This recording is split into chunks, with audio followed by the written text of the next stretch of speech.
Beats Planet.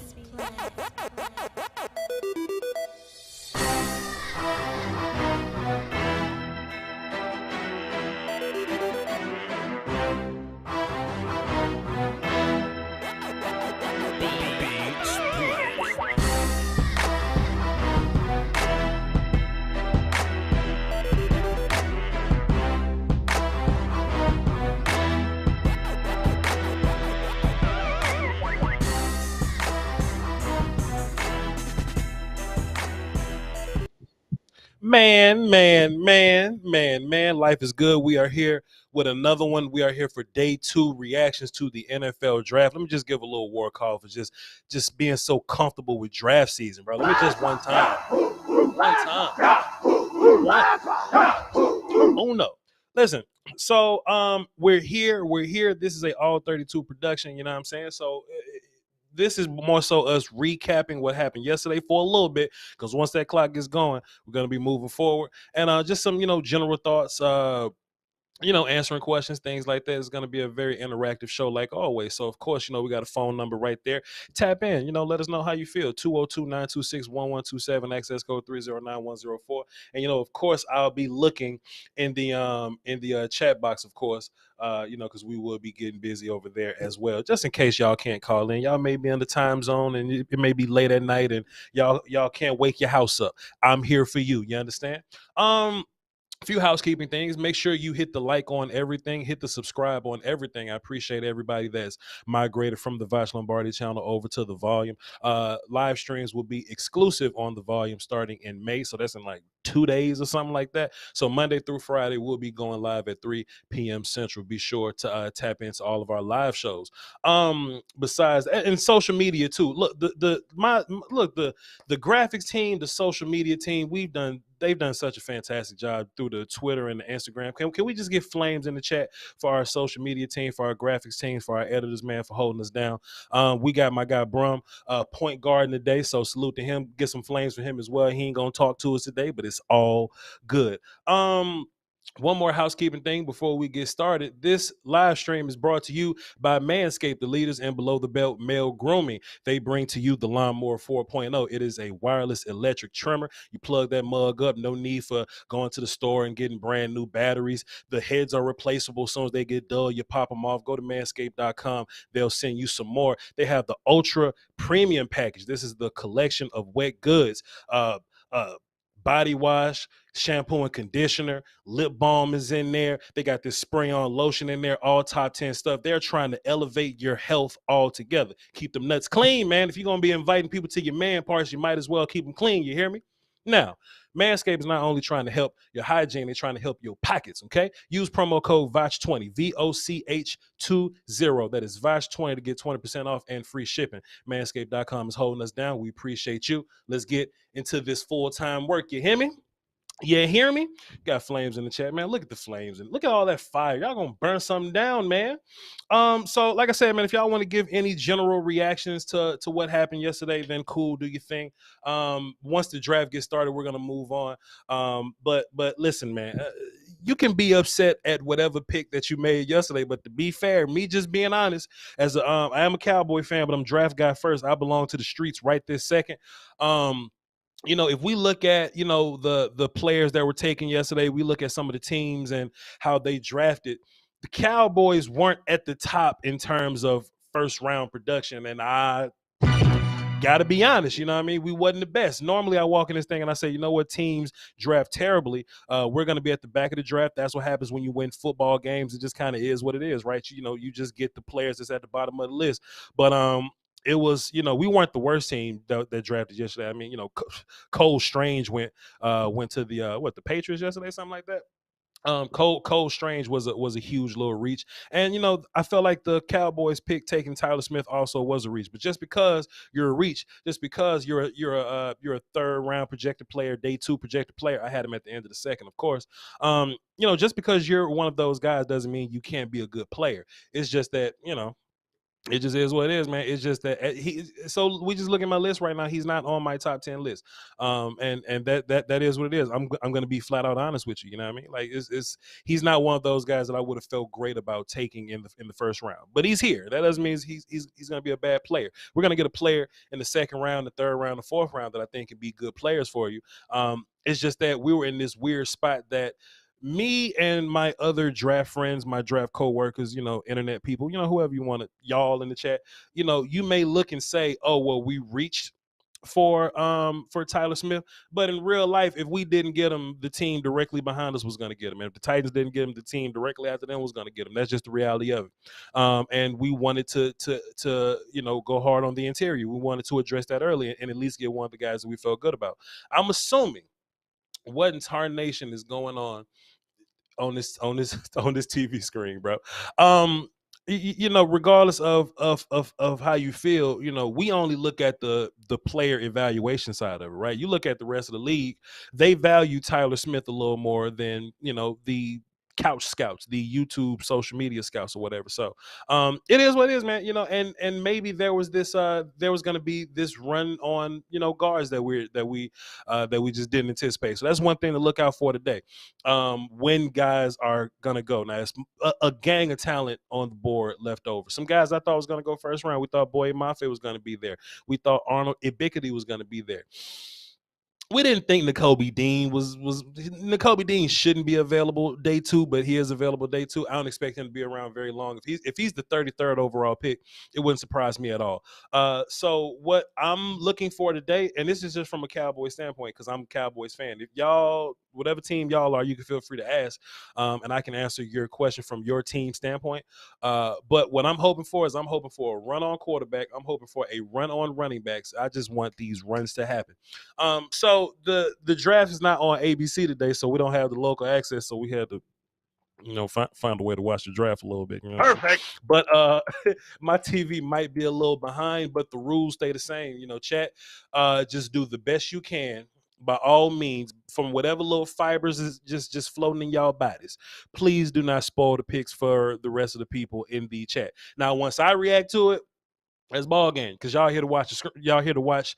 The actual show. You're here for my reaction to it, I guess, and my analysis. So, if I haven't said it, we're just gonna pretend like it didn't happen. Alex, the Eagles fan, did a fantastic job of this yesterday. He's an Eagles fan. He got Jordan Davis. He knew I loved Jordan Davis, but he was in the chat box going crazy. But not once did he say the Eagles drafted Jordan Davis, and we got a genuine reaction out of me. I was hurt, but shit, it was genuine.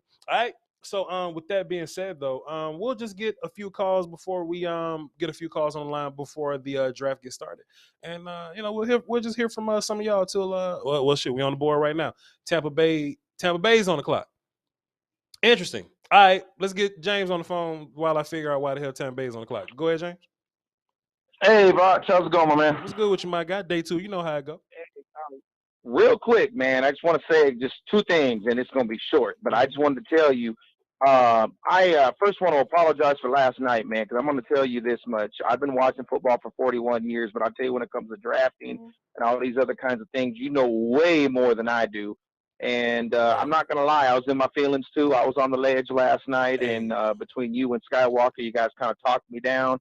And then after watching your analysis today and putting up that that scouting video on Tyler Smith, maybe there is a little bit of work that he can do, and maybe he might make something work. So I feel a little better today about it than I did yesterday. So I want to thank you for that.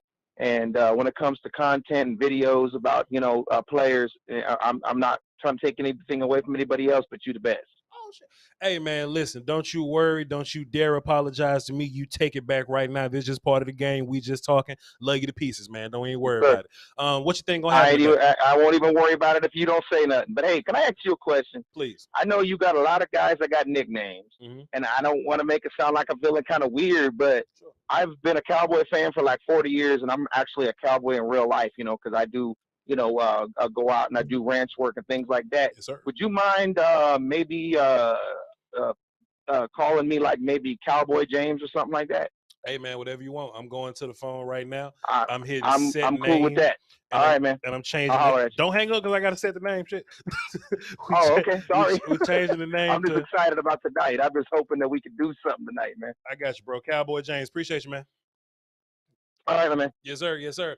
Yeah, man. You know, this is part of the sport, man. Y'all don't ever feel like y'all have to apologize for feeling some kind of way. Your opinion matters. I don't care how much film I watch. I don't care how many subscribers I got. Your thoughts and opinions and your feelings matter too. You know what I'm saying? So don't you even worry about it. So look, turns out the draft is on. Hey, look, the draft is on ABC. So we're not bootlegging the draft. Just let everybody know. Hey, we're not bootlegging the draft. We're watching it legally on ABC. So don't worry about it. All right. I wanted to get to one more phone call before we get into this pick. I wonder why the hell Tampa Bay's on the clock right now. I pulled up Tankathon, and Jacksonville was supposed to be at the top of the draft, but maybe maybe there's some treachery afoot. I would love to know who they came up for. And the pick is in, but I want to get Shap on the phone right quick. Now, Shap, the Buccaneers pick is in, so don't hold us too long. But what you got for me, my guy? What's good with you? Market. Huh? I told Rosie. Huh? Hello? So you're lucky I'm coming at all. I'm tired. Oh, shit. Shap is arguing with somebody at his house. Hey, yo, Shap. What up?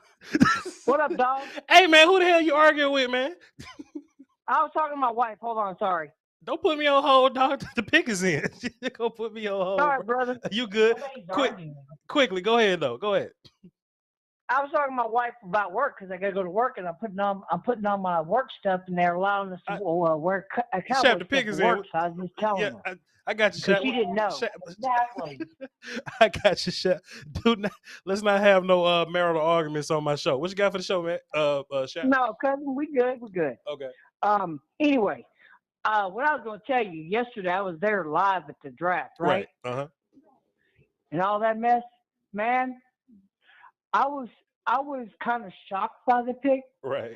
But, like, I mean, maybe his skill set and his maybe future upside, right? Which I can kind of see that, but right. You got to think, Dak, what did he sign? 4-year contract, right? Uh-huh. We're 2 years into his contract. Am I correct? Yep, something like that. Pick is in. Yep, sure is.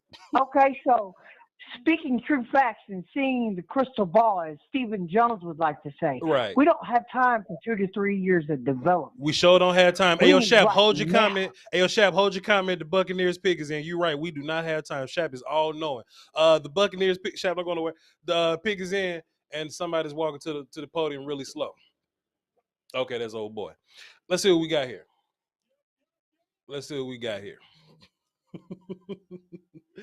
Shap called to argue with his wife, boy. There we go. Oh, Simeon Rice. Simeon Rice lost weight.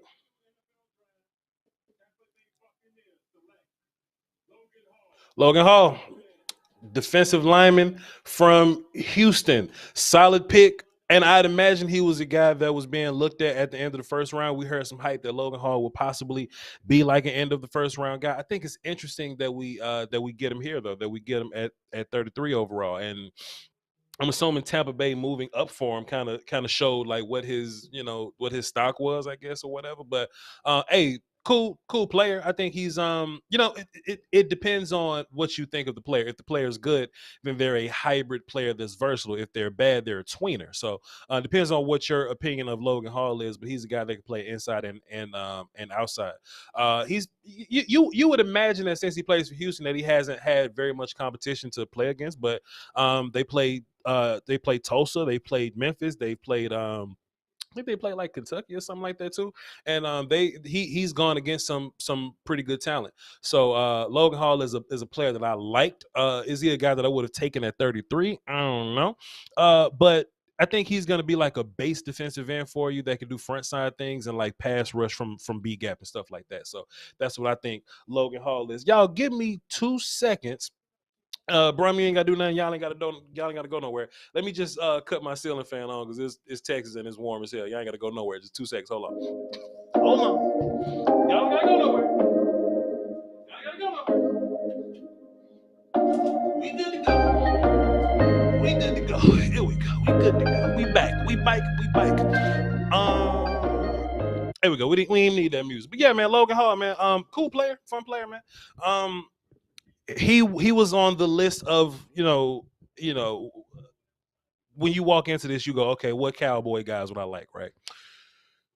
If we get a guy like Sam Williams today, man, Sam Williams from Ole Miss, I'm gonna be upset, man. So I don't know if Sam Williams need to go ahead of us, or if I just need to trust the Cowboys and I reach for Sam Williams. But I need a player in the second round to make me feel better about what happened in the first round, because I'm phony and I will play that game with you. Like if we get George Pickens in the second round, in my mind, what just happened was, we spent the first round pick on George Pickens and the second round on Tyler Smith, and I would feel better, So I would really want for the player that we get right here to really, to really make me feel better about what's going on. We'll quickly get Nick Gasher on the phone, see what he's talking about, because I know he has some insight for us. Nick Gasher, what up? What's going on, Voch? This has been a draft. You definitely don't get to participate this year because you got Russell Wilson on your team, so you didn't get to play last night. So what's your? I didn't get to play last night, but I'm playing tonight, and I'll let you know right now. I have a little lime-colored sticky note to my left. Okay. Reminiscent of draft day, Kevin Costner. Sure. And it says Chad Muma, no matter what. So that's what you're looking for as a Bronco. So is that what you're looking for as a Bronco fan, or you've heard something close to the Broncos that y'all are looking at Chad Muma? That's what I want as a Broncos fan. Chad Muma grew up about 10 minutes from where I live, and he went to Wyoming. Mm-hmm. He went to our rival high school, I believe. But he's a hometown kid.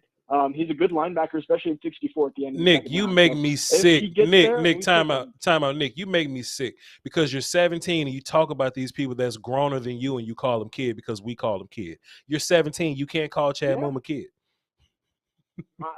Fair enough. Time out. Somebody's on. I get that. Time out. Aaron Jones is on stage with a big ass sombrero, and I don't know how to feel about it. It looks problematic. Give me a second, Nick, guys. Don't go nowhere. Yeah. And the Packers get Christian Watson. Damn. Yep, Okay. there you go. So he comes off the board. And it's crazy, man, because the Packers had 2 picks yesterday. And you would think that they would go receiver to any one of those picks, but they simply did not. I guess they didn't value Christian Watson as a guy that could go like in their late 20s or something like that. But they can maneuver around, and at 34, they end up getting Christian Watson, who's a good player. Nick Gasher, you're on my show. You're on the volume. You're on Voch Lombardi right now. Tell the people about Christian Watson. What you think about him? I like Christian Watson. Surprisingly, we look at these guys who are 6'5" and giant, and we say, they can only be a contested catch guy. They can only jump up and get over people. Sure. But Christian Watson has some hardcore speed to him, and it doesn't just show at the combine. He ran like a 4.39 at the combine or whatever. It doesn't just show there because he can show it on tape too. Sure. My big question with Christian Watson is how many routes does he know how to run? How many routes can he run at a high level? Because first off, he is a bigger guy, so it can be a little bit harder for him to move around and maneuver. And number 2, North Dakota State looks at him and says, go run 9 routes. Sure. That's all I need you to do. Go run 9 routes. And to be fair, if you put him on the DK Metcalf plan, just don't ask him to turn. Don't ask him to do any nuanced things. Just tell him to run fast and people be yak guy, jump over guys. I think he'll be fine. I think his hands aren't perfect, but fun player. And he was a guy I was looking for to where Dallas was looking at a receiver. I was hoping he was one of the guys. So sure, fair enough. Sure, Pickens might be there at your pick based on how far he's fallen right now. I thought he was going to be a first-round pick. Pickens about to go real soon. I just got a bad feeling, man. Pickens ain't gonna last long. But go ahead though. What else you got for the show before I hang up on you? Because the Titans pick is in. You know how we do on day 2, man. The pick's gonna fly off the board in day 2. They go quick. They go quick as hell. Yep. Is this Willis or is this Ritter or is this somebody else? For quarterback for Tennessee? Mm-hmm. It's interesting. I don't know. Could be a quarterback. If people are tired of Tannehill, but in my opinion, that'll be a waste of a pick because I don't think any of these young guys will be better than Tannehill. People kind of shit on Tannehill like he's a bad player. Look, Tannehill may not be the guy that you want, but he's the guy that's better than a lot of these rookies. So Willis should be the next. He should be the next quarterback off the board. We saw the hype around him, but. I don't think, but besides Willis, I don't think these guys should come in and be better than Tannehill. So they should just draft position. And another pick is off the. We flying today, chat. We might be done before 10. Hold on, Nick, guys. Okay. Here we go. Hold on. Who's this gonna be? Don't put me on hold. This is my show, nigga. What? Come on, Willie. Shit. Looking like one of the whispers. You don't know he's on yet. Who? Oh, Roger McCreary. Okay. I thought he said Elijah Curry. I'm like, who that is? Roger McCreary, who's and it's interesting to see him go here. He's a very underrated, not underrated, but he's a cornerback prospect, Senior Bowl guy. Kind of locked everybody up, a little smaller, but hey, he played in the SEC, and I never seen him get smoked. So Roger's a bad motherfucker, and the only reason he's falling is because he's kind of small. Go ahead, Nick. Yeah, I like that pick. Anyway, I'll get off the line real quick. I'll call you back when we pick Chad Muma. Hey man, don't get too caught up in that hype, man, because you're gonna get that Jordan Davis hurt that I got yesterday, man. So holla at you, Nick. Yeah. See ya. Yeah, you good, bro. Oh, I was hurt. Oh, that Jordan Davis hurt. Oh, it's a different kind of hurt. It's a different kind of hurt. But yeah, man, Roger, I think he led the SEC in pass breakups or some shit. So yeah, solid player. Go ahead, Shaq. What's up, my guy? What's good with you? What I was going to tell you, since we're finishing our conversation, sure. I mean, like I said, quick, the Tyler Smith deal, right. I mean, I support it because I love the team. Right. But as you would say, there was better, higher-rated players on the board during that time that you could have picked. Right. But that remains to be seen, like I was saying with the Dak Prescott conversation. Right. I mean, you signed a 4-year contract, but at the same time, you got the 4 years, but you only got 2 more years left. Sure. So doesn't it normally take, 2, 3, maybe a little bit more sometimes, depending on the situation, whether he develops into something? I think you really have time to be waiting, you know? I don't think it'll take too long to get Tyler up to speed. I think what's going to take a long time is trying to get him to play tackle. I don't think he's a tackle. I just think, once you clean up his hands and his feet, he'll be ready for guard like right now. Like he's ready to wrestle on the phone booth right now. You would just you would just prefer him to to get some more work to play tackle. Well, I mean, I would have. Just in my opinion, like you would have probably rather had Nakobe Dean. Sure. George Pickens. Ojabo, Karlaftis. Sure. Ted Muma. Some Tyndall. Some Boye Mafe. You can't name everybody, Shap. Quickly. One more point before I hang up on you. Go ahead. I got calls. Okay. I just let you know. Hey, send you some love. Go on to work.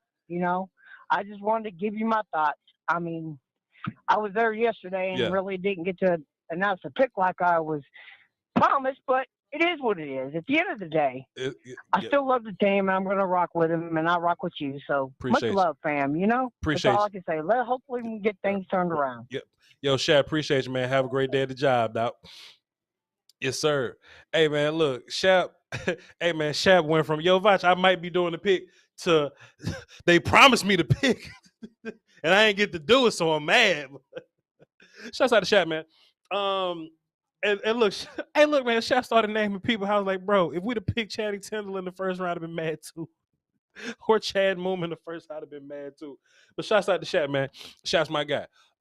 Here we go. I got Tankathon pulled up. We good to go. I know the pick is in, so after we get the pick, we're gonna go to Matt on the phone. This is what I like about day 2 and day 3. It's a lot less nonsense going on. You know what I mean? And not that everything that happens is nonsense, but we ain't gotta do the Pledge of Allegiance and all that. We ain't gotta, this is the this is Vegas High School's 4th grade shoe tying team, and they're here to let everybody know that they love the NFL. It's not going to be a whole bunch of that today. Like the picks are going to be coming out. There's going to be a lot of that tomorrow, though.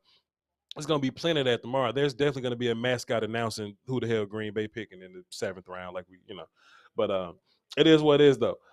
Chat, if y'all would like to call into the show, the number's on the screen. If you just want to interact in the chat box, I'll be looking over periodically just to get y'all's vibes, get y'all's feels. But we're here, man. Jets are on the clock and their pick is in.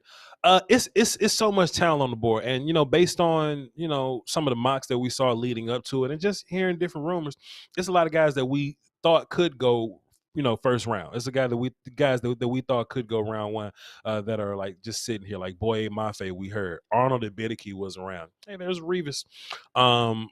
Nakobe Dean on the taking Logan Hall in front of Nakobe Dean makes me sick. But here we are, man.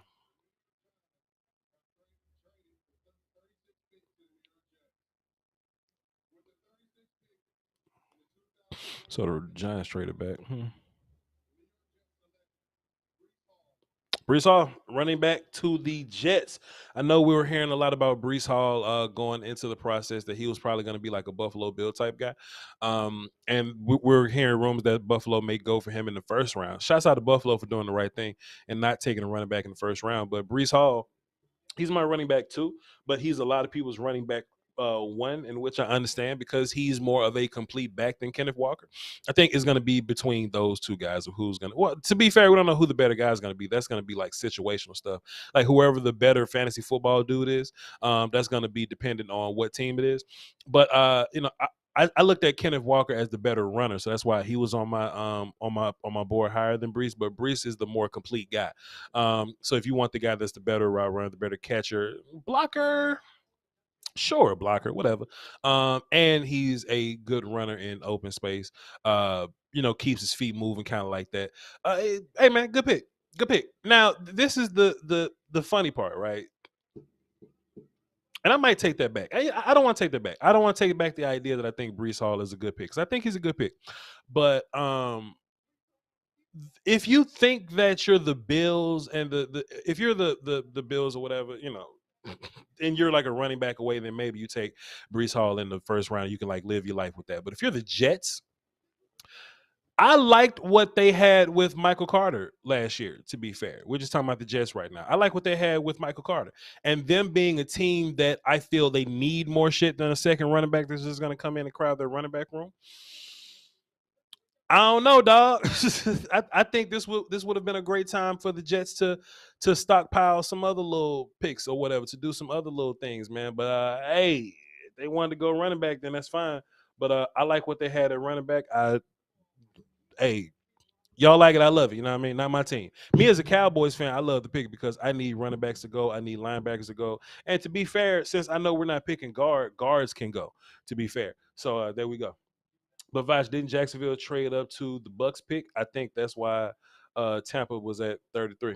Okay, cool. Appreciate you, Sparky. Hey man, look, to be fair, like when the draft is going on, I don't process the draft very well. You know what I mean? Because what happens is, like, when the picks are happening, I'm thinking about the fit. I'm thinking about the player that's coming off the board. I'm thinking about like the large picture in terms of like who's available, who's, things like that. That's what I'm thinking about when the picks come out. I'm not really consuming this as a fan right now because I'm working, you know what I mean? So I would have to go back and look and be like, okay, what the hell happened last night? I was talking to Colin. Can we just one time just I was talking to Colin yesterday. We was just trying to figure this thing all out. I didn't really have time to process anything that happened yesterday. I didn't even know that the Jags traded up 32 to get a guy. I just saw guys get picked, so it is what it is. But Jalen Petrie from Baylor, we were talking about what makes defenses fun. We were talking about the Washington defense, the Houston defense, and there's the Baylor defense. We was talking about what makes these defenses fun, and I think whenever you have corners that can hit, that's the product of a fun defense, right? Now the Jets, if the Jets would have taken Petrie, I'd have been like, bravo, Jets. They took a running back. So, but with the whole Petrie thing, man, if you what you want to be is you want to be lucid in how your personnel situation is, right? Damn, Jalen Petrie. So, what you want is you want to be able to have a group of personnel guys that can do all things. So what Jalen Petrie does for you is that, hey, he can play some nickel. He can come in and do some box safety things. If you need him to play free, he can go do ball hawk things. He can go and cover whatever guy you want him to man-on-man cover. He can travel around if you want him to. He can come down and hit. I don't want to play linebacker too much, but he can run around and play linebacker, man. Jalen Petrie's fun. He's fun. And you can switch formations all you want, all day, but you ain't got to change personnel. That's what's so fire about Jalen Petrie. And it's just this is where safeties normally go. So I expect for there to be a run on safeties. To be fair, you can actually add that to the list of what we want to run. We want safeties to run. We want running backs to run. We want guards and quarterbacks to run. Let's get Matt on the phone and see what he's talking about while we got a little break while the Falcons are on the clock. Go ahead, Matt. Hey, Voch. I just wanted to call. Congratulations, first of all, on getting onto the volume. I'm happy for you, man. You really deserve it. Appreciate you. One of the things that I guess that, I mean, they came and picked you up at the right time, draft season your bag, but I think what they're going to really see now is all the additional work you put before the start of the season, getting film sessions on and stuff like that for all these players. They're not just a talking head that they could have in their company, so that'll be good for them. Man, let them know, man. Let the volume know, Matt. Come on, man. Let the volume know we've been putting in work before they sign me, dog. Come on, man. Appreciate you. Okay, cool. And I was actually going to bring up a couple of the things that you talked about. I was going to say the same thing. Well, earlier with Michael Carter, I was like, I thought he was doing good at the end of last year, but I guess the Jets decided they wanted to make that running back room a little bit more crowded. So madness. They want to do. Sure. And then, I was also your talk earlier about us getting like George Pickens or another good pick that could have went in the first round. Yeah. In the second, I think that's exactly true. I was on the same boat last night. I was like, well, worst case scenario, teams suck at drafting and it'll come back around us. It looks like some of these teams, hopefully there'll be a run on, the rest of the linemen. Maybe they'll think, oh, we're running out of linemen. We need to take them now. Why is Roger Goodell holding this woman hand like that? That's fast. Okay, my bad. I'm listening. Is this Matt Owen? No, it's all good. Yo, Matt. So, yeah. What's up? Okay, don't worry about it. You ain't Matt Owen. All right, cool. My bad, bro. But yeah, I'm with you on that, man. Like, I feel like if we get Pickens, man, like everything else just kind of like I would feel much better about what happened yesterday if we were to get Pickens today. You feel me? Yeah. Hopefully, I don't know. The Giants are drafting way too. They must be snacking off somebody off some of these draft boards. So if they're getting onto yours, Nakobe Dean, I don't know. He's short, man. Just avoid him. Draft somebody else. There's plenty of good players out there. Just avoid Nakobe Dean. Fair enough, man. Fair enough. Yo, Matt, the Falcons are about to announce the pick. I appreciate you for calling in. Call back and give you a Cowboy stars when we do Cowboy things. Appreciate you. All right, cool. Talk to you later, man. Bye. Yes, sir.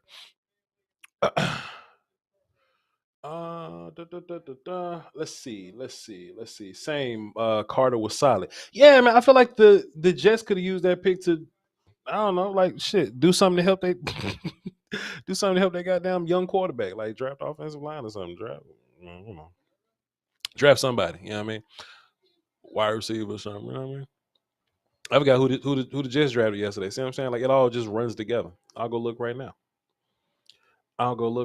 They got Sauce and Garrett Wilson. So yeah, draft offensive line, draft some defense or something.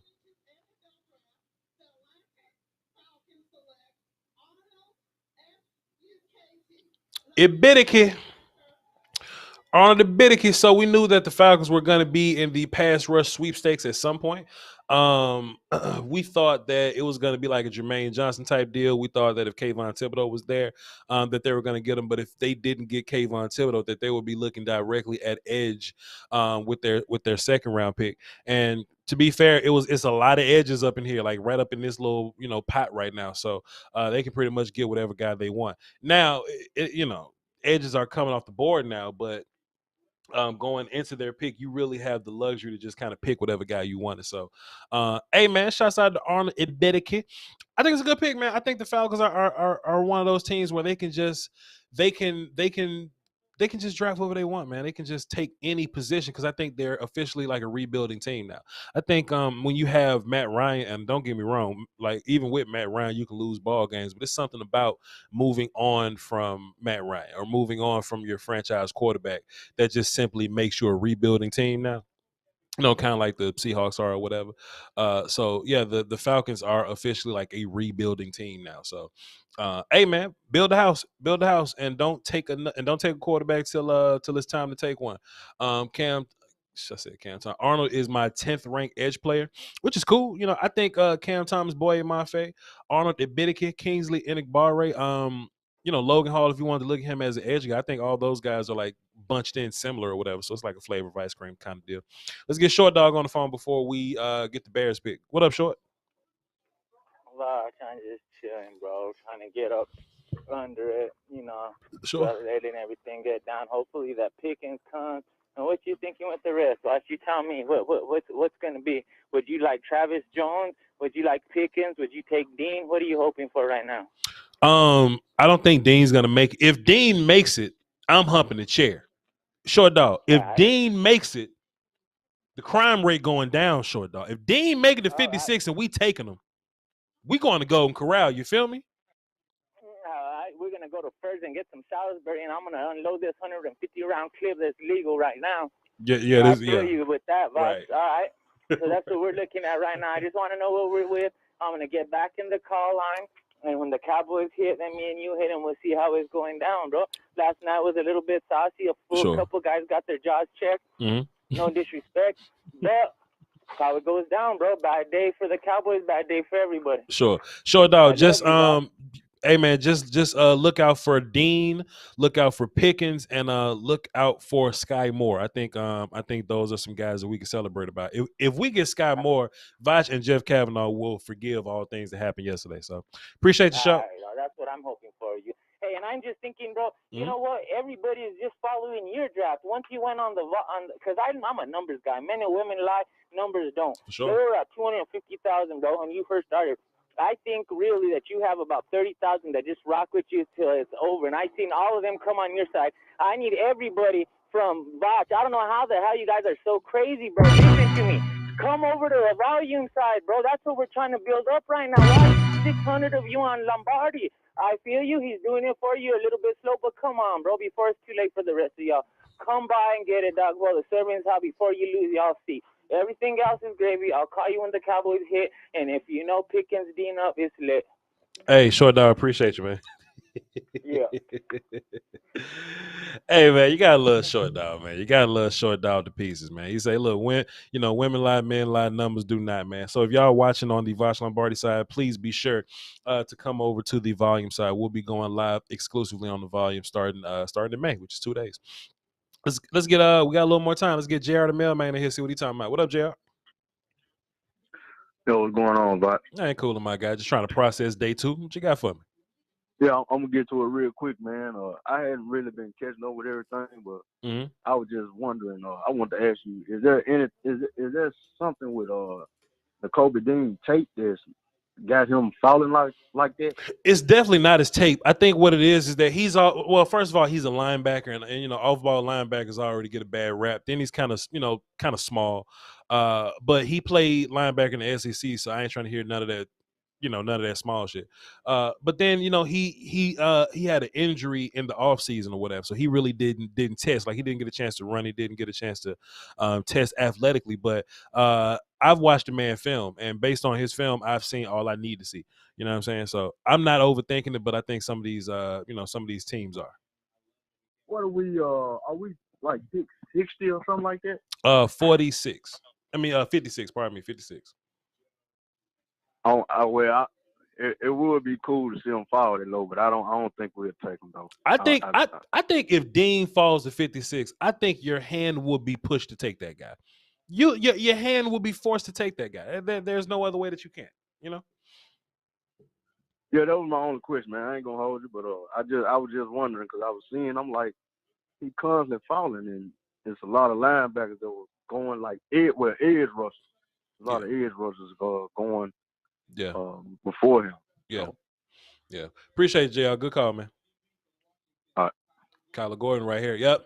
Kyler Gordon to the Bears. Kyler Gordon to the Bears. What I liked about Kyler Gordon, and if the Bears, to be fair, the Bears haven't had this reputation in a minute, you know what I mean? But as a defensive squad, like as a tough, nasty defensive squad, I think the Bears are like trying to rebuild that, or they're trying to get that feel back to be that heavy defense, nasty, imposing thing. And whenever you get cornerbacks from Washington, we always talk about those 3 fun defenses to watch: Washington, Baylor, and Houston. When we think about those teams, man, those tackling DBs, and I mean, you look at Washington, man, whether it be, Sidney Jones, Elijah Moulton, Byron, whoever, I forgot Byron's name. Byron came out from Washington a couple years ago. But you got Trey McDuffie this year, Kyler Gordon. You get these guys. Kyler was in Vegas. That's crazy. You get these guys that tackle, like they hit, like these tackling cornerbacks. Like that's how you build a foundation of your defense, man.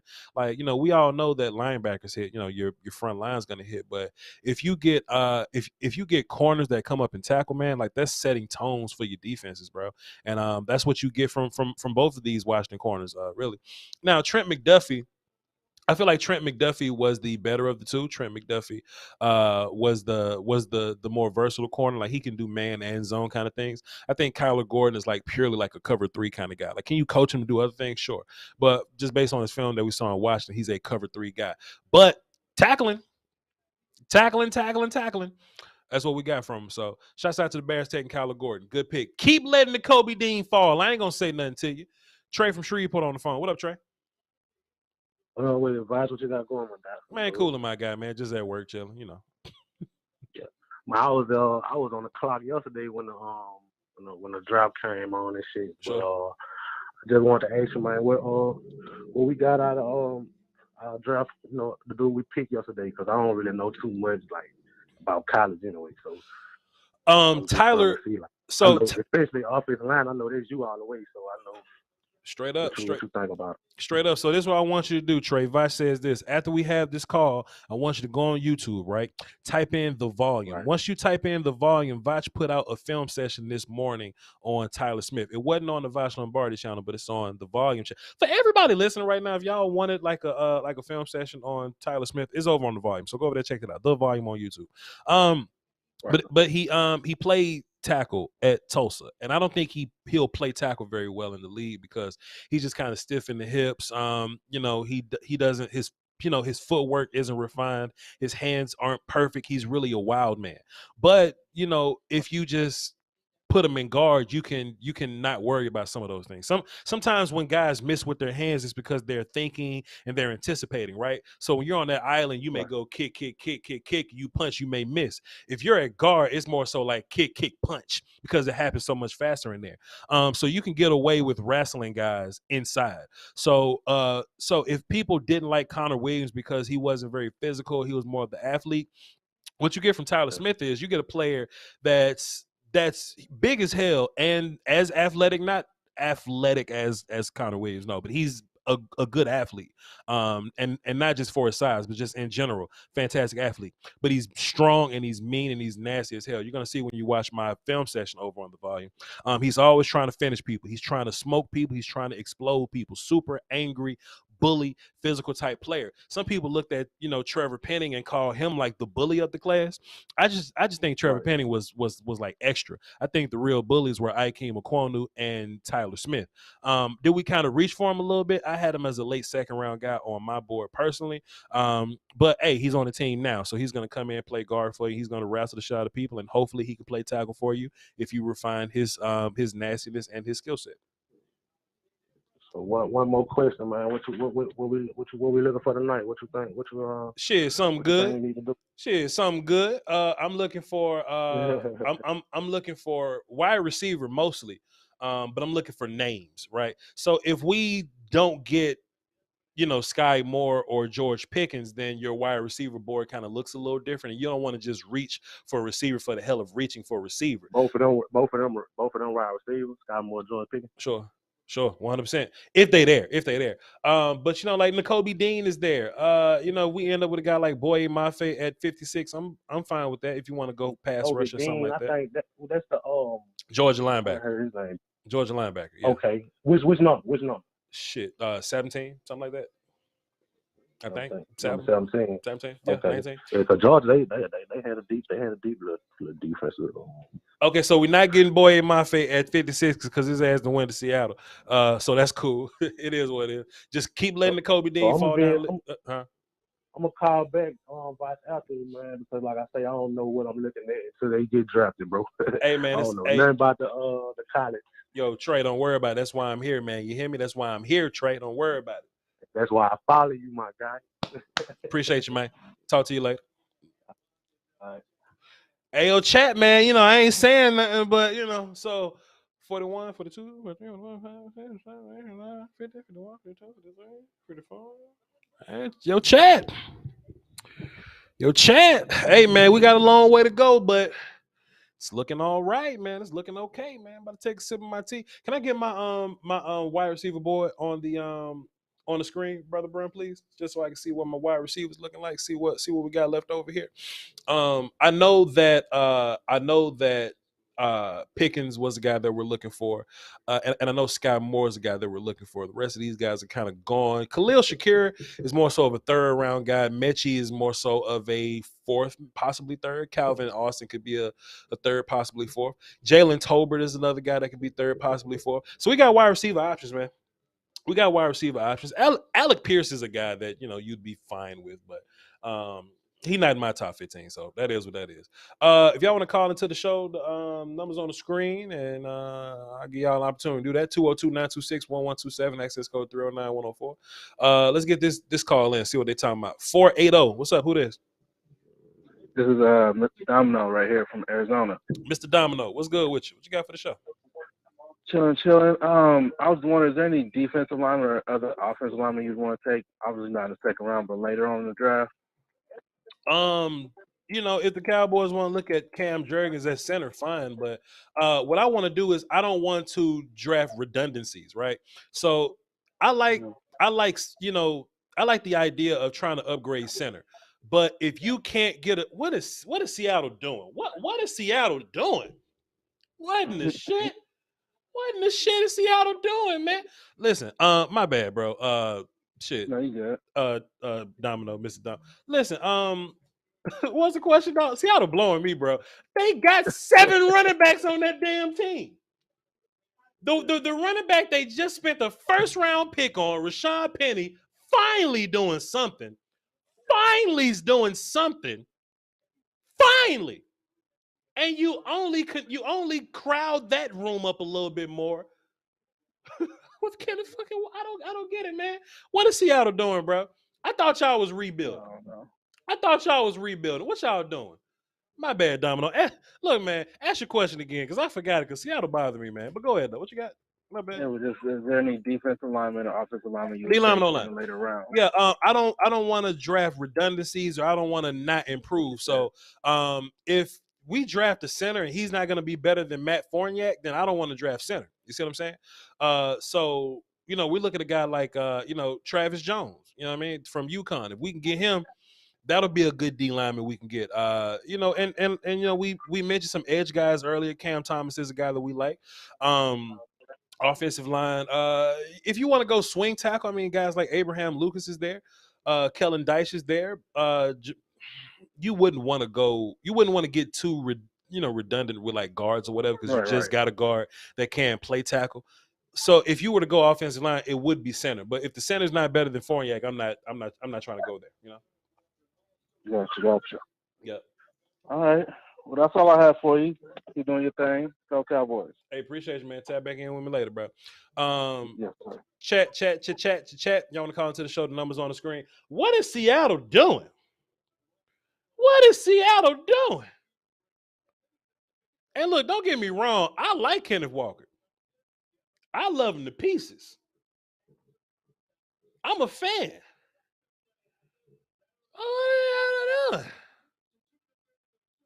I'm just gonna take a sip. I'm just gonna take a sip of my tea, man. Let me hit the war call. I'm hitting the war call because the running back came off the board. But I'm just gonna sip my tea, bro.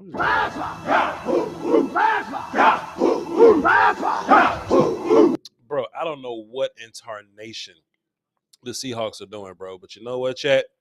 It ain't my team. It ain't my business. You feel me? Let's see if we can tap in with Fuster King. We were supposed to talk to Fuster King last night, but we never got a chance to. And the volume mentioned me on their story. Let's see what they're talking about. Yo, the volume's so hilarious. Like while we were streaming last night, like we were streaming, like we were in the middle of streaming, and they're putting out clips of me being upset. They're putting out clips of my despair, of my hurt, of my pain while I'm being hurt. They funny over there, man. Because they want content. Because they want to be great. It's cool. I ain't gonna say nothing to him. Let's see if we can get Fuss to King. Fuss might be working. Today's man, Fuss ain't working. All right, Fuss phone off. All right, so we're not gonna talk to Fuss. All right, okay, we not. Okay, we're not gonna talk to Fuss, but just to give a little more like thought to what I was saying earlier about the whole Seattle thing, bro. Like I looked at Chris Carson last year. I saw a guy that was like, like he gets hurt every year because of his run style, but he could play though. And Rashad Penny finally like gets busy, but that dude can play though. It's beyond me what the Seahawks are trying to do. I like in my mind, if the Seahawks, first of all, they could go quarterback. Like Malik is right there. Malik Willis is right there. So if you want to go get that dude, then fine. Let's just boogie and get Malik Willis. I'm not gonna judge you or nothing. Him falling this far in the draft is ridiculous. But fam, what incarnation are we doing in terms of team building? Because if you're not going to draft a quarterback, build the house. And we just said with this previous call, we're not trying to draft redundancies, right? We're not trying to well, I don't care what the Seahawks do because it's their team and it's not mine. But that's drafting a redundancy, man. Kenneth Walker can play. I don't know if he starts over Rashad Penny. Rashad Penny could play. Penny could play, man. But the Vikings on the clock, y'all. Vikings on the clock. And to be fair, we know that the Vikings were a team that we were looking at that was in the quarterback conversation, right? And they've been linked to Malik Willis. So we'll just kind of see what's going on. We'll just see what's going on and see what happens here. But at the end of the day, hey, if quarterback comes off the board, then we cool. Tyler, call in. I would love to hear your take on what the Lions have been doing because some interesting things happened towards the end of the draft, and I just wanted your thoughts on that. And Shaq, you're a Vikings fan, so like if you wanted to tap in too because your guys on the board probably looking for a quarterback or should be looking for a quarterback or like something along those lines, tap in too. I would love to hear from you. I would love to hear from you. Let's see. Let's pull this up.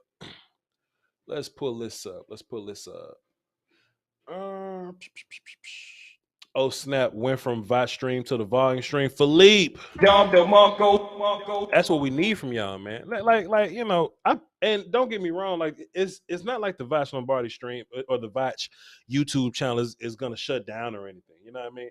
Like the channel isn't going anywhere. But it's just when we do live streams, when we do our Monday through Friday at 3 p.m. content, we need just the volume. That's what we need. Why do we care what the Key and Peele dude thinks? Why do we care? That's almost like caring what Ja Rule has to say. Who knows? Let's get back to the pig is in. Freight Train, give me like 2 seconds to see what the Vikings talking about. I'm gonna get you right on. Give me 2 seconds, Freight Train. We got to hear what the Key and Peele cat got to say. Him and Ja Rule. We got to hear what they got to say about this. We got to hear their opinions on this. With my 220 concurrent viewers on the volume, appreciate y'all.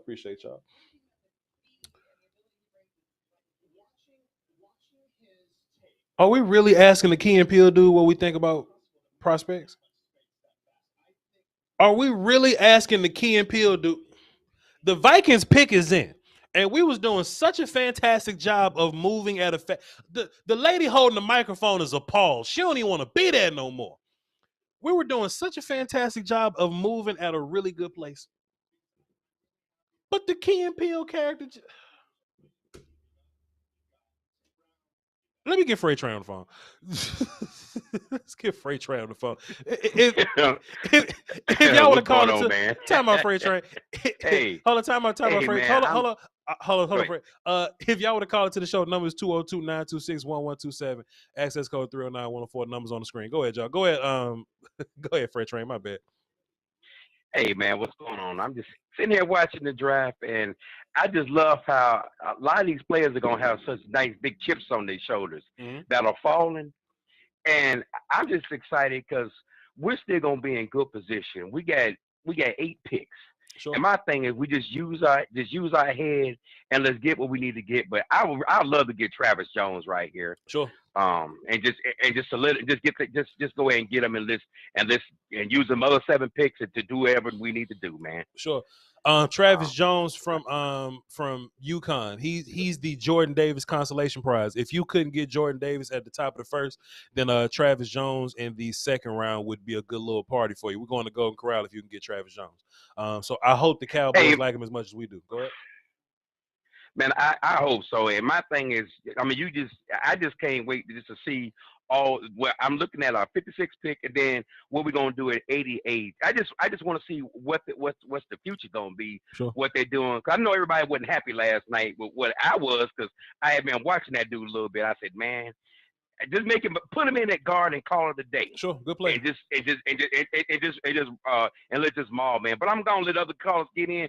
But man, I'll call back later on, man. You just hold it down, man, and stay safe. Appreciate you, Freight Train.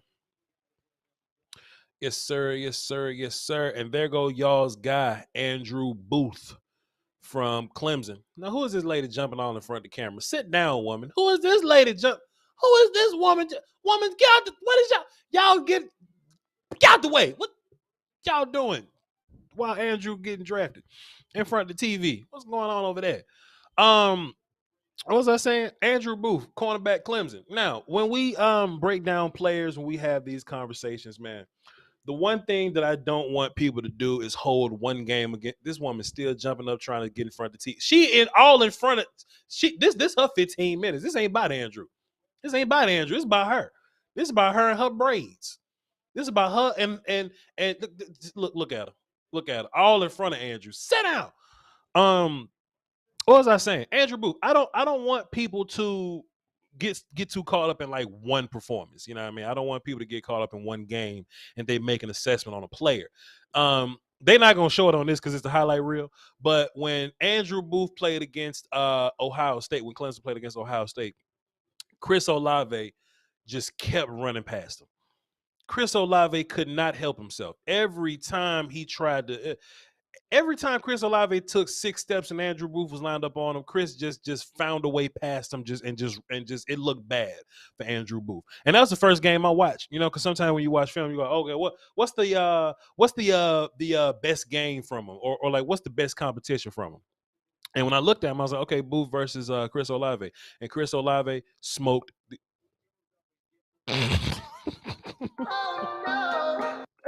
Chris, we're gonna touch on the Giants pick in a hot little second. You feel me? We're gonna touch on the Giants pick in a hot little. Basically, fuck them. We're gonna laugh at the Giants in a minute. But what was I talking about? So look, I don't want anybody to hold that one game against Booth, man. Booth is a really good high floor player. He's a really good, solid, high floor pick that you could just kind of plug in and just roll. You know what I mean? Physical, relatively, I think he comes down and he tries to make tackles. I don't think he's the best tackler, but I think he's a very willing tackler.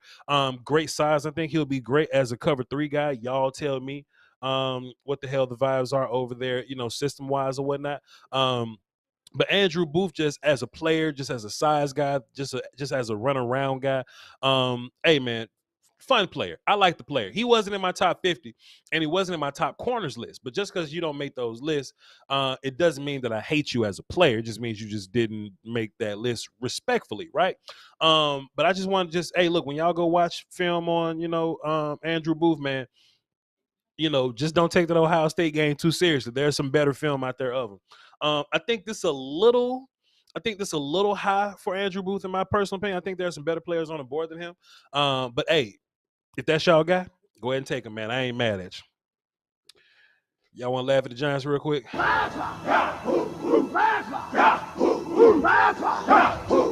See, the Giants had good players yesterday, but those are all players that just kind of fall in your lap.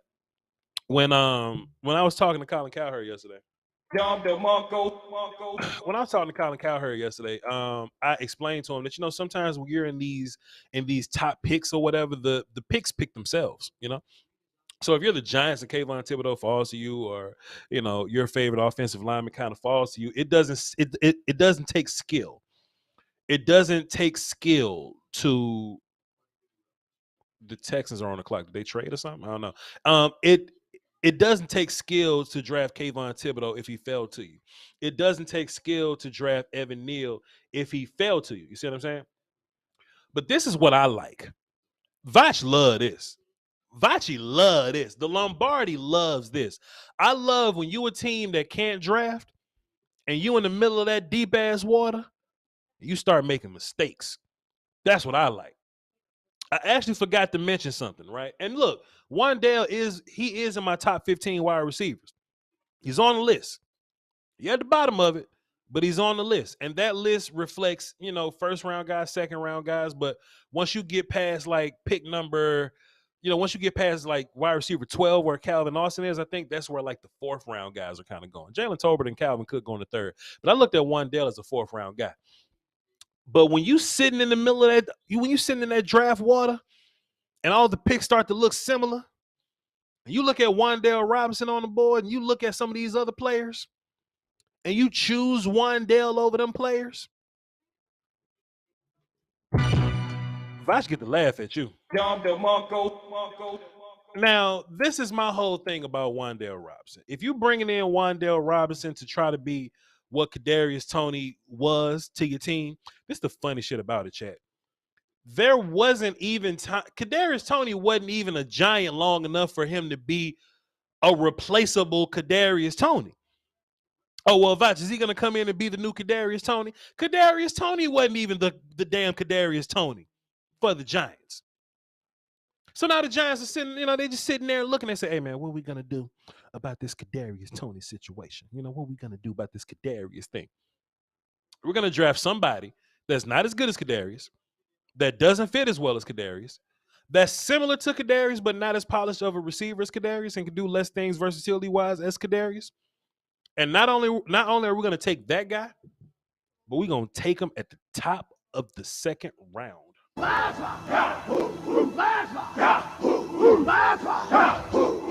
tell you what, man, yesterday as a Cowboys fan, it was hard to see the Giants doing all that positive, doing all that good for their team, making themselves better. It was hard to do that. It was hard. It was hard to watch as a Cowboys fan, seeing them do all that better for their team. But ain't nothing better than being a Cowboys fan, watching the Giants screw it all up, man. Shouts out to Wan'Dale Robinson, man. He's a good player. But you draft Kadarius Toney with the hope that Kadarius Toney could one day be like a number one guy for you. And to be fair, for one whole game, I think versus the Cowboys, I think it was. It probably wasn't. I don't know who the hell it was. But for one whole game, Kadarius Toney looked like a number one wide receiver for you. I don't think there's a world where Wan'Dale Robinson is number one wide receiver for you. So, but that's their business. Damn.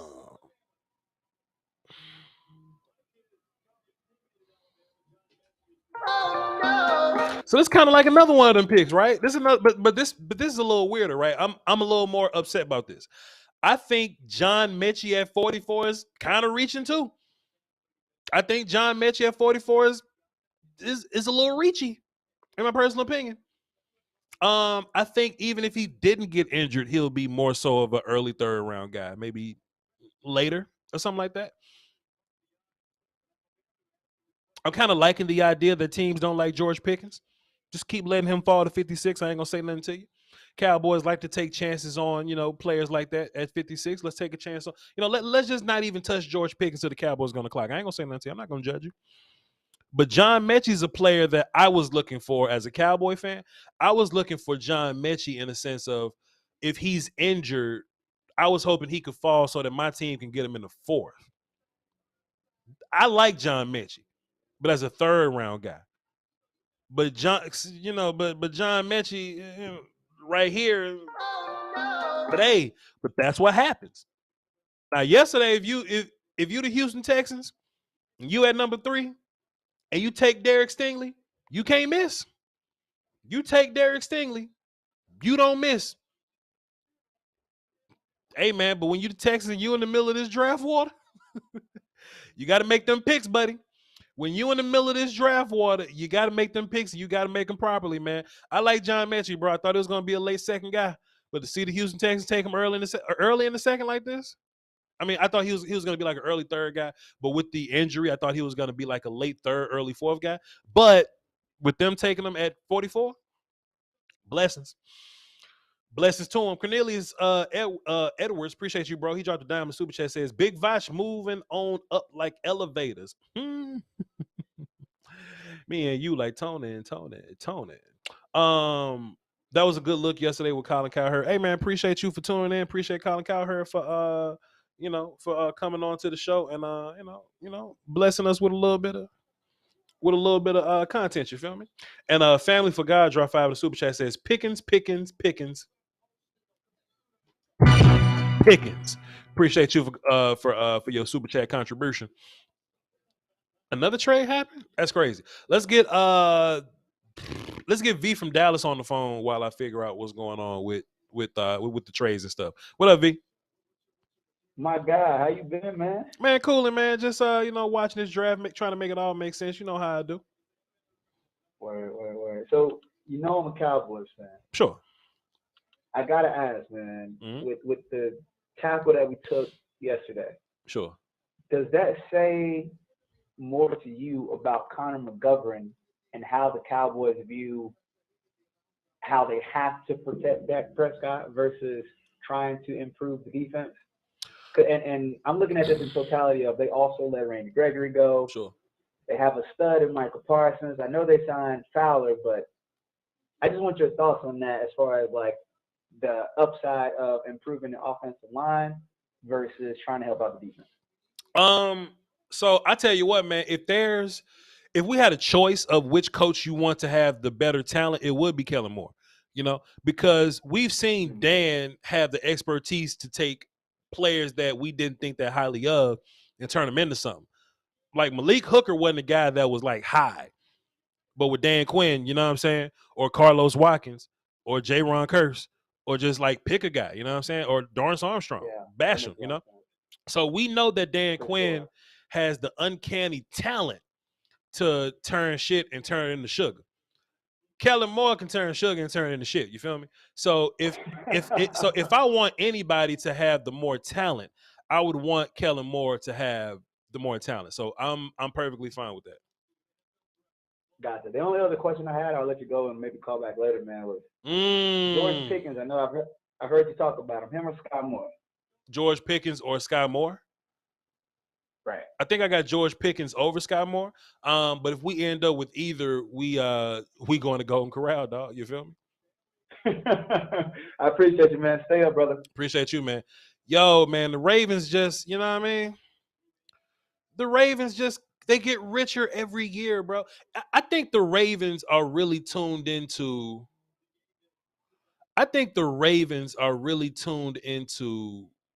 what the streets think, because sometimes,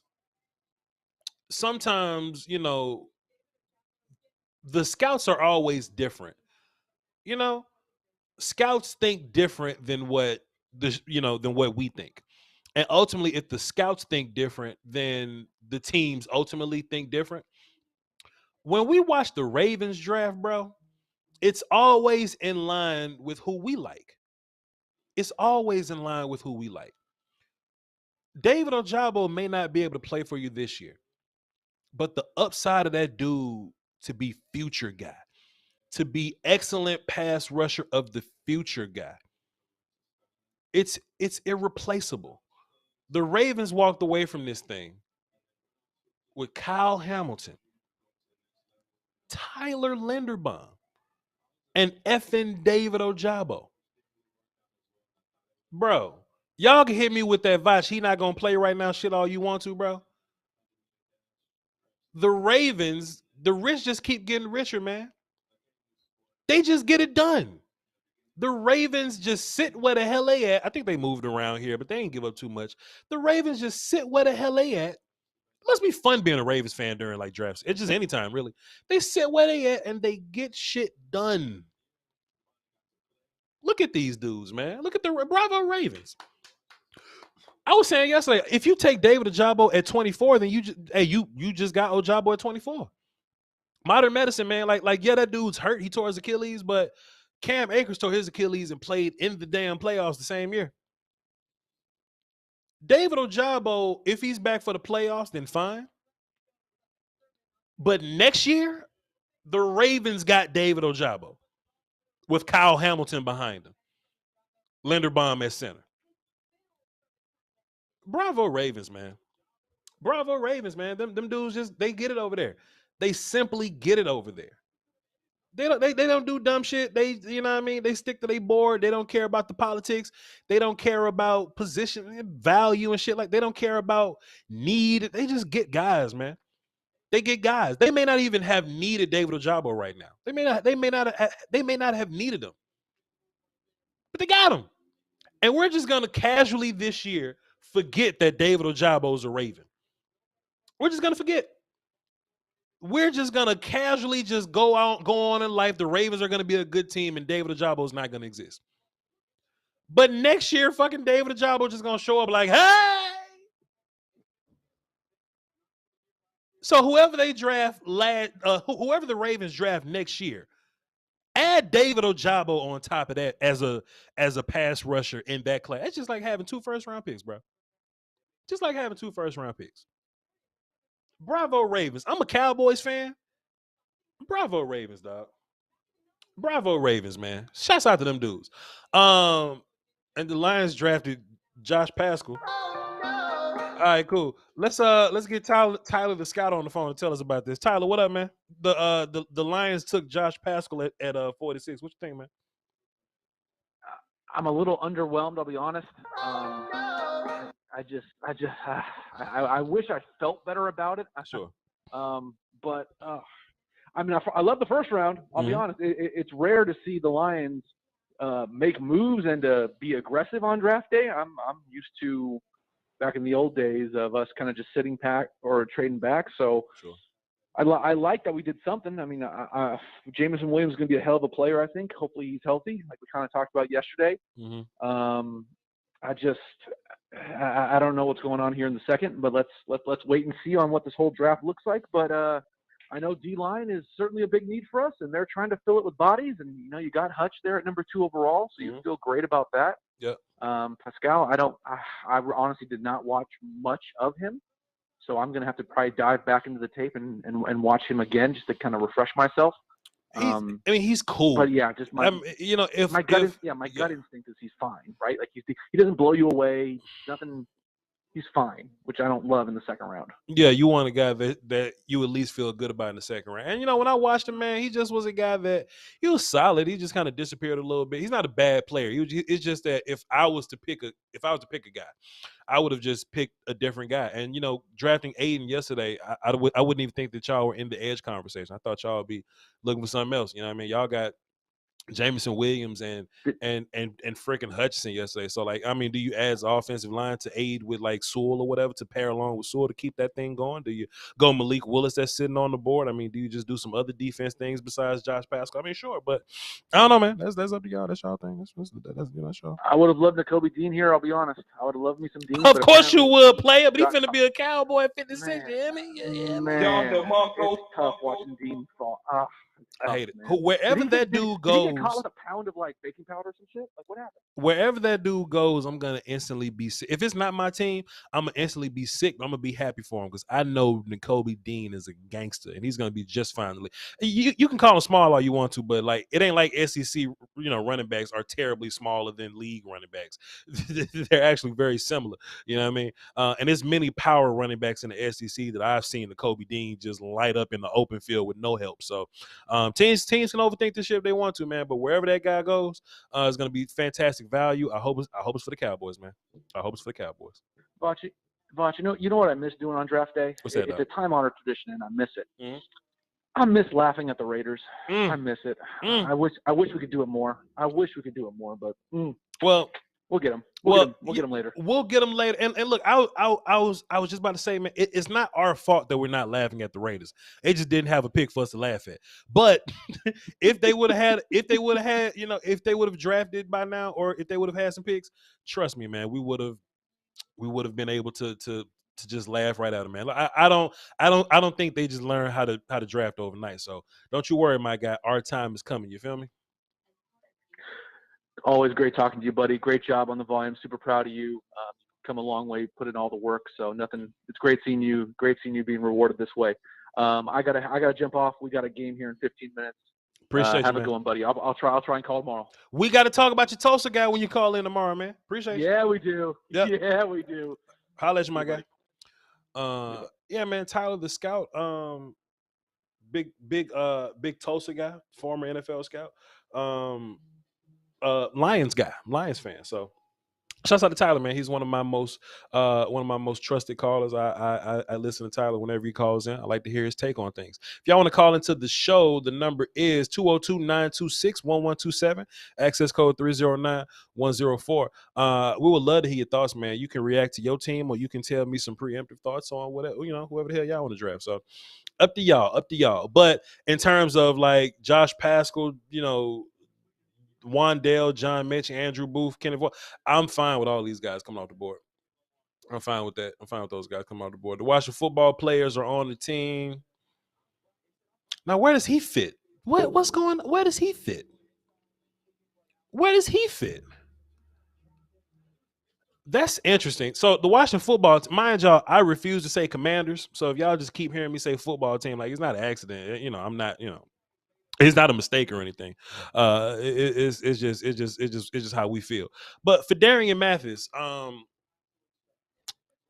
Alabama, he was a guy that played a lot of one tech. I think he would be better at three tech. He did some B gap things sometimes. I think that's where his best film was. But Alabama insisted to play him at nose. Run defender. He's an Alabama guy. He's a Alabama defensive tackle.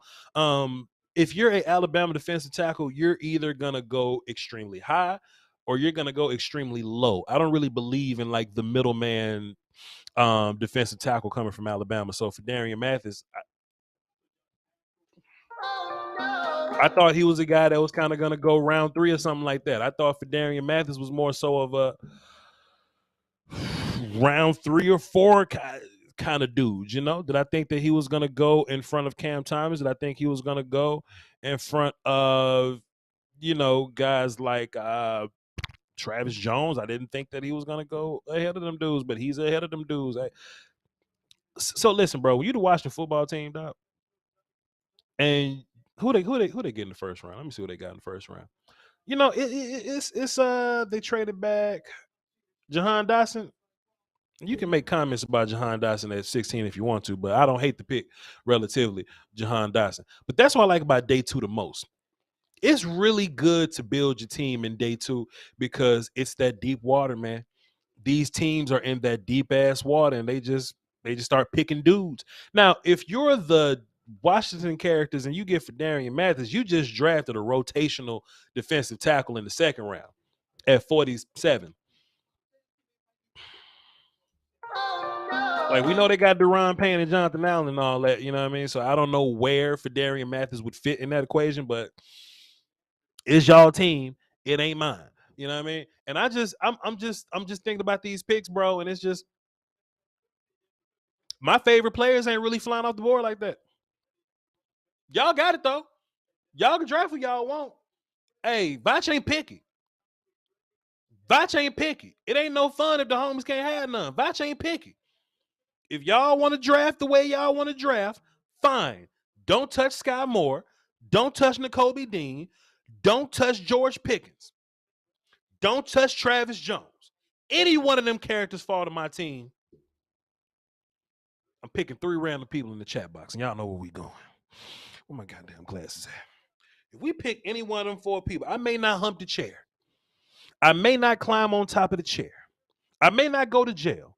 Nakobe Dean, Sky Moore, George Pickens, Travis Jones. Any one of them. Is that the dude from the Hot Sauce Show? Is that the dude from the YouTube Hot One Show? Hey, Jaquan Brisker. Hey, if y'all want to go safety, by all means. Nakobe Dean, George Pickens, Sky Moore, Travis Jones.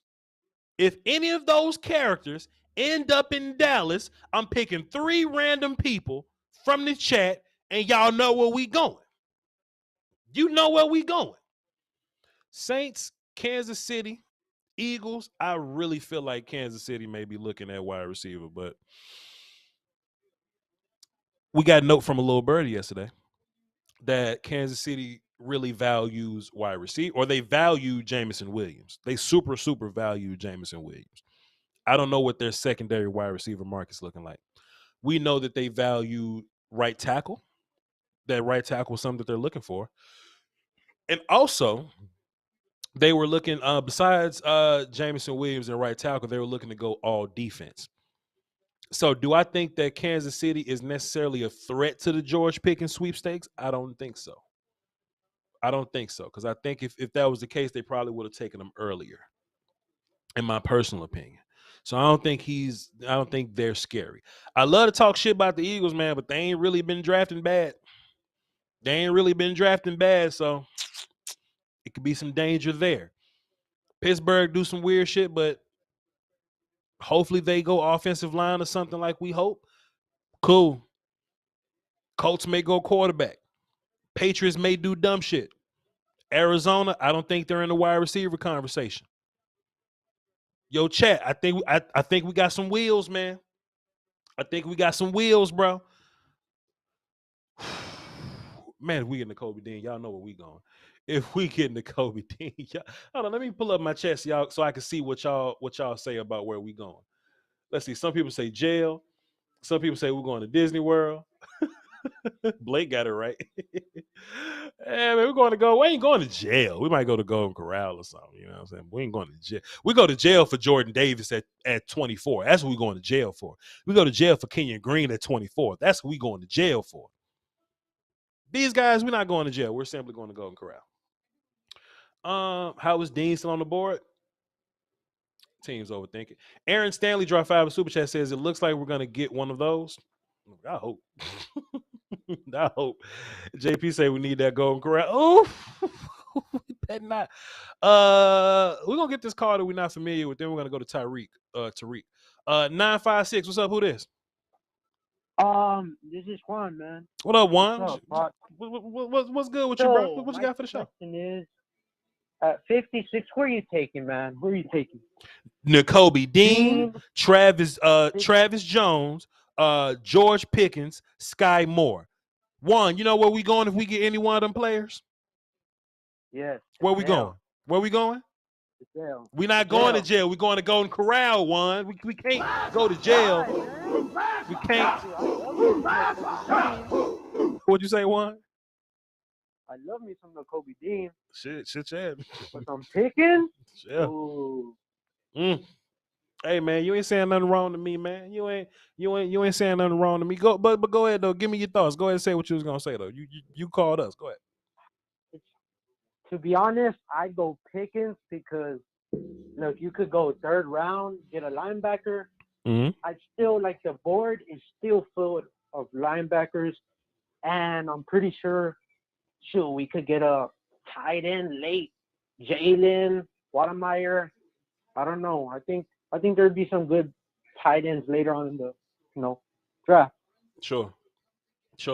I feel you, man. Okay, yeah, go.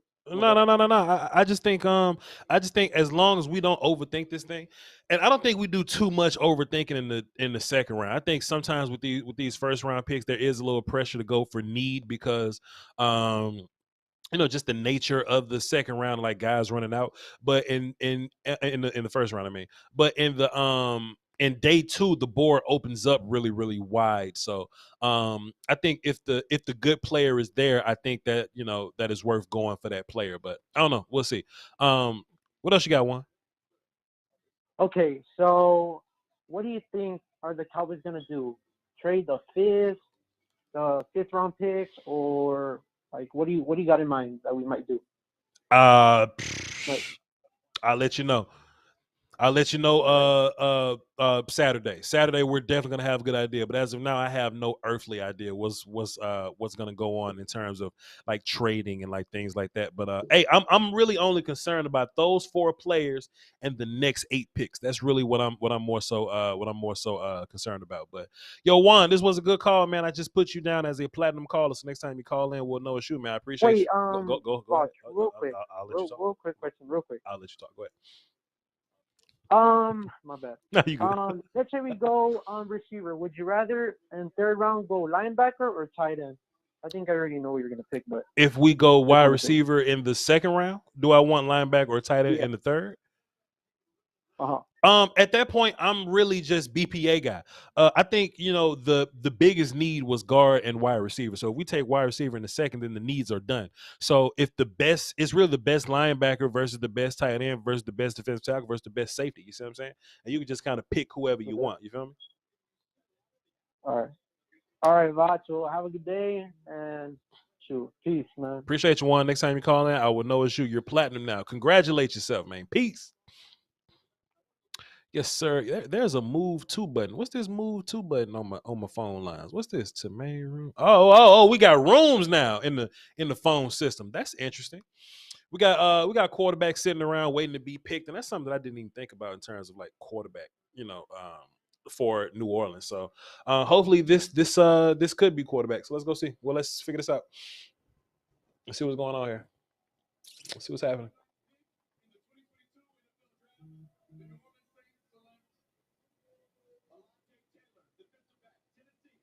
Hey, hey, look, Playboy, if y'all want to get Alontae Taylor in the 2nd round, do your thing, baby boy. Do your thing, baby boy. Hey. I'm not here to judge nobody. I don't want to hurt nobody's feelings. I just want Nakobe Dean, George Pickens, Travis Jones, who else? And Sky Moore. I just want them available. If you want to get Alontae Taylor, get Alontae Taylor. I don't even think Alontae Taylor. I researched him as a corner. I guess they're making him play safety now. But when I did the film on him, I thought he was a corner or something. But hey, he's a hitter. He tackles. But at 49, do your thing, man. Hey, do y'all thing, man. Do y'all thing. Shouts out to the homie Alan Ducati, man. The homeboy Rick. Appreciate you, dog. Drop the dime in the super chat. Salute. Hey, man. Listen, bro. Listen, man. Just. Who is this? Who is this? Swiss Beats? Who is this? Why do we care what this young man thinks? Get him off the screen, man. Oh chat, boy. But see, I'm not getting nervous, but that's just what the 2nd round does. This 2nd round energy, man. It just gets that way, and I don't want to be that guy, man. I don't want to be the guy to be like, I don't want to be the guy that's like, okay, these are my 4 players or bust. But I just legitimately think they're the best players left on the board. Brumley, can I get my 1 through 25 and then quickly after that my 26 through 50, just to kind of get a feel of my board and who's available on my board and if I got any more ranked guys left? I know David Ajabo was one of my last ones, and Arnold Ebiketie was a guy, that was up out of here. But Brum probably busy. We'll go to Tariq real fast, see what Tariq talking about. Check out Tariq. What up, Tariq? Hey, what's going on, Voch? What's going on, Cowboy Nation? Cool, Yo, I'm on the edge of my seats, man. These damn Patriots just traded with Kansas City, man. The hell is going on here, man? The Patriots, I'm actually fine with this because in my mind, the Patriots are about to come up and do something that's not smart. Now, in my mind, they're jumping in front of Philly. So I guess if you got an idea of what Philly wants, then you would have an idea of what the Patriots are moving up for. I don't think they would trade up for no reason. So man, they might get. I hope they don't get old boy out of Connecticut, man. You know what I'm saying? They bet Yo, not. I ain't gonna hold you, man. My thing is, man, if we can get somebody, if that dude's sitting in our face, man, and Nakobe I hate to say this, off the board, and the Cowboys got to go ahead and pick him, man. Let's get somebody to slow all this damn running down on us, man. Sure. That and the linebacker will open up everything for us, man. My thing is get a premium pick right now, and we got a chance to trade back into the bottom of the second, or the beginning of the third. They need to do that, man. They gotta. I think they gotta shake a move in this draft. Like, right, if this is about to be the meat of the picks, they got to shake a move, man. I don't want us sitting back and just letting all our picks fall to us. You know what I mean? Yeah. I'm praying that we go ahead and get something real good right now. That'll make me a little bit happy. That'll make me happy. Yeah. But it will make me even happy if they get a little bit aggressive with that third pick. Yeah. You know what I'm saying? Yeah. And trade back in, depending on which way they're going with it. Sure. And look, I love it. Now, what I don't like is that the panel is talking about Nakobe Dean right now. Like, they're really talking about Nakobe Dean. So I don't want them to have like some inside information. And you know what I'm saying, for them to have some inside information and it be Nakobe Dean, that'll really bother the hell out of me if that's the case. Yeah. But even if that's it though, 50, 51, 52, 53, I got 4 players that I'm really looking at right now. So I feel like if you just get past if you just let the draft do its thing, I'm sure there's a player that I would want on the board. You see what I'm saying? I'm sure there's a player that I would want by the time we get on the clock or whatever. So it is what it is though. What else you got, Tariq? Yeah, it is. Other than that, man, like I was saying last night, man, about the kid out of Tulsa, I like his attitude. Sure. He's a hometown kid, and he's really happy. He's really happy that he's a Cowboy. Sure. And my thing is like this: the only other player I've seen like that we drafted like that last year was Michael Parsons, the young Lion. Sure. He was happy to be a Cowboy. Sure. You know what I'm saying? Yeah. We need those type of players on this team. Yeah. People that's gonna give their all and leave it on the field. You know what I'm saying? Yeah. And they gonna just be like, I'm injured, so I'm gonna sit out. A person like that they pride is involved into this, and Sure. they family rooted into this. Sure. Like that is like it's a Texas like he is. Yep. That dude, I think he's gonna give his all, man. And they coach him up right, like y'all been saying. They coach him up right. Sure. Polish him up. A couple of years, we might have something, man. Sure. You know? man. I'm with you. Yep. But I'm gonna get off this phone, man. Appreciate everything that you do, Voch, man. Cowboy Nation. Let's put our heads together and bow our heads a little bit and pray that we get somebody that we all can be appreciated and get up off of maybe Nuts Jones a little bit. Dear God, all right. Make me a bird so I can fly far away from here. Appreciate it, Tariq. Let's see who the Patriots get. Appreciate you, bro. Let's see who the Patriots get right here.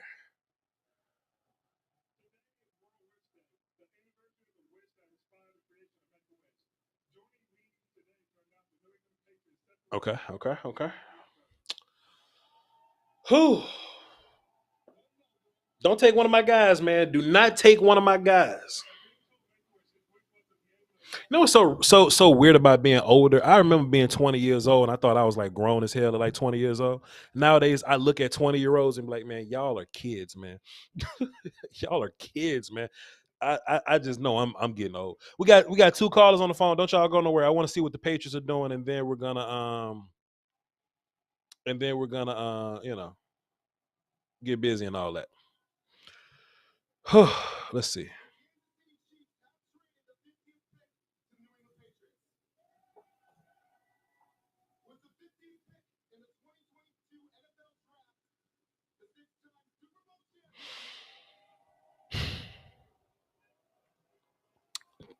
Come on, dog. See, y'all booing is just prolonging.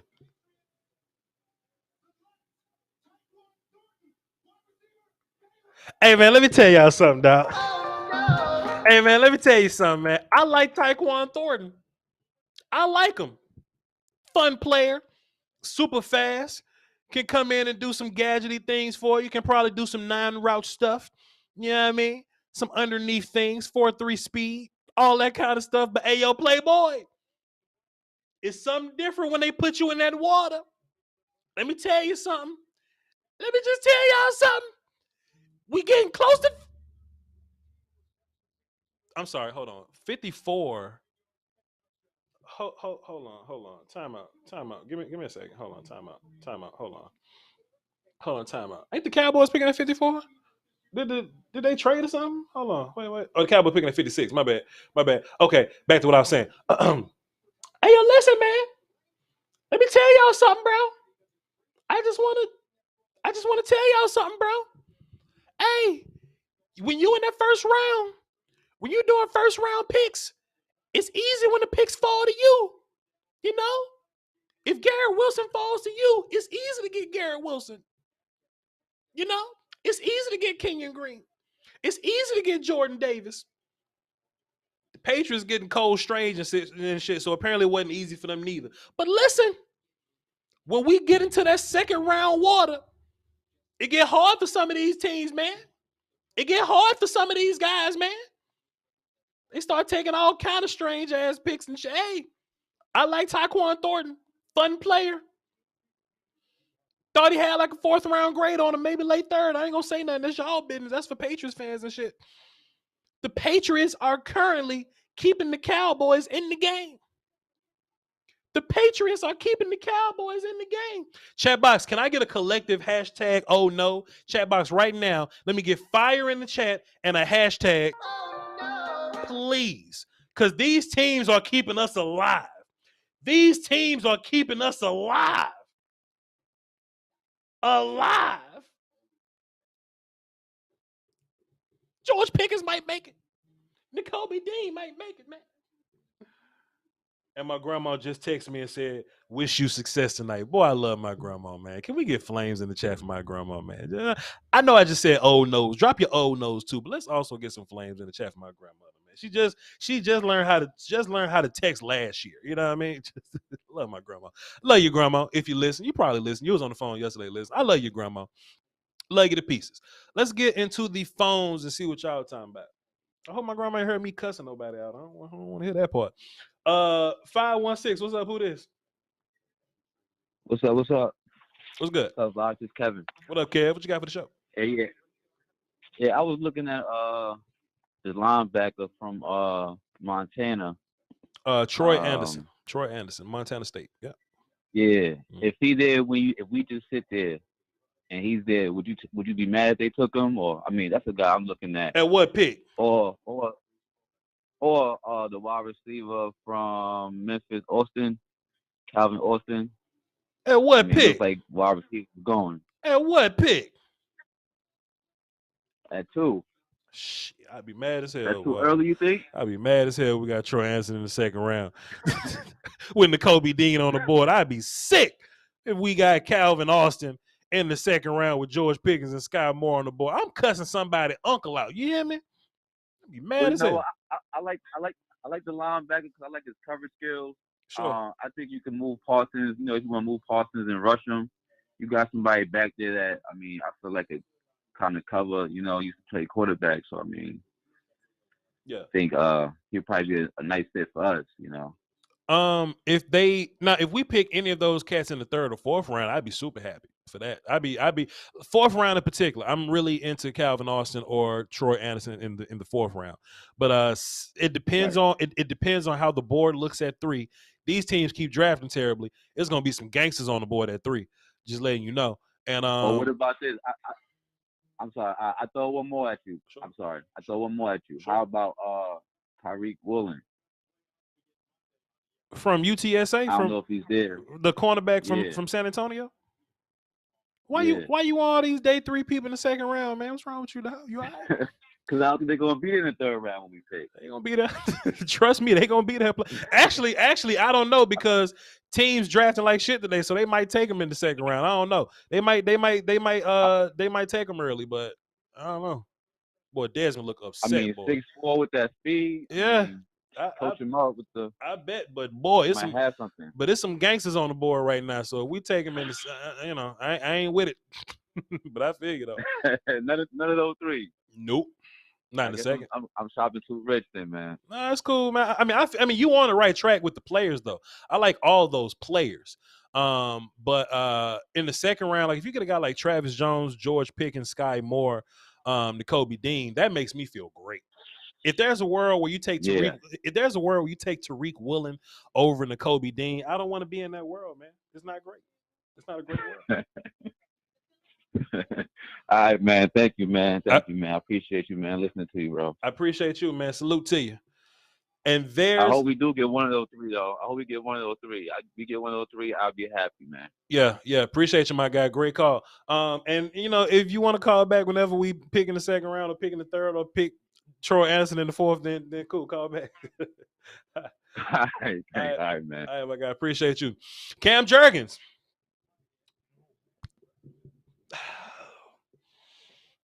Let me tell you something, man. Let me tell you something, bro. I like Cam Jurgens, though. Don't get me wrong. I like Cam Jurgens. Cam Jurgens at 51, though. I don't know.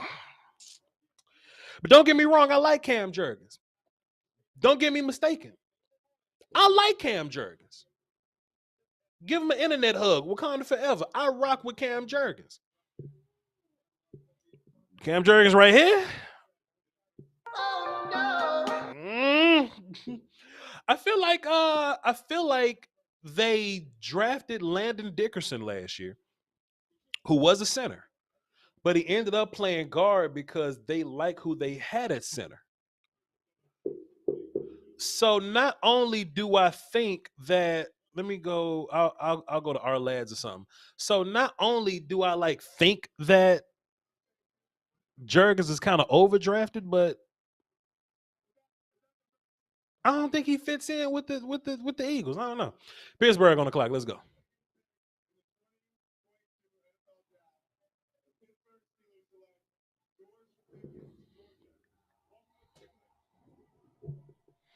Hold on. Let me put my glass back on for this. Hold on. Let me put my glass.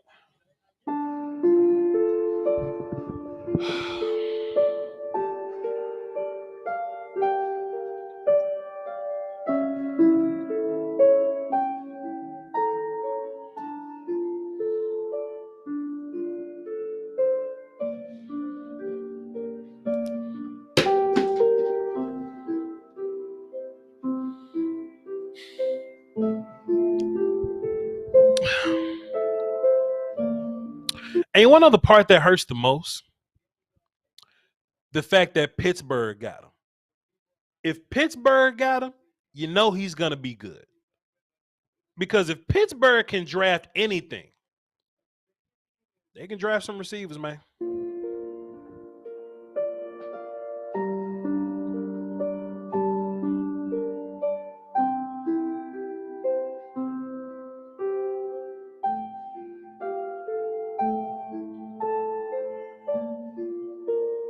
It's like I'm not sad. I'm sad. Let's see what the Colts doing, bro.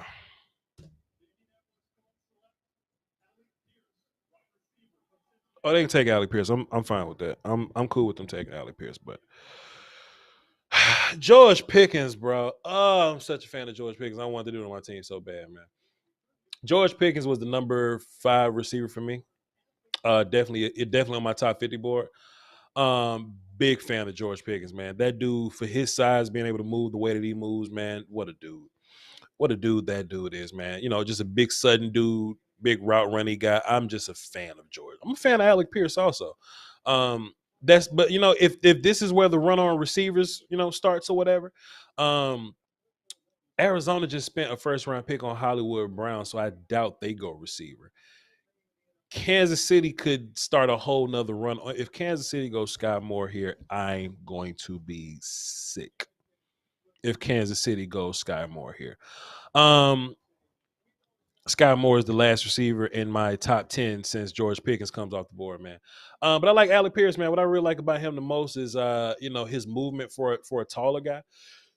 Or at least he plays tall. Can somebody give me an official measurement on Alec Pierce?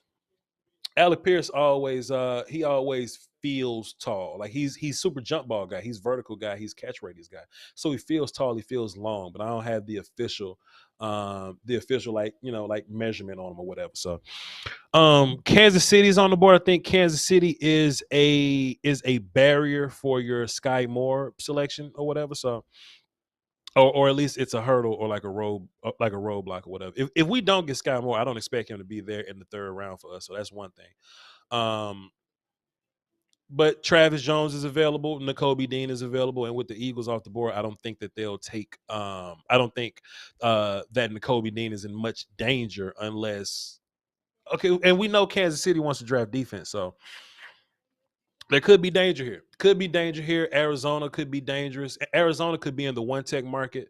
I don't think they'll be in the linebacker market, but they got Zaven Collins last year, and pairing Zaven Collins with Nakobe Dean is a hell of a task. Just like pairing Nakobe Dean with Micah Parsons would be a hell of a task. So I don't want to look at the chat because y'all like to spoil, and I don't want y'all to spoil nothing for me.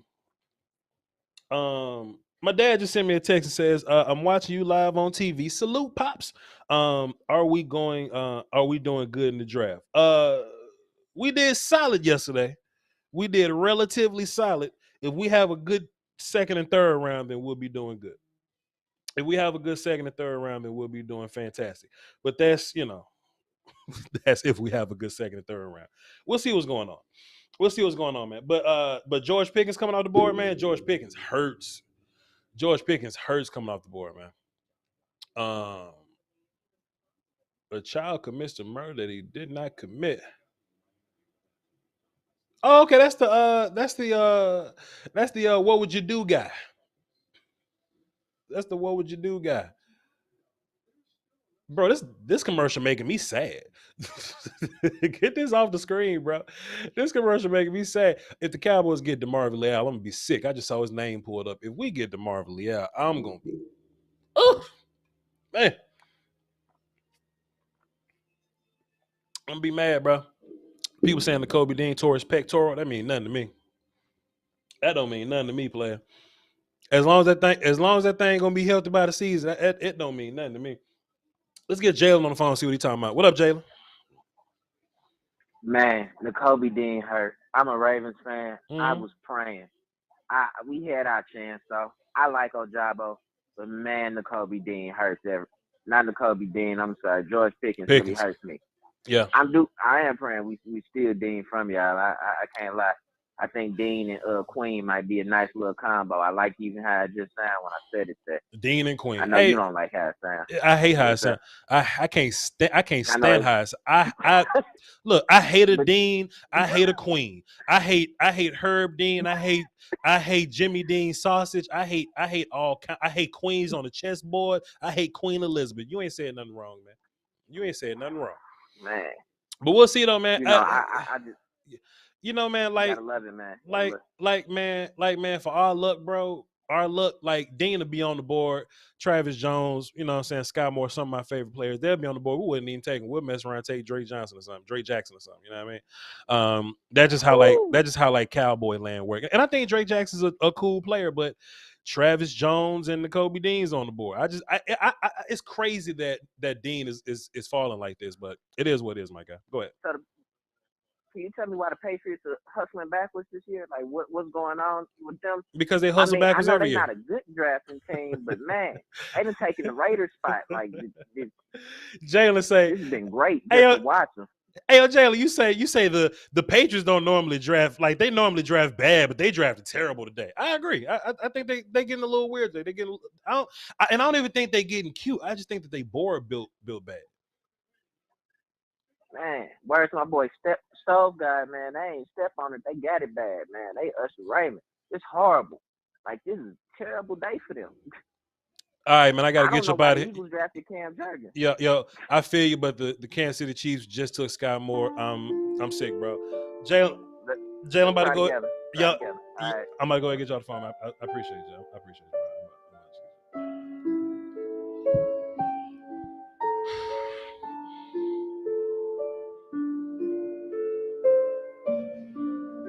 Like, I don't ask for much, And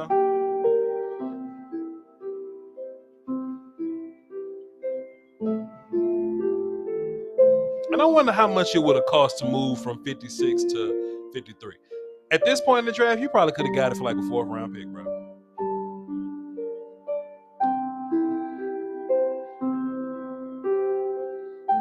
That dude's so good, man. We don't deserve this, bro. We simply don't deserve this.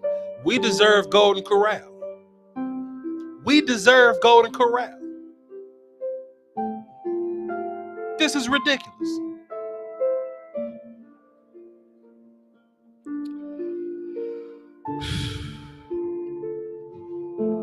Brumley, can I get my list of wide receivers on the board?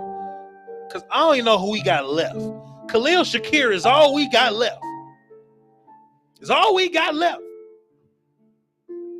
And Jalen Tolbert. I like Jalen Tolbert, but that's all we got left.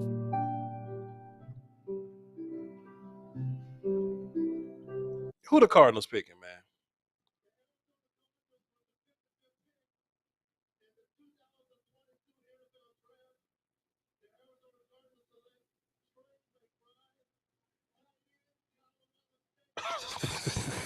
Shit, man. Bro, I was gonna get up and scream.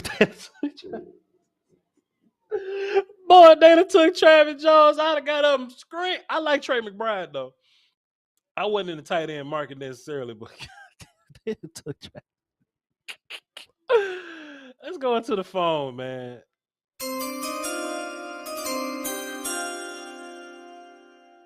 Damn, they took Sky Moore, bro. My bad, bro. Let's get 682 on the phone. See what he's talking about. What's up, 682? Hey, Voch, what's good? I'm hoping we get. I'm just hoping the Cowboys do the right thing, and take Nakobe Dean or Travis Jones, man. That's all I'm hoping. I'm just trying to go. I'm just trying to go to Golden Corral, man. That's all. That's all. I don't ask for much. I feel you. Well, first and foremost, brother, I want to thank you for allowing me to be on your platform, and thank you for taking my call. I'm not as knowledgeable as you are when it comes to draft picking and things like that, but overall, I just want to see. Do you think we're gonna get Dean now, or are we gonna take a bogus pick? I would love to go to Golden Corral, bro. If we get Nakobe Dean, I'm picking 5 people in the chat, and we going to Golden Corral, and I'm paying for it. You feel me? I'm paying for it. I'm a drive to Dallas. I'm in Houston now. I'm a drive to Dallas. If we get Nakobe Dean, I'm picking 5 strangers. 5 strangers that I never met before. Swiper, no swiper, stranger danger, and we going to Golden Corral as a family. If we get Nakobe Dean right here. That's how I feel. Where you live at? Where you live? Where you live? I'm in Fort Worth. I'm taking you with me. Already. And I can eat all the steak I want, Voch. You can have what you want if we get Nakobe Dean right here. You can get what you want. What's your name again? That's a bet. What's your name? That's a bet, Voch. What's your name? They call me Juice. All right, Juice. I'm gonna plug you in platinum. So next time you call in, I know it's you. I ain't want too much, Voch. I just want to say hello, and I'm a big supporter of your platform, man, and Cowboy Nation. Right. Hey, yo, Juice, appreciate you, man. Tap back in with me later, man. If we get Nakobe Dean, call in. I'm gonna come find you. We're gonna go to Golden Corral. Man, Nakobe Dean, my 4th best player in the draft, is on the board at 56. They on the board at 56, and I'm ready to take 5 strangers to Golden Corral.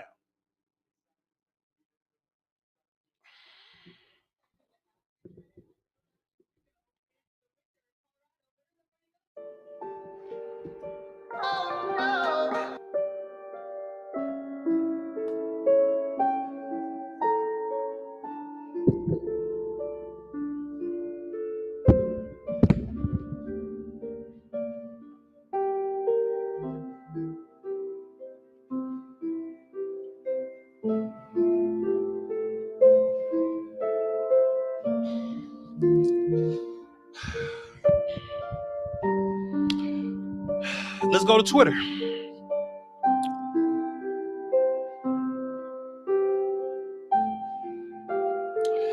I hate it here.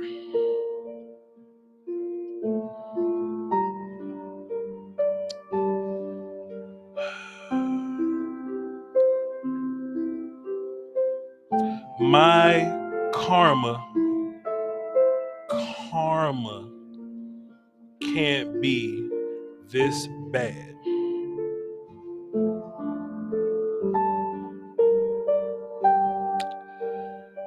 Jerry definitely sold his soul to the devil for Parsons.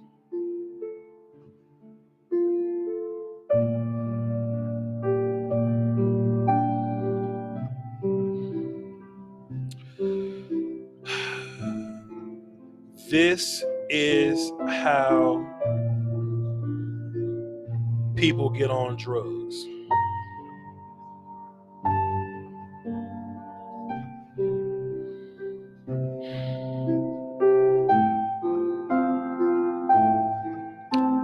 Unfortunately, it's too early to go to bed.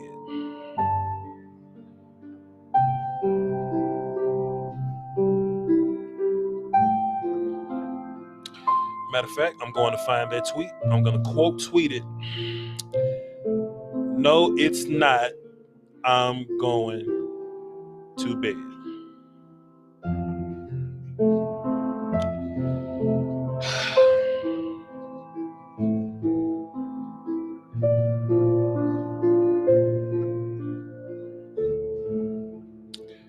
F the draft.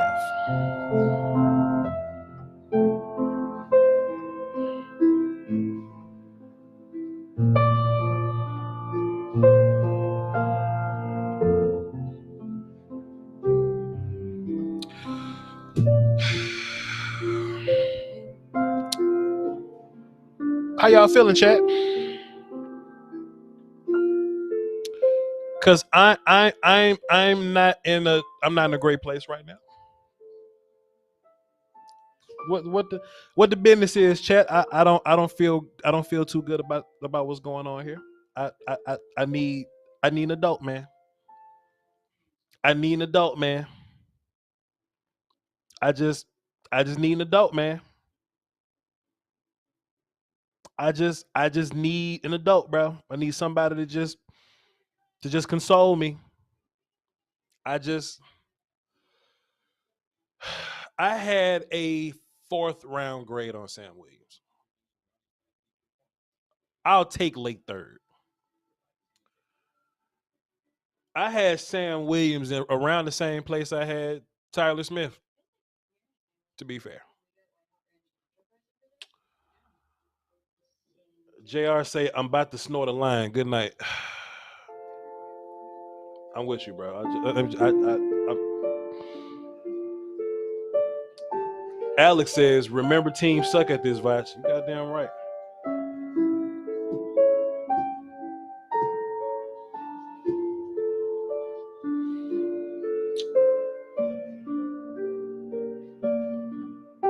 Voch, Ravens got room on the bandwagon. They're more fun to cover.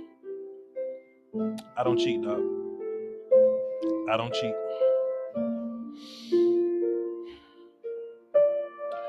Airborne Bully says, he dropped a dub in the super chat, says, this is Dan Quinn's pick. I believe we'll be okay. But why couldn't Dan Quinn pick a better player? Why couldn't Dan Quinn just put his work into a better player? Buccaneers on the pick, man. Paradox Gaming says, I love you, Voch, but I'm done with this draft. Let's see who the Bucs pick.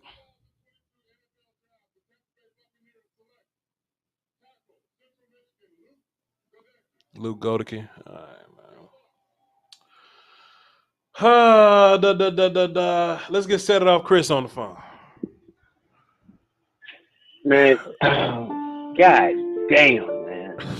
This is hard, bro. What up, Chris, this man? Is fucking hard. Excuse my French, man. God damn, this is hard, bro. What up, Chris? Because it don't make any kind of goddamn sense that you, McCoy, Sky, Foots, Joe Rod, Law, and a bevy of people sit up here and list these people, and you get an off-ball linebacker with a guy coming off an ACL injury, right? An ACL injury, you could have went and plugged this dude in right here, Okay, you get wiped out. You don't get Sky Moore. You don't get Carl Pickens. But this gangster is sitting here for your ass. And then you take the 5th best defensive end when GK was sitting there last night at 24. And look, man, get your whole ass out of here, man. Hey, yo, Chris, this the bad part. He's the 5th defensive end today. He like the 12th defensive end in the draft. Just today, he's the 5th defense. Just left over. Right. But GK is sitting there at 24. If you take GK for all your homes, George Karlaftis at 24, and then you turn around here, and if you don't get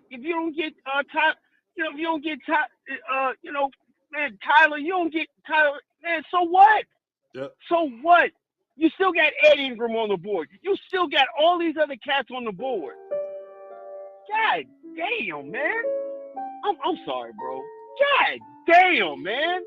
Nah, man. Come as you are, man. That don't make no kind of freaking sense, man. It's like you just don't want to have nice things.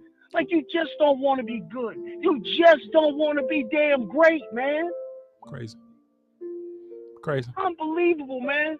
Hey, man, listen, I'm going to go back and watch with you, man, because, this is how we do, man. But, hey, great showing the other day, going with my, doing a breakdown of the new cat. Right. And I understand the upside, but today was the day you were supposed to turn around and fix it. Adjust. And you was going to make it better. Fix it. Yeah. I was totally ready to be like, you know what? Our second round pick so good. Let's just imagine that our second round pick was our first round pick, and that what's the name was our second round pick. I was ready to do that, but the problem, Voch, is this, man. This is the problem. Yeah. We sat up last year, you and I and many others, and I'm always gonna say this. I'm never gonna try to backtrack it like because I didn't see Micah being Micah. I saw Micah being what we said, an off-ball guy, Bobby Boucher on steroids. Nobody expected him to be this. But now you turn around and now you're going to shovel this to me again when you know right now in your linebacking room, where's the fit? This guy, Sam Williams, where does he fit? So you're looking right now, you got DeMarcus Lawrence, Chauncey Golston, Dante Fowler, and Dorrance Armstrong, who you just paid money. So now you're gonna turn around and say, okay, hey, we got Sam Williams. Does Sam Williams even make the team this year? Now that you mentioned it, no. Does he even make the team? No, he don't. No, he doesn't make the team, and that's what I'm talking about. That's what makes this pick so asinine. That me sitting here doing my thing, rattled off 5 defensive ends, and you got 2 guys that you just got 2 guys you got a guy you drafted and another guy you just paid money to. So how the hell you think this guy gonna come and make the team and give you serviceable snaps when you definitely got a hole in the damn linebacker room? That's my problem with this. This makes absolutely no sense. I understand how amazing Dan Quinn is. I understand for years we had the other DCs turn around and taking, damn bologna sandwiches and try to make them into steak. I get that. And I understand he's a great defensive coordinator. But right now, that does not fit any shape, form, or manner when you have a number 1 in CeeDee Lamb. This thing about Michael Gallup coming back in September, October, cut the shit. That ain't happening.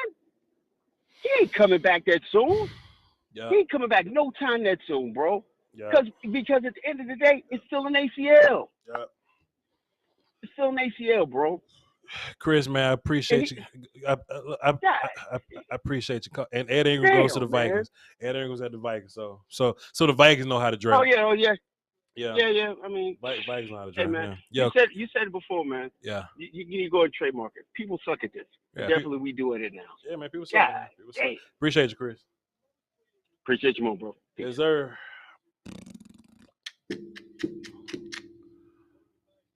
Let's go Danny Savage. Let's see what he's talking about. What up, Danny? Boy, everybody gonna call in with that deep ass breath. Look, when everybody call in, it's gonna be a deep breath at the beginning. I just know, Danny. I just know. I just know. You know what is, Voch? It's sad when 6 million Cowboy fans called this draft pick 6 weeks ago when we saw Sam Williams working with Dan Quinn. Yeah. Didn't we draft enough last year on defense? And I was a big offense guy. Sure. I would have been happy with Tyndall from Georgia. Yeah. Sure. Can you picture Tyndall with Micah in the middle? Hey. I would have took Travis Jones at 1 tech. Two. If you want to go, I would take, even though he's not a Quinn guy. Nakobe Dean. Nakobe Dean. You know what I mean? Listen, you know me. I hate Dean. I would have even took Dean. You hate Dean? We have Jimmy Dean. I would even have took Jimmy Dean at this point. Yeah. We have no one in the linebacker room. Listen, and this is going to sound so bad. Sam Williams, Alvin Mack from the program sounds smart compared to Sam Williams. If you see Sam Williams give an interview, you know what I'm trying to say? At this point, it's like, come on, man. Yeah. Petit Farid was there, Ohio State. Slayer is still out there from Georgia. Because we're going to have to take another O-lineman at some point. Yeah. But this guy, come on. And you know what it is? My dad's 80. I told my dad last night, don't worry about it. We're going to take a defensive end today out of Ole Miss, who sucks. Sure. It's just, come on, man. Our linebacker room, we have no depth. So just for clarity, I just want everybody to know the differences between what's going on right now. I feel like Tyler Smith. I felt like he was a reach, but I still at least feel like he's a good player. I feel like Sam Williams is a 4th-round pick, bro.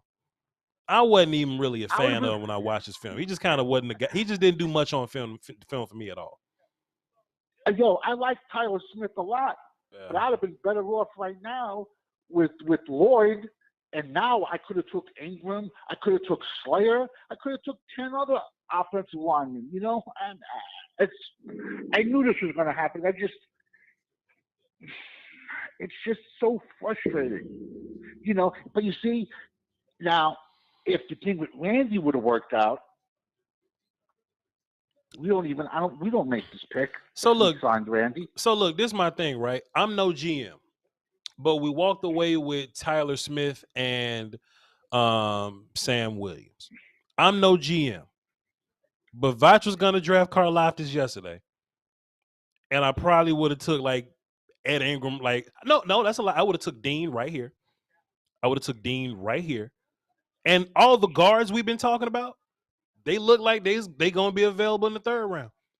So the excuse I gave the Cowboys, right? I kind of gave them the excuse like, oh well, maybe they went Tyler Smith. I keep mixing those two up. My bad.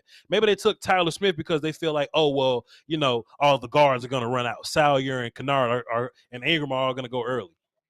All the guards we want were available. You mean to tell me we even could have took George Pickens if we wanted it, and we could have just picked, and we could have picked any. Man, I'm hurt, bro. I'm hurt, Danny. Go ahead and give us one more comment before we move on. The phones have blown up, and I'm sure they upset. Go ahead.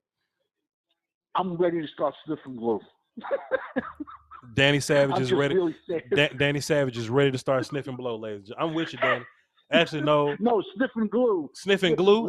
That's worse because that's a worse product and that's a little less healthy for you. All right, Danny. Appreciate you. I'm afraid what's coming in the 3rd. Oh shit! I don't even want to know what's happening. Appreciate you, Danny. Let's get Uncle Charlie on the phone and see what he's talking about. What up, Unc? See, I'm gonna say this, Voch, and man, Voch, your hard work is not going unnoticed. We appreciate you. We love you for the work you do. Yeah, but I'm gonna say this. Right. This is what you call ass on top of ass. I keep saying it. I said it for the last 3 years. Right. I was talking about the Cowboys so bad last year. I got all kinds of Uncle Charles on drugs, Uncle Charles drinking that wild-ass rose, Uncle Charles needs to go to rehab, all that. So I want to ask the people that made those statements, what rehab I'm in now? Because if I'm not in rehab, then who's the one crazy? Yeah. This is the very thing I talk about the Dallas Cowboys. That they do dumb, excuse me, I got to say this, excuse me, they do dumb shit. Mm-hmm. It's what it is. This is why, and the Eagles don't got better. They ain't got worse. They don't got better. Okay, they looking good over there right now. We don't have a starting. We don't have a number one receiver. You can find out you got rid of him when he started to speak up and say, "Hey, the ball, I need to get the ball more." What did you do? You got rid of him. Dez spoke up. You got rid of him. Terrell Owens spoke up. You got rid of him. You get rid of everybody that stand up for themselves. And you're gonna find out that Mike McCarthy will be gone after this year because we might not make the playoffs. I don't know. I'm not gonna say that. I don't know. We don't know what the future holds. We're not going to say it, but what I am going to say is, and I'm going to get off this phone because my pressure don't went up through the roof. What I am going to say is, I'm going to close my goddamn curtain, Voch, because I come in there and I have my underwear on, goddamn, and I'm finna get to watch the draft, and I look in the damn window. It's a dude looking inside the goddamn window. Hey, man, you watching the draft? No, get your ass away from there. Somebody else out watching the draft. Now, I know I'm going to watch your ass go to jail and you don't get away from you. And that's all I got to say, man. Appreciate you, Unc, for the uplifting words, man. Salute. Yes, sir. Man. Uncle Charlie, ladies and gentlemen. Let's see what the Bengals do. They probably take Dean here.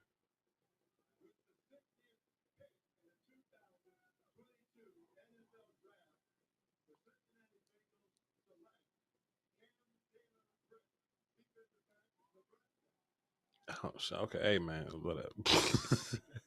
Cam Taylor-Britt is a tackling safety. I didn't think he was very good at all. Y'all see Phil Collins looking at me? Where you at? Right there. Do y'all see Phil Collins looking at me? Look at Phil Collins looking at me. That's how I'm looking at Jerry and them, dog. That is how I'm looking at Jerry and them, bro.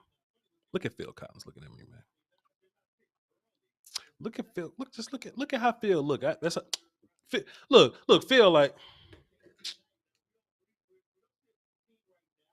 That's how Phil looking, man. Look at Phil Collins. Phil Collins is all us.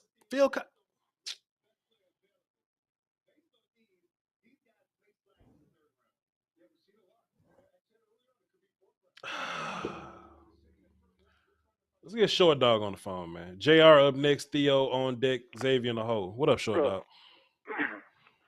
Bro, we go.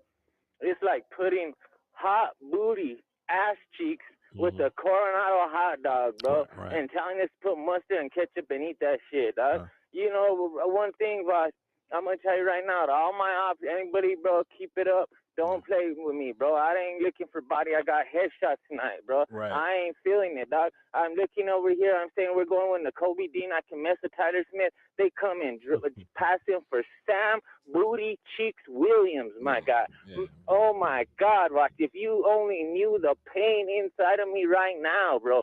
Talk about the worst preseason, the worst, all of that shit. Hey, get my gun right there. Ain't nobody coming in or out of this place. Well, I don't even care who we draft. They better go and trade up for Dean. I'm going to give away my season tickets. After I had to sell everything, who knows, God, put my life on the line selling just so I can get season tickets and jerseys, and now Jerry wants to do me like that. But like I said, you're the only reason I'm supporting the Cowboys right now, bro. That's a big thing for me 30 years out, dog. I love you, but Voch, I ain't with this shit, bro. Yeah. I ain't with this shit. Yeah. Appreciate it, Short Dog. So this my whole thing on the Sam Williams pick, man. I went to go watch film on him, right? Like I saw Dan Quinn working with him, and I saw Dan Quinn working with him, and of course we looked at it and we was like, oh, well, okay. Let me go watch some film just to kind of follow up on him. I remember I first saw Sam Williams in the Senior Bowl. He was in the Senior Bowl. He didn't have an Ole Miss helmet, and I was like, "Who's that guy with the?" He just had a blank white helmet or whatever, right? And it was Sam Williams, and he wasn't really spectacular then neither. You know what I'm saying? But then I went to go watch his film after I saw Dan Quinn had worked him out, and Dan Quinn had liked him. But I didn't think that there was anything wrong with Dan Quinn liking him. Like Dan Quinn can like who he likes. You know what I mean? But that don't mean we got to take who we like in the second round. That don't mean we got to take who we like in the third round. And to be fair, I think we have to just ask questions for a minute because Nashawn Wright was kind of overdrafted too. And he was a Dan Quinn guy. And now I'm looking at the fact that Sam Williams is kind of overdrafted too. There we go. And I just feel like I just feel like watching Sam Williams, he didn't give me anything that made me feel like he would make this team. And that sounds a certain kind of way, but I don't think Sam Williams is going to be a practice squad player for you. So you look at D-Law, you look at what Micah could be. We still haven't drafted a receiver, by the way. You look at what Micah could be at edge. You just re-signed Dorrance. Basham exists. Fowler isn't concrete anywhere, but I think Fowler as a veteran would be better than what you would get from Sam Williams. And then you got Chauncey Golston that we drafted last year.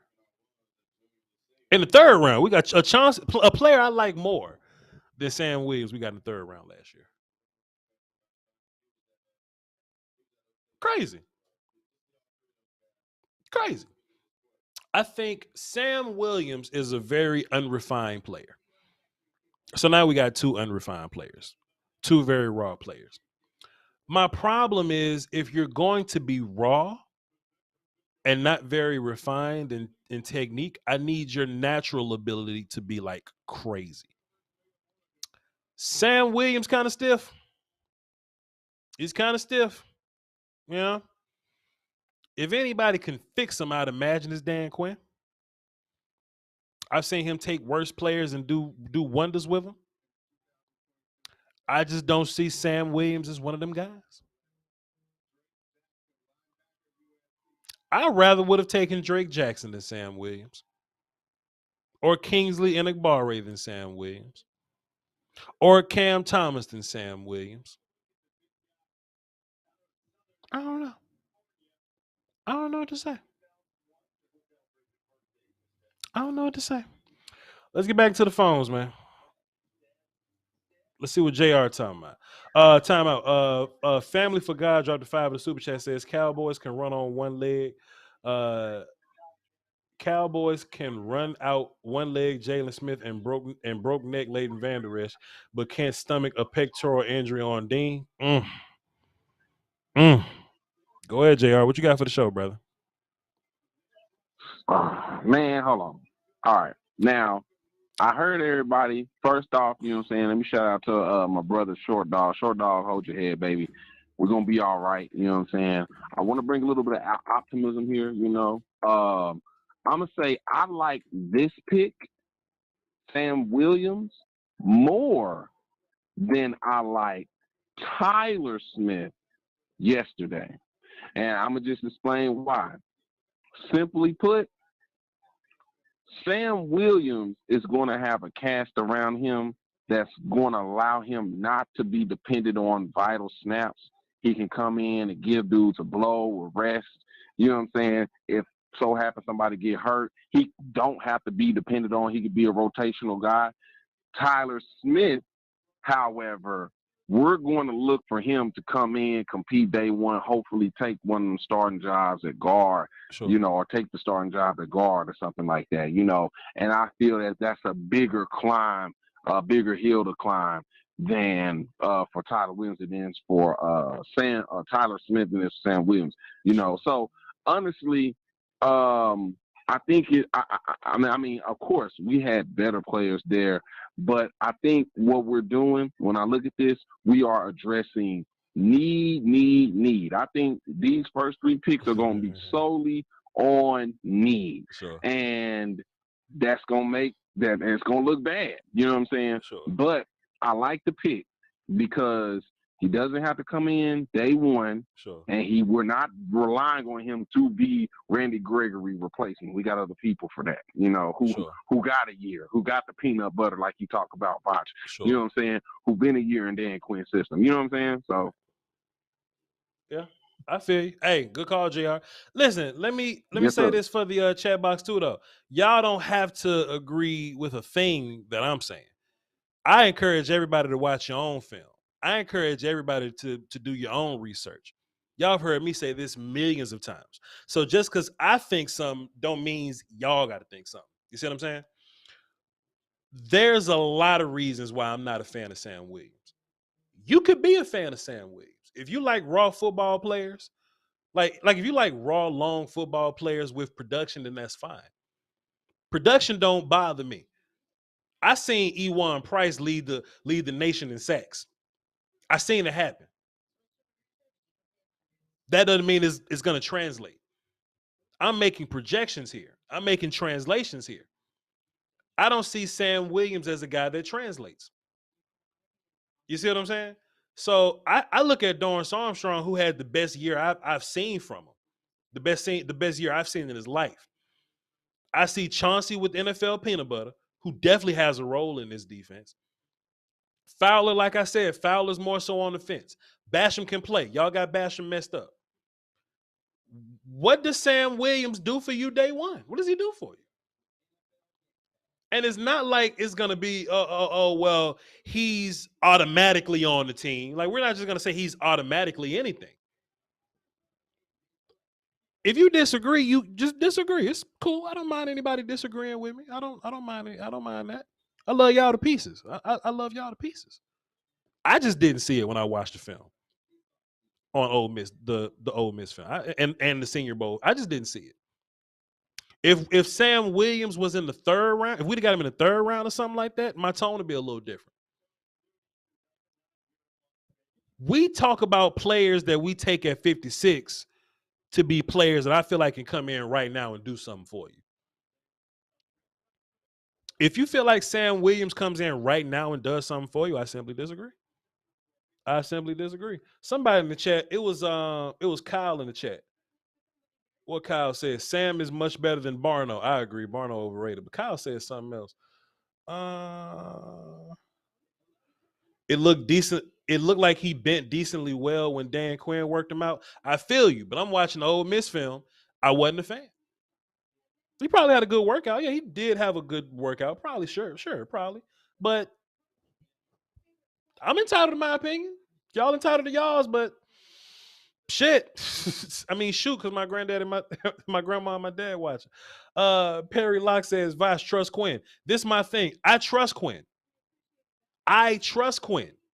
I've seen Quinn take weird-looking players and turn something into them. But why can't I trust Quinn with a better player? Why can't I trust Quinn with a better player? Kingsley Enagbare from South Carolina, in my opinion, is a better player than Sam Williams. Why can I trust Dan Quinn with him? Or Drake Jackson? Or Cam Thomas? Somebody I'm missing. Brum, can I get my edge list up here? I'm missing somebody. Boy, Brum is on it. Yeah. So Cam Thomas, Kingsley Enagbare, they're available. Why can't I trust them with Dan Quinn? Just because we got Dan Quinn doesn't excuse the idea that we draft somebody that I don't feel like should be there. Voch, Broderson Belt says without the domestic violence, Williams would be a first rounder.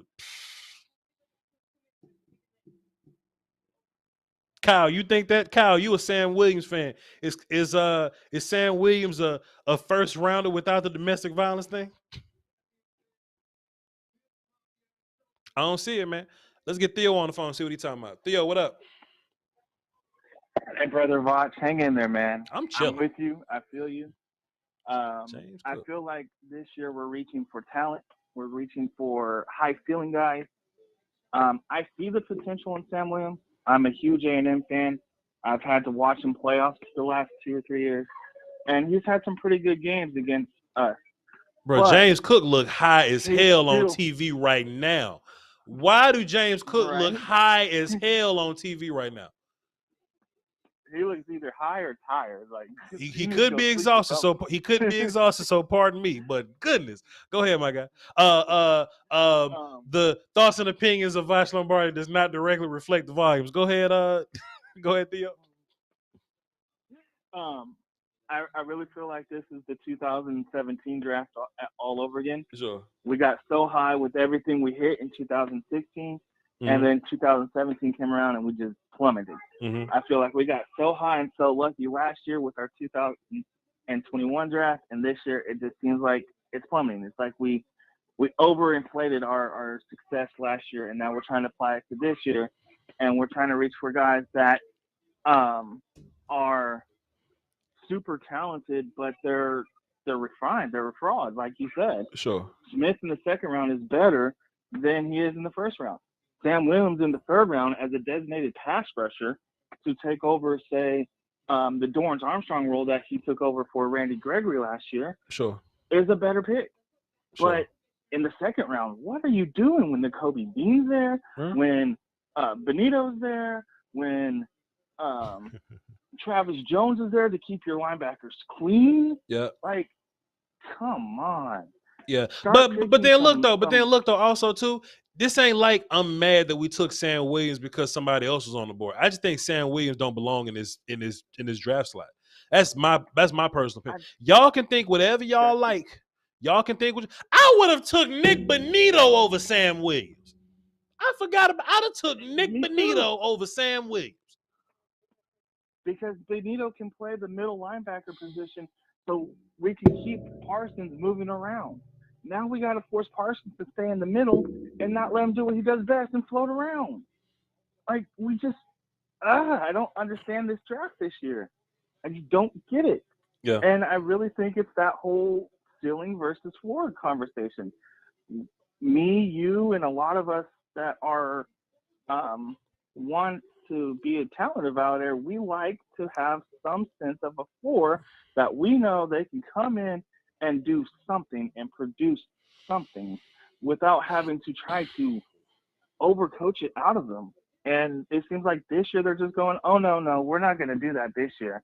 We did that last year with Chauncey Golston, and we did that last year with Micah Parsons. Sure. We did that last year with Deron Kearse and all these other guys. But, this year we're just going to go for all these really super high-talented, high-ceiling guys that don't fit the draft spot. Sure. Appreciate you, man. That's how I feel it is this year. Appreciate you. Love you, man. Be safe. Yes, sir. Great call, man. And you know what? To be fair, I'm kind of tired of drafting dudes with the whole domestic violence background. I wasn't, I was just going to keep it about the player. But, we did the whole Josh Ball thing last year. I'm not, that's just a weird thing to even talk about just off the rip. Like, if that came out to be whatever, then whatever. But my word, man, I just want to constantly reiterate this, though. I want to constantly reiterate this. Y'all do not have to agree with what I think. I know a lot of y'all trust my opinion. I'm grateful for that. I appreciate you for that. I appreciate y'all for watching and trusting Voch's opinion. So look, shake my hand, fist bump. Appreciate you. But we don't have to think alike. And if y'all disagree with me, I still love you. I still love you to pieces. Shucks. Y'all like my grandma watching. What up, Sam? What's going on, Voch? It's good to talk to you. I don't call often, but it's always great to talk to you. Of course, congratulations on the whole volume business, getting big-time names like Colin Cowherd up on you, bro. Appreciate you. That's wild, bro. It's wild to see how things gone. I remember listening to you back when I was in college shooting hoops. Wow. And right after you got fired from the hospital, right? Mm-hmm. And you're just like, man, just wait. I'm about to go off. Man. And hey, you're a man, your word, man. You're coming up. Wow. You're coming up. You're a big time dude, man. So big respect to you, Voch. Hey, appreciate you, man. That means the world to me. Appreciate you. Yeah. Yep. Now, yep. To get into Sam Williams. Yeah. I'm a Sam fan because that's my name, not because of the player. Sure. And I'm not gonna lie, I don't watch film. I listen to y'all. I listen to what everybody else saying. But it's not encouraging, man. It's not encouraging. If you want to take a raw prospect or hey, Dan Quinn is that dude. He could turn anybody into a player. Yeah. I get that, but setting that for the fourth round, if you're saying, okay, Sam Williams, he's gonna sit, and then once we let all these other guys go and get paid, then it'll be his time to ball. Why do that in the second round? Do that with the fourth. If he's going to be a Dorrance Armstrong type of player, at least that kind of career path to where he's just a backup player for a couple of years, and then he gets in, and then we really see what he could do. Well, why do that in the second round? Why do that when you got all sorts of players ahead of him? Why do that when you got Nakobe Dean right there? We have no problem taking injury guys. Sure. We have no problem taking gun under the feet guys. Right. What's the deal? Right. What's the deal? Do that in the fourth like Dorrance Armstrong was. Do that with a player like Chauncey Goldston or anything like that. Yeah. It just doesn't make any sense. Both of the players that we've taken.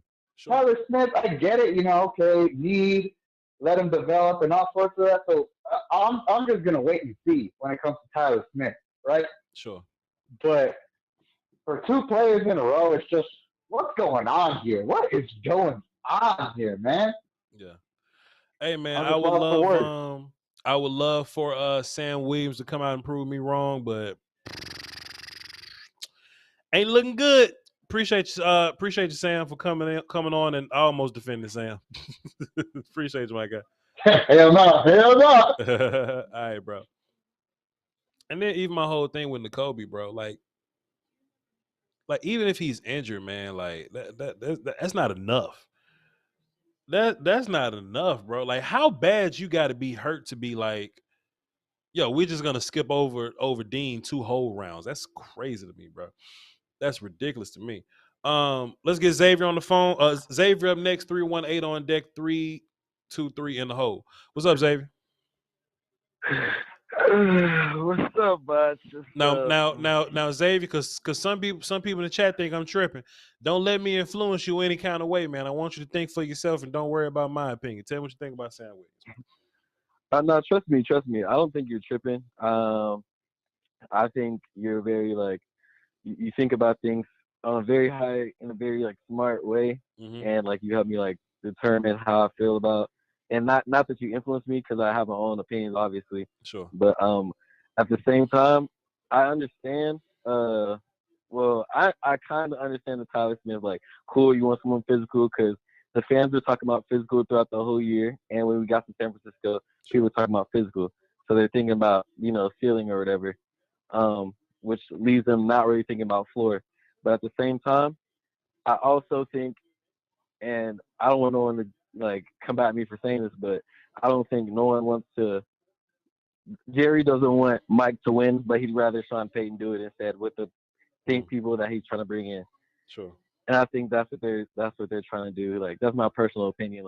It only makes sense. If Nakobe's on the board twice, George Pickens is on the board once, Sky Moore's on the board. There's plenty of people. I'm pretty sure Jalen Tolbert is on the board. I could have been happy with plenty of other things. Sure. And I mean, what you say? No. Go ahead. I'm listening to you. Oh yeah, but yeah, I definitely could have been happy with plenty of things, and that's what I'm thinking. I don't think they really want Mike there as much anymore. I think that everybody's asked for Sean, and they're just trying to seem smart.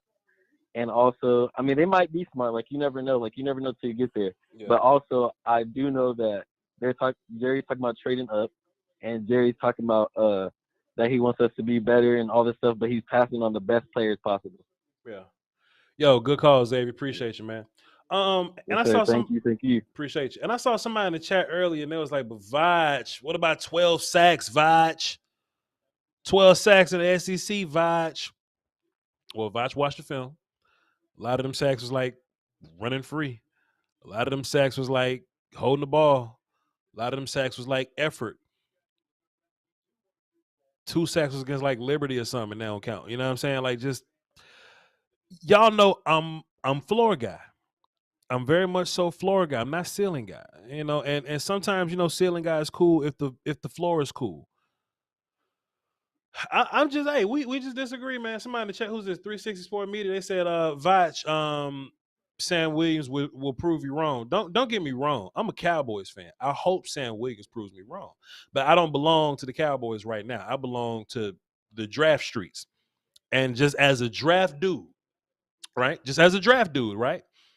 I'm sitting here with Sam Williams, Nakobe Dean, Kingsley Enagbare, Nick Benito. Did I say Travis Jones? And Travis Jones.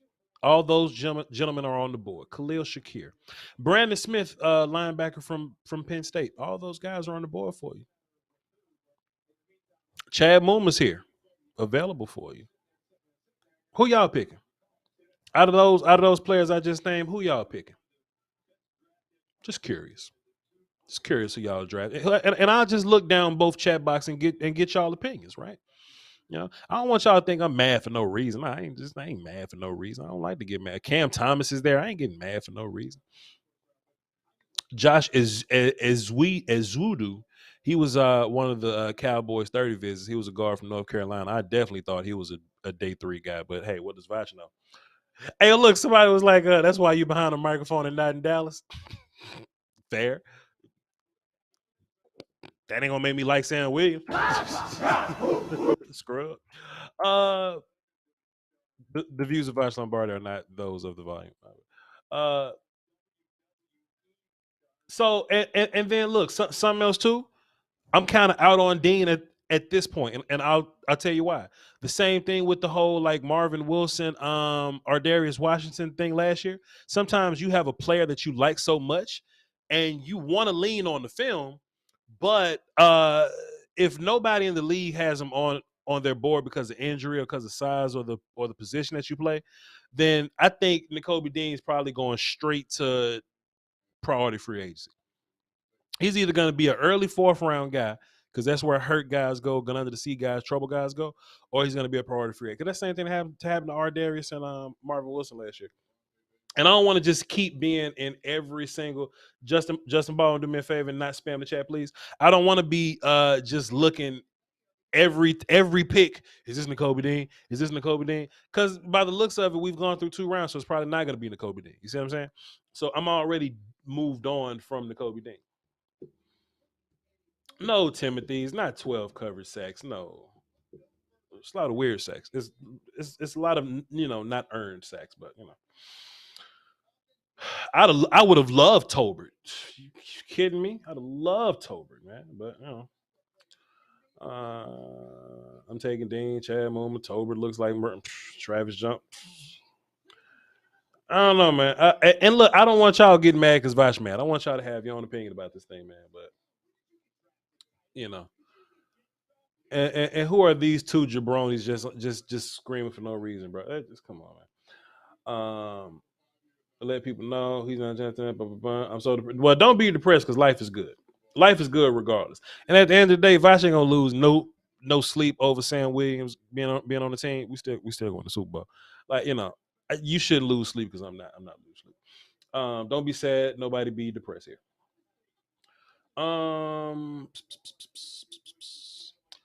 The same people that didn't like Parsons last year, I wanted Rashawn Slater, but that's a different conversation.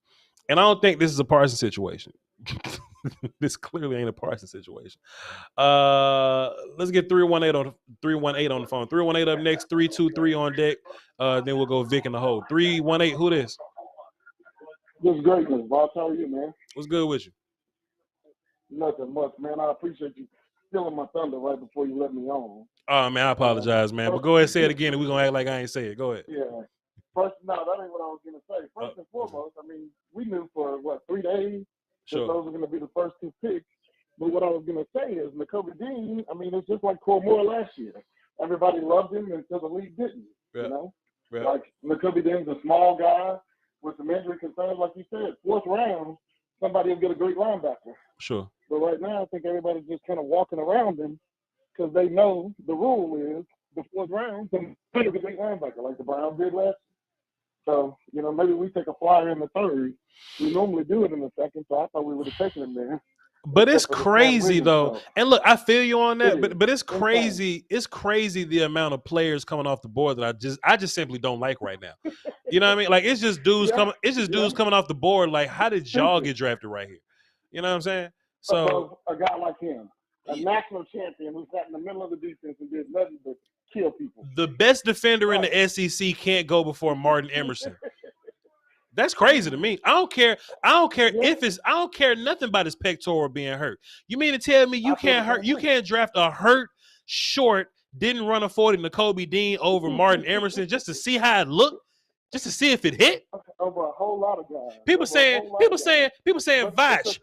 People saying Voch. Let's just take a chance on Sam Williams. We can't take a chance on Nakobe Dean? You kidding me? No, but see, what you're forgetting is that it's a fraternity, and we're not in charge. So the rule is, if he's small and hurt, sure, he goes to the 4th round. Sure. It's crazy, but that's the rule. Sure. You know, we just finished with look at Corey Moore killing in Cleveland. Sure. Sure. And they got him in the 4th round. Sure. Like, that's just, I don't know why, and I don't know how, but that's the rule. But I appreciate you taking my call, man. That's the way they do it, man. I appreciate you, bro. Hey, everybody, look, I have officially gotten into my Voch bag, and for those of you that have followed me long enough, you know what that bag is. But for now, Family for God dropped 5 and says, "Can't wait for Sean Payton, the 2023 free agency, and finally having a coach that gets players." I don't think this is on McCarthy right now. And then Juan Rankin dropped 5 and says, "Voch, what are your thoughts on USC edge Drake Jackson?" Cool player, can play 3-tech, can play outside, can play hands in the dirt. He played like last year. I think he was hand down. This year, I think he was hand up. I think he was standing, or vice versa. It's one of the two. Fun player, super long player, long arms, solid motor, stuff like that. Cool little winner, things of that nature. Hold on.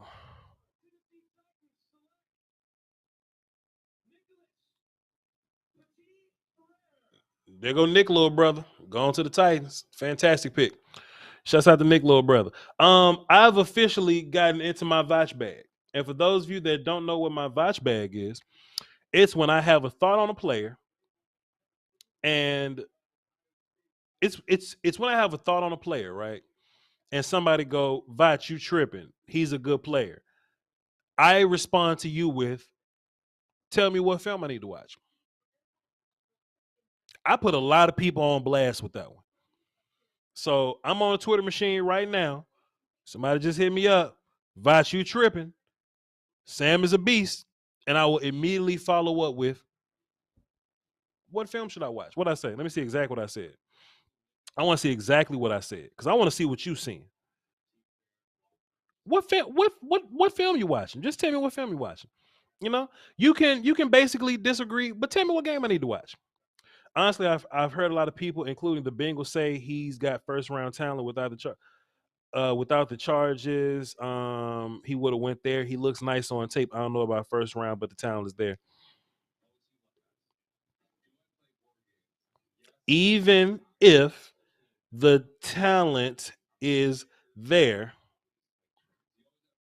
I like at least 10 players better.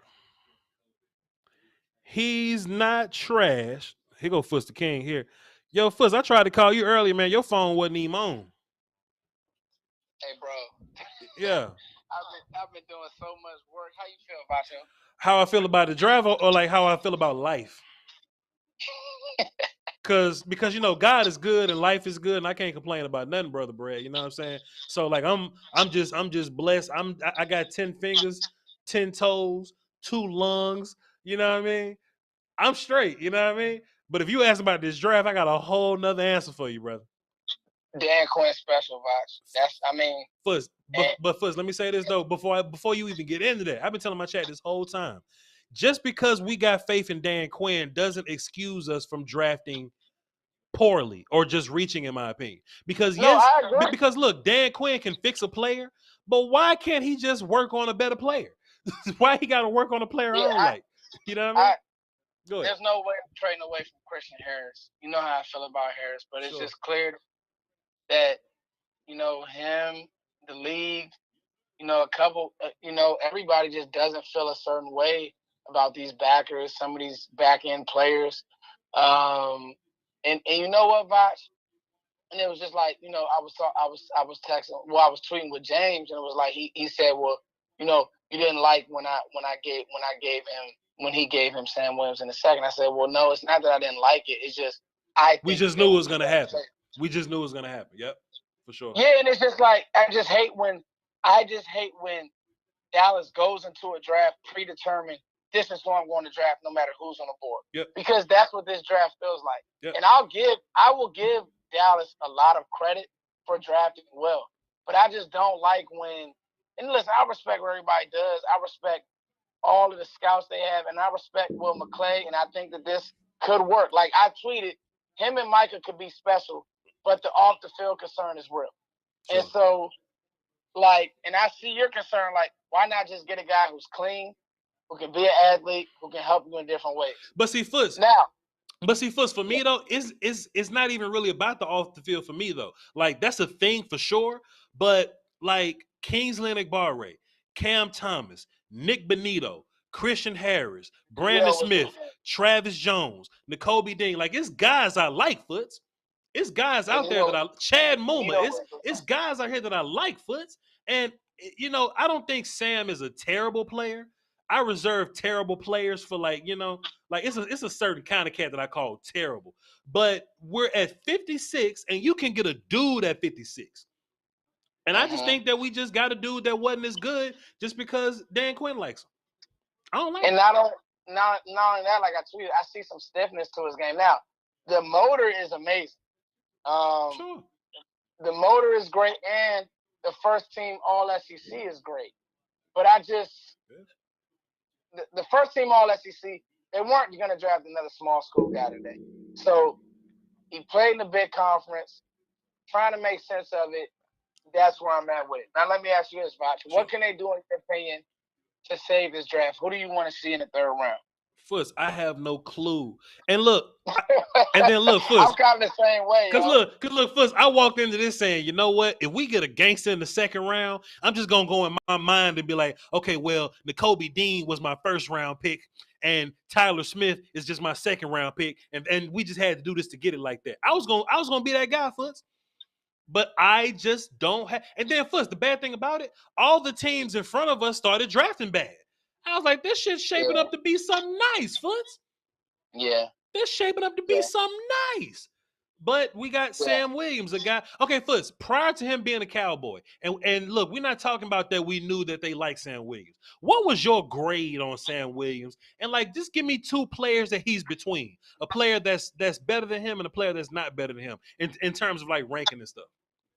I had a 2-3 on Williams. Ranking, I did have Nick Bonito over him, but it's kind of weird because I see Sam Williams as just a true end, like hand in their end.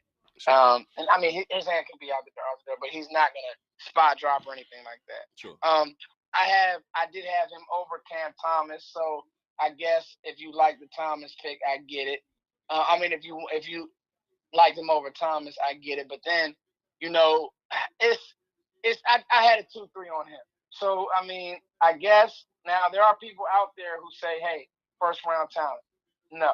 I don't see that at all. I don't know where that come from. Because, look, like, you can say first round talent, but you put that dude film next to, like, Karlaftis film, it doesn't add up.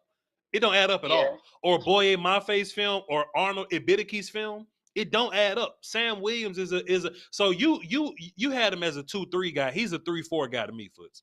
He's a 3-4 guy to me. And you're not wrong. And I even take it a step further, bro. It's like when it comes to like, all right, so Dallas must love these receivers that they have on this roster. Because they letting them fall too, boy. They letting these guys just go. I guess. But look, this is my thing though, Fuzz. We just can't run guys out there because the only guys that we got healthy is James Washington, Semi, and like CD. Like we ain't even got guys. So we gotta draft somebody. It just look like it's gonna be like a day 3 guy, it looks like, or whatever we do in the third round. Unless you go tight end, I thought, Trey McBride could have been an option. Sure. But it just goes back to what you're saying, like the strategy here is weird. But again, gonna let it play out. I would have went receiver, linebacker. I'm actually good with the ends on this roster. Like, I thought that these ends could have got it done. So, Foots, I'm not cutting you off, Foots. I'm not cutting you off. But I've been fussing with my chat box for a minute, Foots. So, D-Law, Micah, Dorrance, of course. I think Chauncey's better than him. That's just my personal opinion. Nobody else got to agree. I think Basham is better than him. That's my personal opinion. Y'all ain't got to agree. I think the fight is like him and Fowler or something. You know what I mean? But if it goes that far down the list, you picking that dude at 56? You picking? Yeah, like how does he get on the field this year?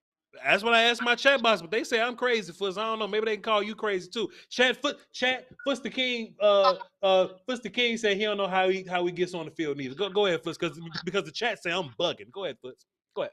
Who's he better than right now? Like, who is Sam better? Who is he better than on your roster than right now? If you want to make an argument and say Fowler, I won't fight you. But that's still 5 people down, man. That's 5 people down, bro. I don't know. Yeah, and I guess I can tap back in, Voch, after we get the 3rd round pick and really go in. I'm gonna get some work done. Yeah. But I'll tap back in with you, Voch, after we get the 3rd round pick in to just see how do we round out. Now, I will say this. My rationale for Tyler Smith, and you turned me on to Tyler Smith, so sure. I hope you didn't go crazy. I know you may have liked other players, but sure. It makes sense because you really got me liking his film, Voch. So yeah. I was on the island loving Smith by myself. Sure. And then I took a lot of heat for that. Yeah. But I liked it. I liked it.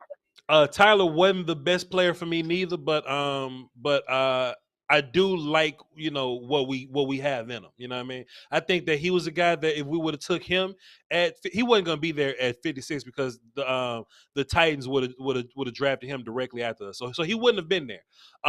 But I could at least see the fit and I at least like the player. I'll at least say that. You know what I'm saying? And then Foots also too, man, people in my chat box, they saying that I'm capping again. First of all, if we just say we disagree because Voch don't cap. They in here telling they showing me like his athletic numbers, Foots.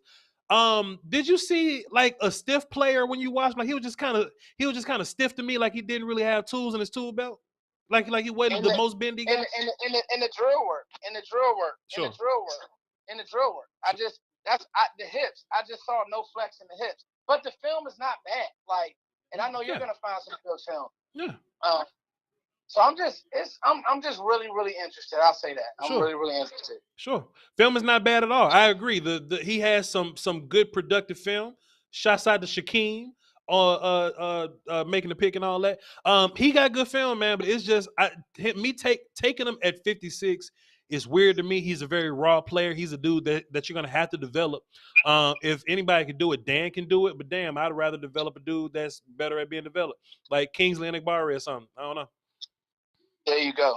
That's it. That's all. And that was my only. That's my only thing. But let's let it play out again. Sure. I feel like we have to live in that world now. And what I'll do is, Voch, I'll call after we make our 3rd because I know you got a lot of work on your hands. Hey, and I just want to say this on a public platform. You are a GOAT. Sky's a GOAT. Everybody covering James is a GOAT. Law's a GOAT. All you guys are GOATs doing this, man. Keep it Joe's a GOAT. Like, all y'all keep doing this stuff. And you, bro, having a Cowherd situation, major, bro. I just had to say that. Yo, Foots. I'm giving everybody flowers in this world. Yo, Foots, I'm grateful. I appreciate you, but don't you dare keep your name out that list now, Brother Brad. You know better than that now. You know what I'm saying? And you know what I mean? You humble cat and you ain't gonna hype yourself up. But dog, you one of them ones too, man. And you and Will still did some fantastic work yesterday. I tuned into your show. It was late as hell that night, but I wanted to hear what y'all had to say, man. So you one of them dudes too, man. You a legend also, bro. Tap in with me later after we get this 3rd round pick. All right, homie. Yes, sir. Now, chat, I just also want to say this because I know there's some brand new people at the volume that don't know how Voch get down, and that's fine. But if y'all disagree with Voch, don't just say in the chat that you disagree with Voch. I would love for you to call into the show and tell me how you feel. Abraham Lucas to the.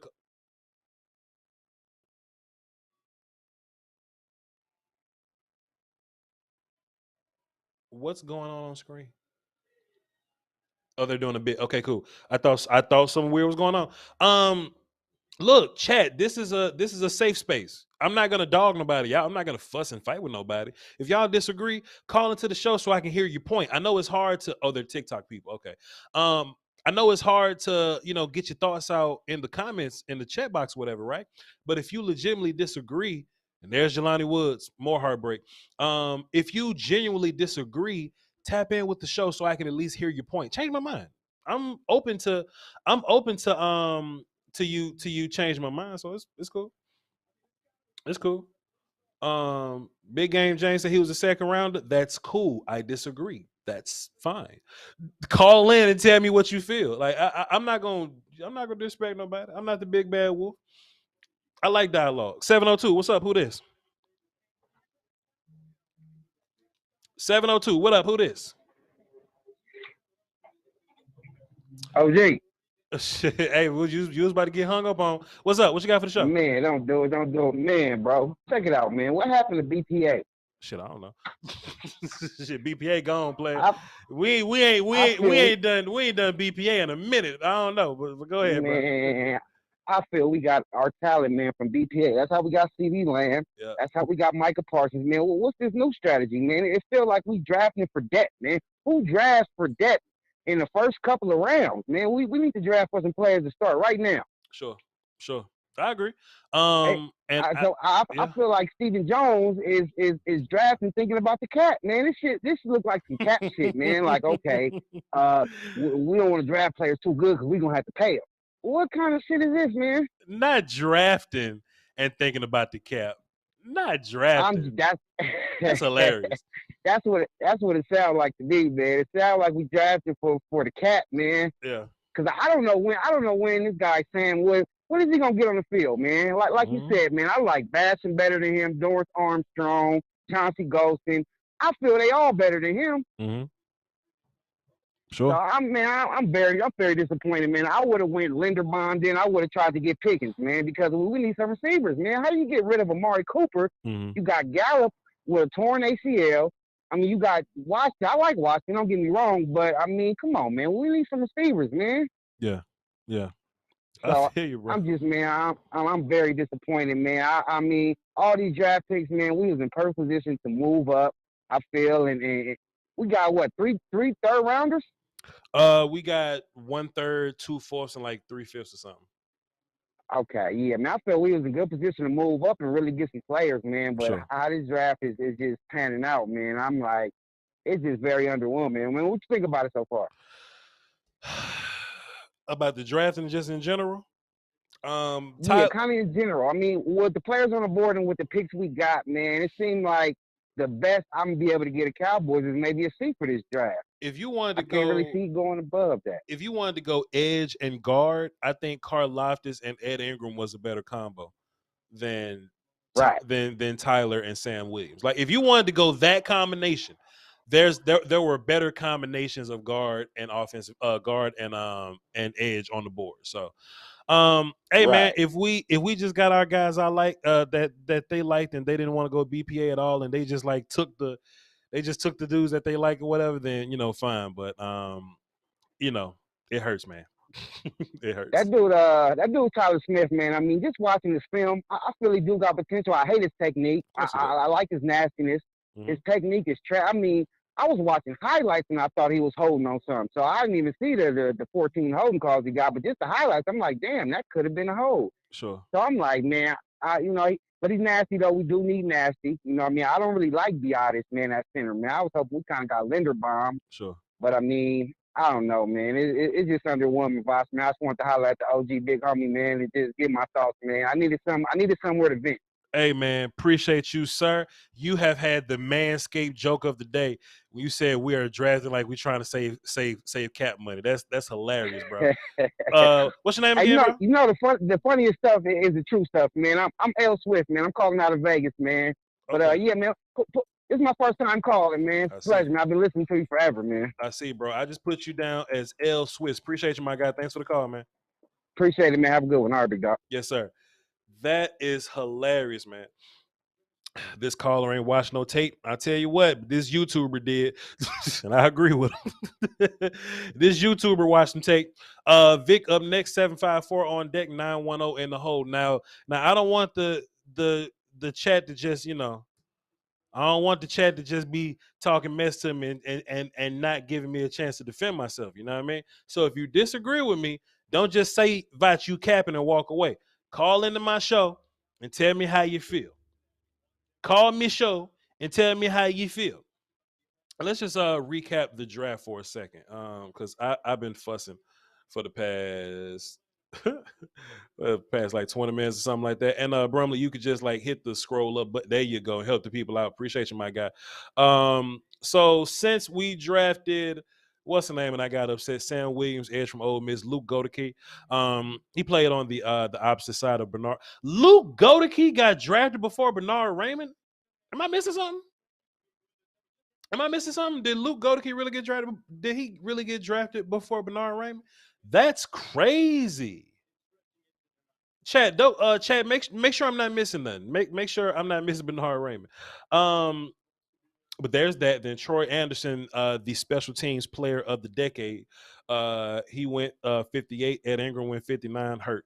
Cam Taylor-Britt, think that's a bit of a reach. Drake Jackson, like the player, goes to San Francisco at 61. Brian Cook, I have no clue how we got here with Brian Cook, free safety kind of guy.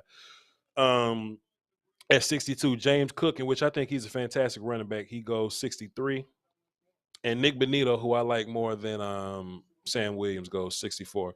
Let's see, at the top of the third round, I haven't even cleared up the whole third round thing. It's refreshing right now, so I'll let the third round joint refresh while I have a conversation. Fuster King's guy, Christian Harris, just came off the board, linebacker from Alabama. Fuster King probably a little hurt right now because he loved Christian Harris. The way he feels about Christian Harris, that's the way I feel about Brandon Smith from Penn State. So that's one thing. Set it out, Chris texts me, and he's a bit upset. He's a bit upset. Luke Fortner, pretty good player from Kentucky, pretty good center. One of the guys I like. Brian Asamoah, pretty overrated in my opinion. Goes to Minnesota, but cool. Josh Iziriku, Cowboy 30 visit guy. I think it's a little early for him. He's probably going to play a little guard. Could possibly do some tackle stuff for you. Martin Emerson, wasn't a fan of the player at all. But Nick's little brother, Nicholas Petit-Frere, from Ohio State, offensive lineman. He ended up going to the Tennessee Titans. Big fan of him. Chad Muma. I'm a fan of him. I'm a fan of his at 70. I know there's some people talking about taking him at 56, in which I would have taken Chad Muma at 56 over Sam Williams, but he's tapped in at 70. Shouts out to him. Velus Jones from Tennessee, I think it's a bit early for him. Abraham Lucas, who I am a fan of, Senior Bowl guy, goes to Seattle. Seattle makes 2 good offensive line picks, and it's interesting that Russell Wilson had to leave for them to get 2 good offensive line picks. Interesting. Jelani Woods, the guy that we was looking for, but hey, we said he was going to go in the third round. There we go. Desmond Ridder, quarterback for the Atlanta Falcons. He's going to come in and compete early. And then we got Christian Harris, linebacker from Alabama. Player, super athletic. I feel like he has some problems with mental processing and stuff like that. He just didn't see it as well, but he's athletic enough to get busy. So that's all I got to say about that. All right. Now, chat, I got the same numbers. On the phones that we had the first time. Now, I asked y'all, if you disagree with me on my Sam Williams take, this is a safe space. You can call in. I'm going to love on you, and we're going to disagree, and we're going to dialogue. You understand?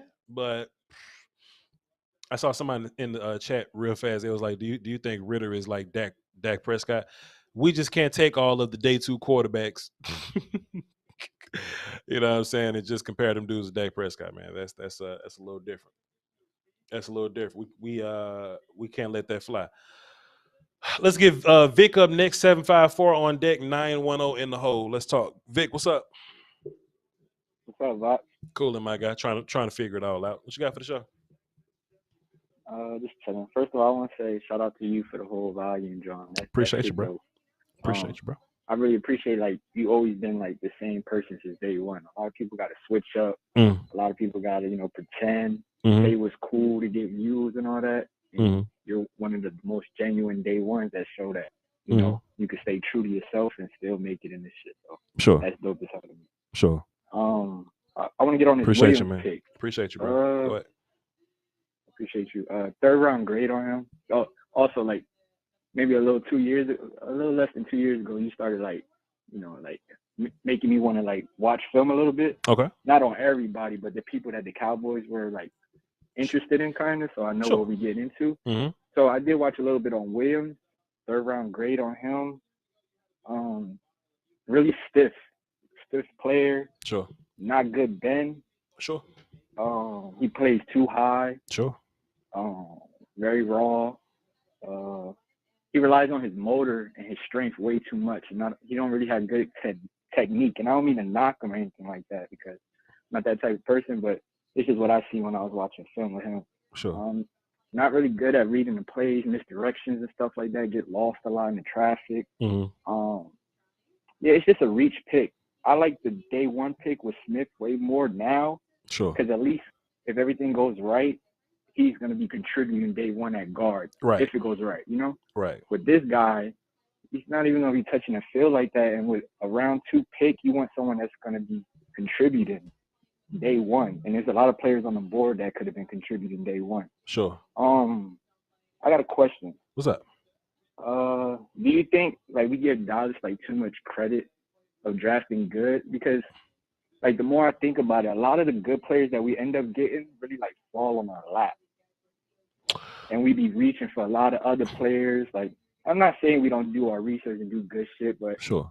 I don't know. The more I think about it, the more it's like Dak, Parsons, even CD. Like, yeah, we could have fucked that pickup, but it's way easier not fucking up than fucking it up. So what do you think on that? You think we give them too much credit? I think CD definitely fell in our lap, but you know, taking Dak in the 4th, Zeke kind of fell in your lap. You probably, you know, people say you want to take Ramsey there, but I'm not like super hindsight guy like that. Even with the Dak, we was reaching for Paxton. This is well, thank God we didn't take Paxton, but nah, man. I mean, just like look at taking Diggs in the 2nd, or stumbling upon like Oso Diggy or something like that. Like he wasn't even a guy that was on my radar at all. You know what I'm saying? But he ended up, like playing well for us and things like that. Like going to go get Tyler Biadasz. Like we actually traded up, and the Ravens get Travis Jones. The Ravens just know what to do. The Ravens have not missed a pick yet. The Ravens have not missed a pick yet, sir. Brumley, how many players, just slowly do my first and my second page, right? How many players do the Ravens have in my top 50? They got, I'm tripping. My brain's farting right now. They got Linderbaum. Hold on, bro. I got to pull this up. Don't go nowhere, Vic. I'm going to hang up on you in a second. But just don't go nowhere yet. They got Travis Jones, who's in my top 50. Let's go to round 2. I know they got Linderbaum. They got Kyle Hamilton, and who else? Who's at the who they get in the 2nd round? And David Ojabo. Bro, the Baltimore Ravens got 4 players in my top 50. Appreciate you, Brumley. That is sick. Sick. You feel me? 4 players in my top 50. But y'all say I'm bugging because we got Sam Williams at 56. Oh, Voch, you capping. The Ravens got 4 players in my top 50. Let me go to Tankathon real quick so I can see how many picks they had to start with. I just want to see how many picks the Ravens had to start with. Let me just find I know they traded away Hollywood Brown and they ended up, you know what I'm saying? The Ravens had 14, 45, and 73. And they made it work. They made it work, man. And they flipped Hollywood Brown and they ended up getting what's the name? What's his face there? Salute to the Ravens. I'm not just being mad. I'm giving credit where credit is due. I'm a Cowboy fan, but I'm giving credit where credit is due. Bro, let me just hold on. The Ravens, I'm on Twitter, y'all. Twitter at Voch Lombardi. Got 4 players in my top 50. Bless them. Go ahead, Vic. My bad, bro. What else you got before we move to another call? No, you good, bro. That definitely needed to be said.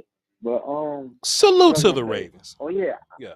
I don't understand. Like, you took a chance on Jalen Smith. Sure. I believe in the 2nd round as well. Wasn't that right? Sure. If I'm not mistaken. Sure. What's up with why couldn't you just take a chance on Dean as well? Like, it just doesn't add up. And I don't pretty much nothing else to say other than that. I don't really like the 2nd pick. I think he was a 3rd rounder.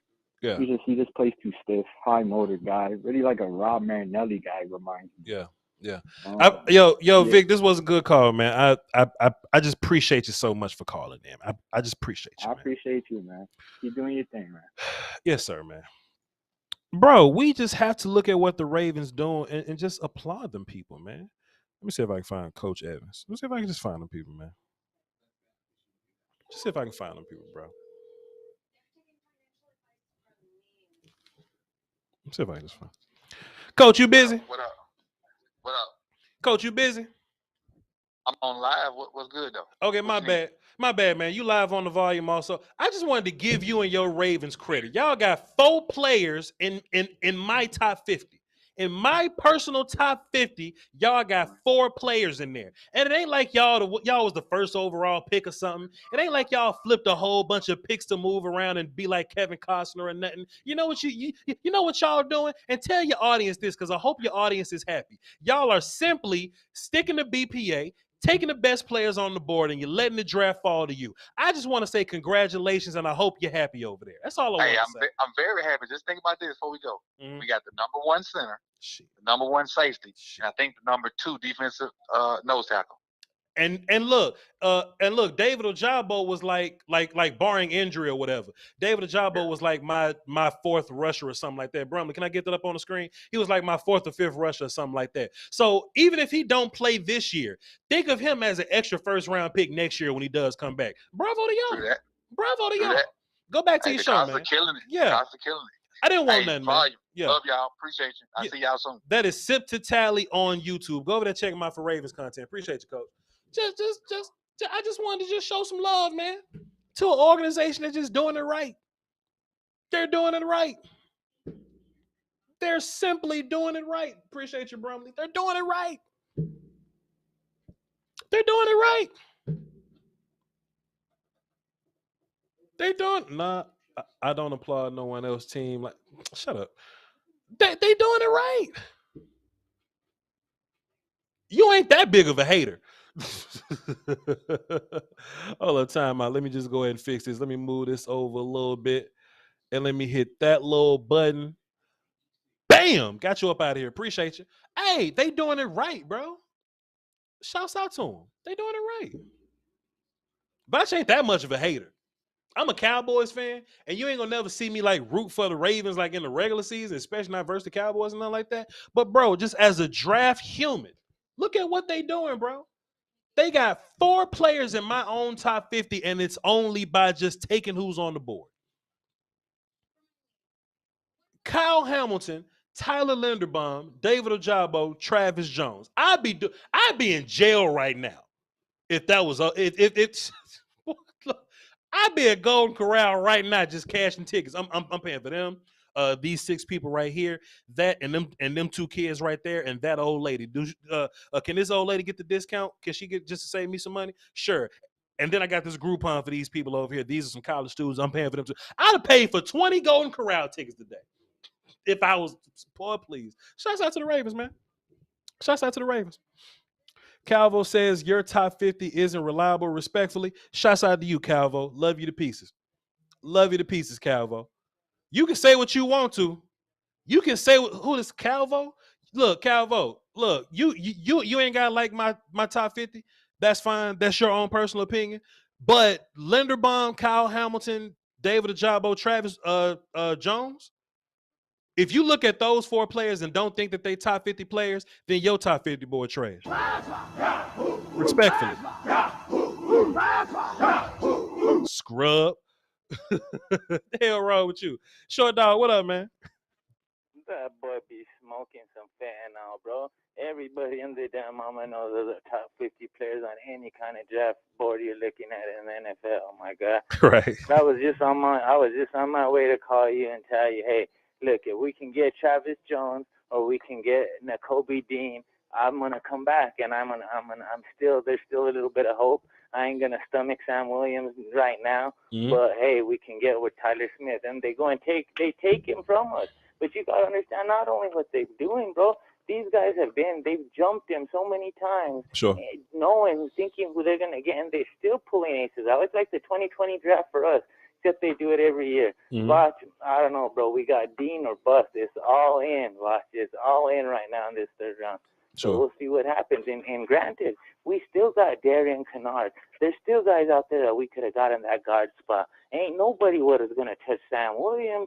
Bro, this shit right here is making me go crazy, and not in a good way, Voch. I'm just telling you, bro. If we're going to see, I'll call you back. If we get Dean, I'm calling you back, and I'll meet you at First or at Golden Corral. But if we don't, just watch out tonight. And don't listen to CNN. It's fake news. Just check out the news, bro. It's going to be jumping. Yeah. Yo, I love you, Voch. Sure, dog. Appreciate you, man. Sure, dog said yesterday, man, hey, man, look, we don't get such and such the crime rate going up in Mexico. It is what it is. And I believe him. They're top 50 prospects, so I'm sure they'll fit the scheme. Yeah, they're definitely going to fit the scheme. Jalen Tolbert to be fine. Khalil Shakir will be just fine. I'd be happy with Khalil Shakir will be the only one that saves this for me. The only one that saves this for me. The only one. And yeah, somebody said Calvo call in. Look, if y'all disagree, please call in. We just talking, man. We just discussing. Family for God dropped another 5. It says take Willis since we have no cap space and an expanding salary cap. Dak be too expensive after 2022. Well, Dak just got paid. So I think we're fine on Dak. And Dak is a bargain now. So that's what that is. Ken up next, 502 on deck, 754 in the hole. Let's run it. Shit, Ken. Ken, somebody fighting over that, Ken? No, I'm at work, dog. That was my radio. I'm running this fighting over here. Okay, cool, man. Appreciate you, Ken. Ken should be keeping people safe, but he called into the Voch Lombardi show. I love it. What's up, Ken? Nah, man. I don't do any draft tournaments. I don't know how to break down players. Don't even know where you get the film from. But since January, everybody that doesn't watch film, don't do their own research, you hear the same names. Like 4 months in a row. Sure. So if your team ain't get one of the 4 names that you didn't heard about from forever, everybody gonna be mad. I mean, can we get some coverage on these later round guys so people like me would know who the hell these people are? Yep. Because I've only heard about one tight end this entire offseason. That was Jelani Woods. The rest of them I've never heard of. Sure. So you all see us talking about, hey, you disagree? Show me what to watch film, bro. 98% of us ain't got no film to back up nothing. Sure. But you know what though? Even though I'm sure like a lot of people don't watch film and they just craft their opinions, I don't think it's my place to like dog somebody because of that. You know what I mean? Because people consume football how they want to, and I think it'll be arrogant of me to be like, you don't watch film. I think everybody has access to YouTube, and y'all ain't got to be like football experts to have an opinion on somebody. Like you can watch a game on YouTube and like have an opinion. So I try not to discourage anybody from having an opinion. I just don't want anybody to think that I'm capping just because I haven't said what your favorite media dude has said. That's my whole thing. Yeah, I got you. You was hitting with that Okoye, prove it with the film. Like, hey, bro, I heard of Sam Williams like last week because it was Monta. That's the only reason why I know him. And I went to Mississippi State, so I should know at least our rivals' good players. Sure. Never heard of them beforehand. Yeah. Fair enough. What else you got? Oh, that's all. I put it on Twitter for you and Sus, but I know y'all busy. It just went on through, so I figured I'd call in, put it out there. Yep. Appreciate you, bro. Great call. Appreciate you, boss man. Yep. The kid DJ L dropped a dime in the super chat, says, I have some people that work for the NFL at headquarters and they're saying this Malik Willis situation is a shitstorm behind the scenes. 30 for 30. What's your thoughts on his slide?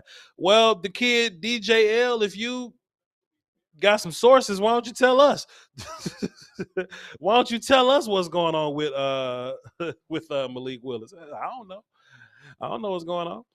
Douglas Bowers, you don't know football. All right, Calvo in here telling people he don't know football. Calvo, call in, man. Calvo, call in so we can hear your opinion. You know what I mean? So we can hear your thoughts, so we can know like exactly what you disagree with, and you can, verbalize, your answers or whatever. You know what I mean? Like this is we don't bite here, man. Calvo, call in. The number's on the screen. What if 202-926-1127? Access code 309-104. Yo, Calvo is safe here, man. Call in. We'll rock with you. We'll rock with you. I would love to hear what you got to say, because it feels like you think strongly of what you think and you're disagreeing. You know what I mean? It ain't like some other people will call in and like disagree. Like you just feel like I'm just flat out capping. So just call in and we'll talk about it. It's safe here. Let's go 502. See what you're talking about. 502. What's up? Hey man, how's it going? Coolin', my guy. What you got for the show? Man, so I'm actually a Ravens fan listening in. Sir, I just want to tell you how proud I am of your organization. I bet you're happy over there. Tell us how excited you are to be a Ravens fan during this draft right now. Go ahead, brother.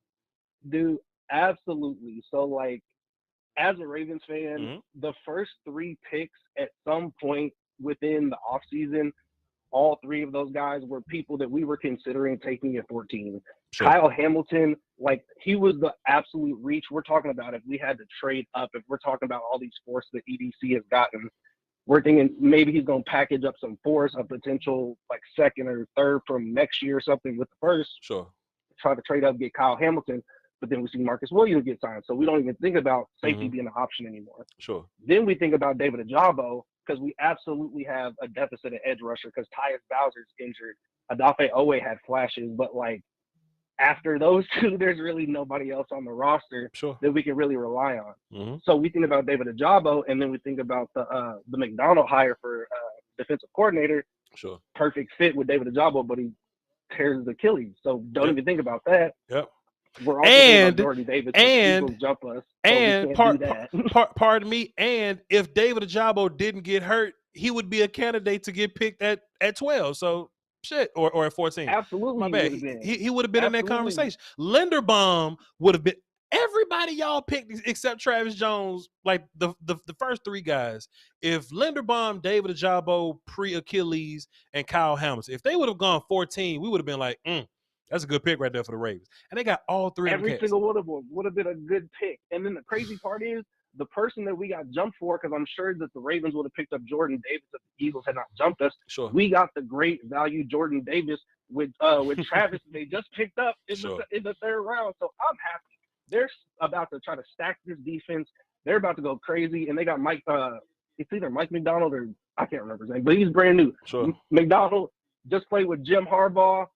Gets to play with John. It's about to be a nice season for the defense, man. I'm excited, but I need to see them go out and get receiver because I'm still wondering what the hell they did with Hollywood. I'm still very confused. We need a receiver, but I'm excited about the defense. Sure. Hey, man, great call, bro. Appreciate you, man. Appreciate you. Man, hey, man, look, bro, like, you know, and this ain't about me jumping ship or just being a fan of somebody else's team or nothing like that. I'm draft guy first. You know what I mean? I am a Cowboy fan, but during draft season, I'm draft guy first. And it's some people that was like, Voch, why are you giving this much credit to the bro? If you're a draft fan, regardless of what team, you could be a Jaguars fan. There's no way you don't look at what the Ravens doing and just go, yo, they killing this draft. As draft fans, and look, I know y'all draft fans because you're watching my show right now on day 2. You know what I mean? So y'all not casual people. Y'all are draft people. Y'all draft people. Hey, Joe. Hey, I don't like them kind of. Hey, gotta get you up out of here, Joe. Yo, Joe. I just, bro. Like, I don't know how y'all feel.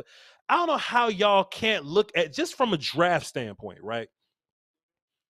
Y'all like look, y'all didn't see the comment or whatever, right? But it was all like, we got somebody that got 12 sacks in the SEC, and all you doing is just like D-riding the Ravens or whatever. And that's so stupid to say, bro. Like you can't be that much of a hater, bro. You can't be that much of a hater, bro. You know what I'm saying? I don't care what team you are. You can't look at the Ravens draft and be like, man, Voch being extra. Voch doing too much. Man, please. Here we go. What up, Justin? Justin? 9-1. Yo. What up, Justin? Hello. What up? Talk to me, Voch. How you doing, baby? Carolina. What's good with you, my guy? Hey, so what you feel about Bell, man? How you feel about him? Bell who? David Bell? David Bell from Purdue. Not a fan. I think he's kind of slow, not very explosive. Yeah. He finds a way to get it done though. Like shouts out to him. But I'm more traits guy than production guy. So David Bell got it done, but he doesn't project really well to me. You see what I'm saying? But hey, if he goes to the league and figures out how to get it done, then shouts out to him. But I just don't see it happening because he's not very sudden. He doesn't move very well. You feel me? So, but check this out. Mm-hmm. So, like, is we take Dean here? That's a reach. What you thinking? Like, where you want to go with this? I know you ain't really got like Cowboys. If the Cowboys take Dean in the third round, if the Cowboys take Dean in the third round, I'm just gonna use my imagination and say that we drafted Dean in the first round, Tyler in the second round, and we took Sam in the third round. That's how I'm gonna rationalize it. Long as because look, like long as the player's on the team, like after the draft, it doesn't matter where you. Well, don't worry about it because the Eagles got Nakobe Dean, so don't worry about it. God damn. Time out, bro. Hold on, just my bad. Just hold on, bro. Just wait. Just hold on. Time out, bro. Just wait. Man, that shit fucking slow.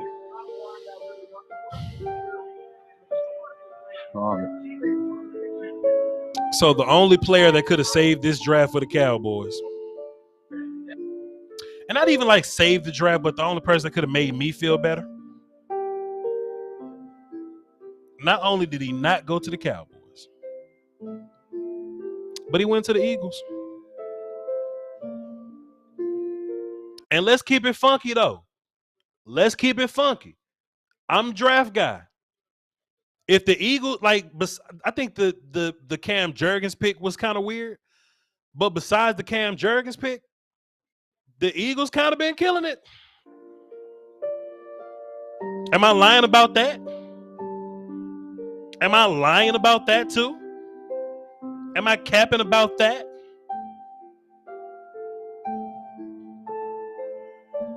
Am I capping about that?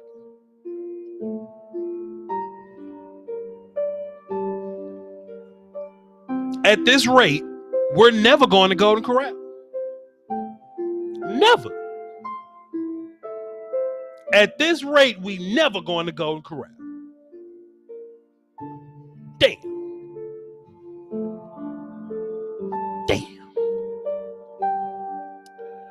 Yo, Calvo, I see you over there talking slick, man. The phone lines is open, bro. Hey, yo, Calvo, I see you in the chat, man. If you ain't calling in, you scared. Go ahead, Justin. I hear you. Man, so what you feel about Justin Ross? Man, you know, when Trevor Lawrence was throwing the ball, he was cool, but he ain't been good since. So, I don't know. We'll see. We'll see what happens, man. But yeah, man, I appreciate the love, man. Same number as Baldwin, BALDWIN, man. I have you on one of my TV. I'll be having 6 TVs going. You be up there on one of those screens, man. I'll be watching. Appreciate the love, bro. 6 TVs. What, you got a barbershop at your house? What you got a Buffalo Wild Wings at your house or something? Shit, damn near. You know what I mean? People just give away TVs. I just take them and just watch football on Sundays, man. I have a high ass light bill, but fuck with me, man. All right, then, Ballin'. Appreciate you, man. I bet. Damn. That man say, yeah, man, I got 6 TVs at the crib. What? You know what, Alex? I want you to call in, and I want you to talk your shit about the Eagles. Because you know what, Alex? This is a neutral place. It's a safe space, and you know what? You've earned it. As an Eagles fan, y'all are having a fantastic draft, and you've earned it. Call in, Alex. I won't even hang up on you. I'll let you rock, Alex. Call in and tell us about Jordan Davis, too. Y'all having a fantastic draft, man. Look, in draft season, this is an all-32 production. Alex, call in. Call in. I'll let you get your stuff off, man. Cowboy James, what up? Hey, what's up, Voch? It's good with you, man. I'm just gonna say this, man. To people in the chat box, man, I'm kind of like this. If you got something to say about Voch, man, just get on there and speak your mind. Voch is a cool dude. He's gonna let you say what you got to say. Sure will. But he's gonna say something too. So don't be afraid to come in and say what you got to say. And it's just people that only for the people that are talking smack. Yep. That's not even cool, man. Voch is the number one guy out there when it comes to watching film. So if you got something to say, come on to the show and talk to him and let him hear your piece. But don't just be doing it down in the chat box where you can hide and run away. I don't like that. That's crazy. Now, Cal, I was just trying to stick up for you, Voch, because you're cool, man. I don't think that's fair to you that they got to do that. They can only talk to you down there. They can't get on your show and you talking mano a mano. That's not cool. I don't like that. That's just life, man. People gonna have their opinions. They're gonna be a little fearful to come up and, you know what I'm saying, speaking, you know what I mean? Mm-hmm. But it's cool. It is. It's crazy. I mean, if you got something to say, you ain't gonna bite nobody. You ain't gonna, like pinch them or something. Just come on the show and talk. I'm not gonna whoop nobody. You always give everybody that chance. But anyway, yes, I keep a. You know what I'm saying? Yes, I keep a sharp knife on my desk, but I ain't gonna hurt nobody. You know what I'm saying? Like, I ain't gonna you ain't like that, Voch. I know. But no, you know what I was kind of wondering? Two things I was kind of wondering. This is the reason I called back. Sure. Is it possible that maybe the Cowboys, I don't really think they are, but just as a question to give them a little bit of courtesy, do you think maybe that we've been trying to trade up or whatever, and maybe teams are just blocking us because they just don't want to trade with us? Because it seems like everybody else has been jumping all around the board, but not the Cowboys. Everybody else has been doing it, though. I don't know, man. I just think the Cowboys I think they just sticking to their guns. And to be fair, if they are taking the approach that they're just going to take their guys and they're not really concerned about who's on the board, then if you don't really have any worries of whether, Tyler is going to be there at 24, or if you don't have any, nobody's going to take Sam Williams from him. So we're not going to jump up and take Sam. You know what I mean? I don't think I wouldn't have took him right there either. I definitely wouldn't have took him right there. Yeah. Yeah, so that is what maybe that is. Third round or whatever. But my next thing is, I guess everybody's probably maybe going to do this, but I'm going to ask you. So, who would you take right now? Well, hell, who do you think the Cowboys would take? Because right now, I don't think it really matters who we want, because they just taking people that you got to question yourself, like, what? Brother James. So I don't know what you think. Brother James, I have no earthly idea who the Cowboys are thinking about. That's why I was asking you, leaning on you, because I don't know. No clue. I don't know what we're doing, man, but it's definitely eyebrow raising. And I wonder if this has anything to do with, like you said, this tankathon, where maybe Coach McCarthy's out of this year because we want to bring in Sean Payton. I don't know if that has anything to do with it. Sure. I mean, wide receiver's bound to be next. It got to be next. But then again, but I have no clue. Maybe we don't go wide receiver till tomorrow. Maybe we just take another guy that we like. So I don't know, man. Hopefully, once it's all said and done and all the smoke clears, maybe we can, polish it up a little bit. Maybe it'll look a little bit nicer than it does right now. But right now, man, it looks sick. I have no problem saying I'm wrong when I'm wrong, man. And if Sam Williams turns out to be a stud, then I'll give y'all that. But like you did with Micah Parsons, you apologize because you didn't realize really. I think you didn't really realize what you was getting until you got him, and then you apologize, in front of everybody. So that's cool. Sure. And I'm willing to do the same thing, but I just don't know if I would have chosen him right there. But hey, it is what it is. Yeah, I feel you, my guy. James, appreciate you, man. All right, man. Well, just like for everybody else, man, just keep your head up, your chin up, Voch. You out there with all these other YouTubers, man, that provide us with content. You the best as far as I'm concerned, and I appreciate you. And if I always got something to say or something to ask you, I'll come to you. I ain't gonna be down there in the box being fair weather like that. That's crazy. Damn, Calvo. Yo, James, appreciate you, man. Salute. Oh, you're welcome. Yes, sir. And I appreciate you for what you do and keep up the good work, Bob. Cowboy James, ladies and gentlemen. Yeah, man. Hey, I encourage dialogue with anybody. I'm not just gonna text Foot's the King, but man, this is dude Calvo on my chat box talking crazy. No, I'm just if I disagree, I'm gonna let you know, player. Or if I disagree and I feel like I need to let you know, then I'll let you know.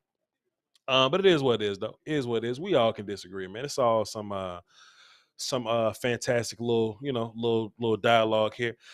Who am I looking for at this point? Linebacker would be fun. Wide receiver would be fun. So who are my linebackers left over? If I want a linebacker, I would like for it to be Brandon Smith from Penn State. Super athlete dude. Good size, running hit, good coverage guy. Channing Tindall's a guy that I like for sure. He's another one. People saying Leo Chanel. I mean, I wouldn't hate Leo Chanel at this point. It'll be better guys on the board that I like more than Leo Chanel, but I wouldn't hate it. Khalil Shakir is on the board. Calvin Austin the third is on the board, but he's probably like a tomorrow guy. And we got somebody else on the board. Who else we got on the board? We got Here we is. And Muma's gone. Anderson's gone. Darian Beavers, he's probably going to be more of a tomorrow guy, for sure. Hey, Khalil Shakir can make me feel pretty good, man. Khalil Shakir, Jalen Tolbert, they'll have me feeling a little better about this. They'll have me feeling just a little bit better about this. That lady looks like she owns the team. What did Alex say his area code was? Maybe he ain't call in. 951. Don't have 951. All right, cool. So hold on, give me a second.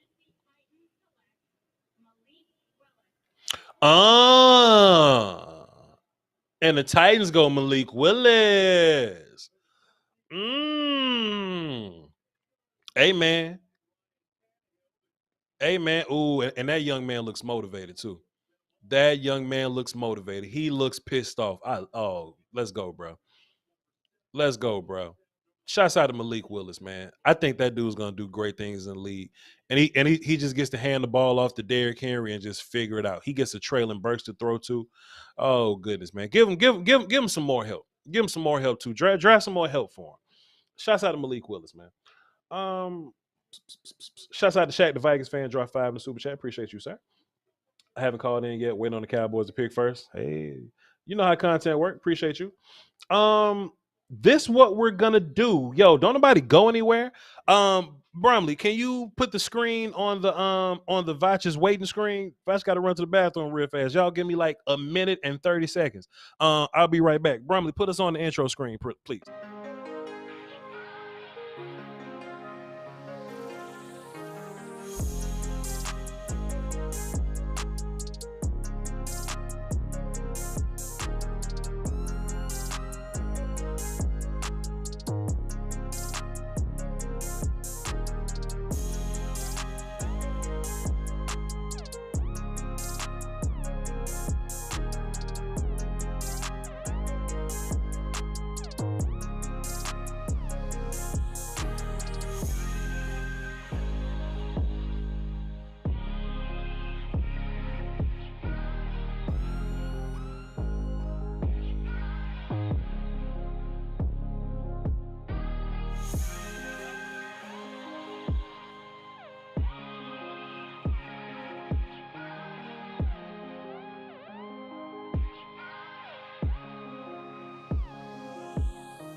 Well, the chat box hilarious. All right, cool. Here we go. Cardinals pick is in. Cowboys are after the Cardinals. We back. Appreciate y'all patience tonight, man. You could have been anywhere in the world, but you're here with me. Cowboys on the clock. Cardinals pick is in. Yo, fam. If Malik Willis can unlock his full potential, that dude could be better than Tannehill. I think Tannehill is a solid floor guy, or just a floor guy that you can feel good about. But Malik Willis, and he will have his like early like young dude struggles or whatever. But I think if you can harness like his athleticism, Cam Thomas, defensive end, San Diego State. If you can harness his athleticism, you put that big arm to good use. You make things simple for him, right? You don't put too much on his plate. If you just think about Tennessee and how it's set up, hey man, run the ball. We're gonna make the offense to where we do easy things with Traylon Burks to get him to get yak things on the back end. There's no AJ Brown or Julio Jones for him there, so that's one thing to think about. But just Malik Willis in general, if you could just keep the offense simple for him, but then still allow him to use his legs and his big arm, Malik Willis has the upside to be better than Kirk Cousins. So for sure. Cam Thomas comes off the board in front of the Cowboys. So that's just that. Voch, what round do you have Neil Farrell from LSU defense tackle? I think he's a one tech, man. He's a regular kind of one tech to me, like a big one tech dude. Pretty good hands. He'll probably go tomorrow. He'll probably be like a 4th, 5th round guy tomorrow. Good player though. He's just a regular, one tech kind of guy. You know what I mean? Shouts out to Tennessee, man. Cowboys pick us in. Didn't take long. Cowboys pick us in. Did Calvo call in while I was gone? Calvo, did you call in or you just sitting in the chat box just talking? I want to hear what you got to say. I want to hear what you got to say, man. I want to hear what you got to say, brother. Let's get Justin on the phone while we wait for the Cowboys pick to come in. Justin, what's up? What's up, Voch? Cool. I just wanted to give you a shout out, man. First and foremost, man, I wanted to say I want to give you your flowers, man. I'm a Ravens fan. Just to let the chat box Appreciate you. know, and all your fans, man. I go back, man. Did you used to work at like the hospital or something, man? Yes, sir. Like I remember you having like this smock on or like scrubs or something on. Yes, sir. Like in between shows, like you know what I mean? Sure. Like just I'll go back to when you used to just do shows with like you, Dan, man. Yeah. Like you really got me into like really watching film. Sure. Like really analyzing players, man, and Sure. really falling in love with the whole process. Sure. You know what I mean? So like I've always like rocked with you. You know what I mean? Like you took me to like a whole nother realm of football that I enjoyed that I didn't know that I would enjoy. Sure. So I just wanted to let people know y'all got the best show. I always watch Coach Evans. Yep. You know what I mean? I'm a regular there. Shout out to Sip the Tally Film. But it's still not, the same, if you ain't watching Voch. Man. You know what I mean? So I'm proud of you, man. I'm proud of you how God blessed you to come up, and to make it, and how you didn't change, don't change. Man, what you give is authentic. You give the people what they want. And, man, last year, man, the Cowboys won the draft. Sure. You know what I mean? Like, you know what I mean? Like, dude, how many interceptions did Diggs have? Shit, many of them, 14 or something. You know what I mean? 11, we wasn't hating on Micah. I mean, I remember the film breakdown on Micah. We all had the same, concerns about Micah. That's the same. How do you think we felt about Owe? Sure. He just turned out. It's a 50-50 chance that these guys will turn into who they are. Some go, some people have ceiling, some people have floor, some people go beneath the floor. Sure. You know what I mean? Some people never pan out. It just is what it is. So we just gotta wait and see. It looked like we're doing well, but I hope. Justin, I hate look. I'm not cutting you off. I'm just Justin. Look, Justin, the Ravens fan, lug it to pieces. Cowboys got a pick. I feel good. Da-na-na-na-na-na. I knew that I would. Da-na-na-na-na-na. Salute, man. Have a great show, bro. Thank you so much for giving us flowers, man. I can't do it without you. I'm eternally grateful. I'm humbled by your statement, sir. Appreciate you, man. Thank you so much. Oh, but goodness. My word. What a pick. See what happens when you just pick the best dude just sitting around. See what happens when the best guy just sitting around and you just take him. You don't overthink it. You just kind of run with it and do well. Jalen Tolbert, come on, son. Which is interesting. I didn't think we was going to go this route because Cowboys do not do small school guys. But when I watched Jalen Tolbert, he got a lot of Chris Godwin in him, man. I remember watching Chris Godwin. I was like, hey, man, Chris Godwin just keep making plays, but I have no clue what he good at. You know what I mean? Like Chris Godwin just don't really excel at this, but I don't know what Chris Godwin's good at. You know what I mean? I remember doing that, but I just knew of him to be good. You know what I mean? That's how I feel about Jalen Tolbert. I wouldn't call him a 50-50 guy, but he wins all the jump balls. I wouldn't call him a deep threat, but he keeps running past people. I wouldn't call him a route runner, but he gets separation. I wouldn't call him a possession receiver, but he makes tough catches. I wouldn't call him a yak guy, but they never catch him. They never catch him. And Jalen Tolbert got some bodies on film. Like he's South Alabama guy, but it ain't like he just play against junior colleges all day. Jalen Tolbert got some bodies on film. And the best part about Jalen Tolbert is he ain't got to come in and be the man right now. Jalen Tolbert can come right in, play the slot for you, and be fine. If you want to put CeeDee Lamb at the slot and put Jalen Tolbert outside, you'll be fine. Favorite pick so far, especially value-wise, because Jalen Tolbert is like 12th on my list. So we do have a top 15 receiver in the board, on the board or whatever, from my board on our team. Hey, shouts out to Jalen Tolbert. Shouts out to Jalen Tolbert. Shouts out to him. Let me Tyler Smith is a small school guy. Tulsa's not necessarily a small school. South Alabama is a small school. We talking about like Tulsa may be small compared to like Bama or something. But we talking about South Alabama, my guy. You know what I mean? Like a directional Alabama school. Like, come on. I feel good about Jalen Tolbert. I know Foots feel good about Jalen Tolbert. We're gonna talk. We're gonna talk to Foots. MT, what's up? Brother Voch, what's going on? What's good, my guy? What you got for the show? Hey man, I just want to tell Cowboys Nation, hey, just calm down. Let's get these guys in here first and see what they do before we all just jump off the cliff and call them bust. That's facts. We know how Will McClay and his crew work. They're gonna holler at the coaches, see what type of traits they look for, and then they go scout for those traits. And then when the draft comes, they're gonna pick people that follow the traits that they like. That's why we got the sound dudes, because that's who we know that Coach Quinn like. So let's let these dudes get in here first. Let's see what they can do, and then we can judge them. Sure. That's all I want to say, Voch. Hey, fantastic call, man. I love it. MT, appreciate you. Yes, sir. Take care. Yes, sir. Hey, man, somebody in the chat say, Voch, you going to Golden Corral? No. No.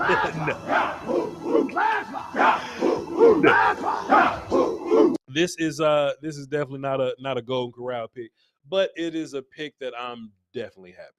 I'm happy about it. I like the pick, man. I love the pick, man. And let me be clear when I say love, like I love the pick in context of like where we at. You know what I mean? Like Jalen Tolbert, where we're at 88, I believe. Jalen Tolbert at 88 is that's the yams, bro.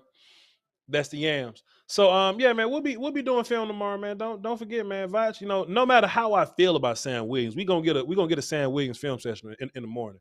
And it'll be talking about good and bad things from Sam Williams.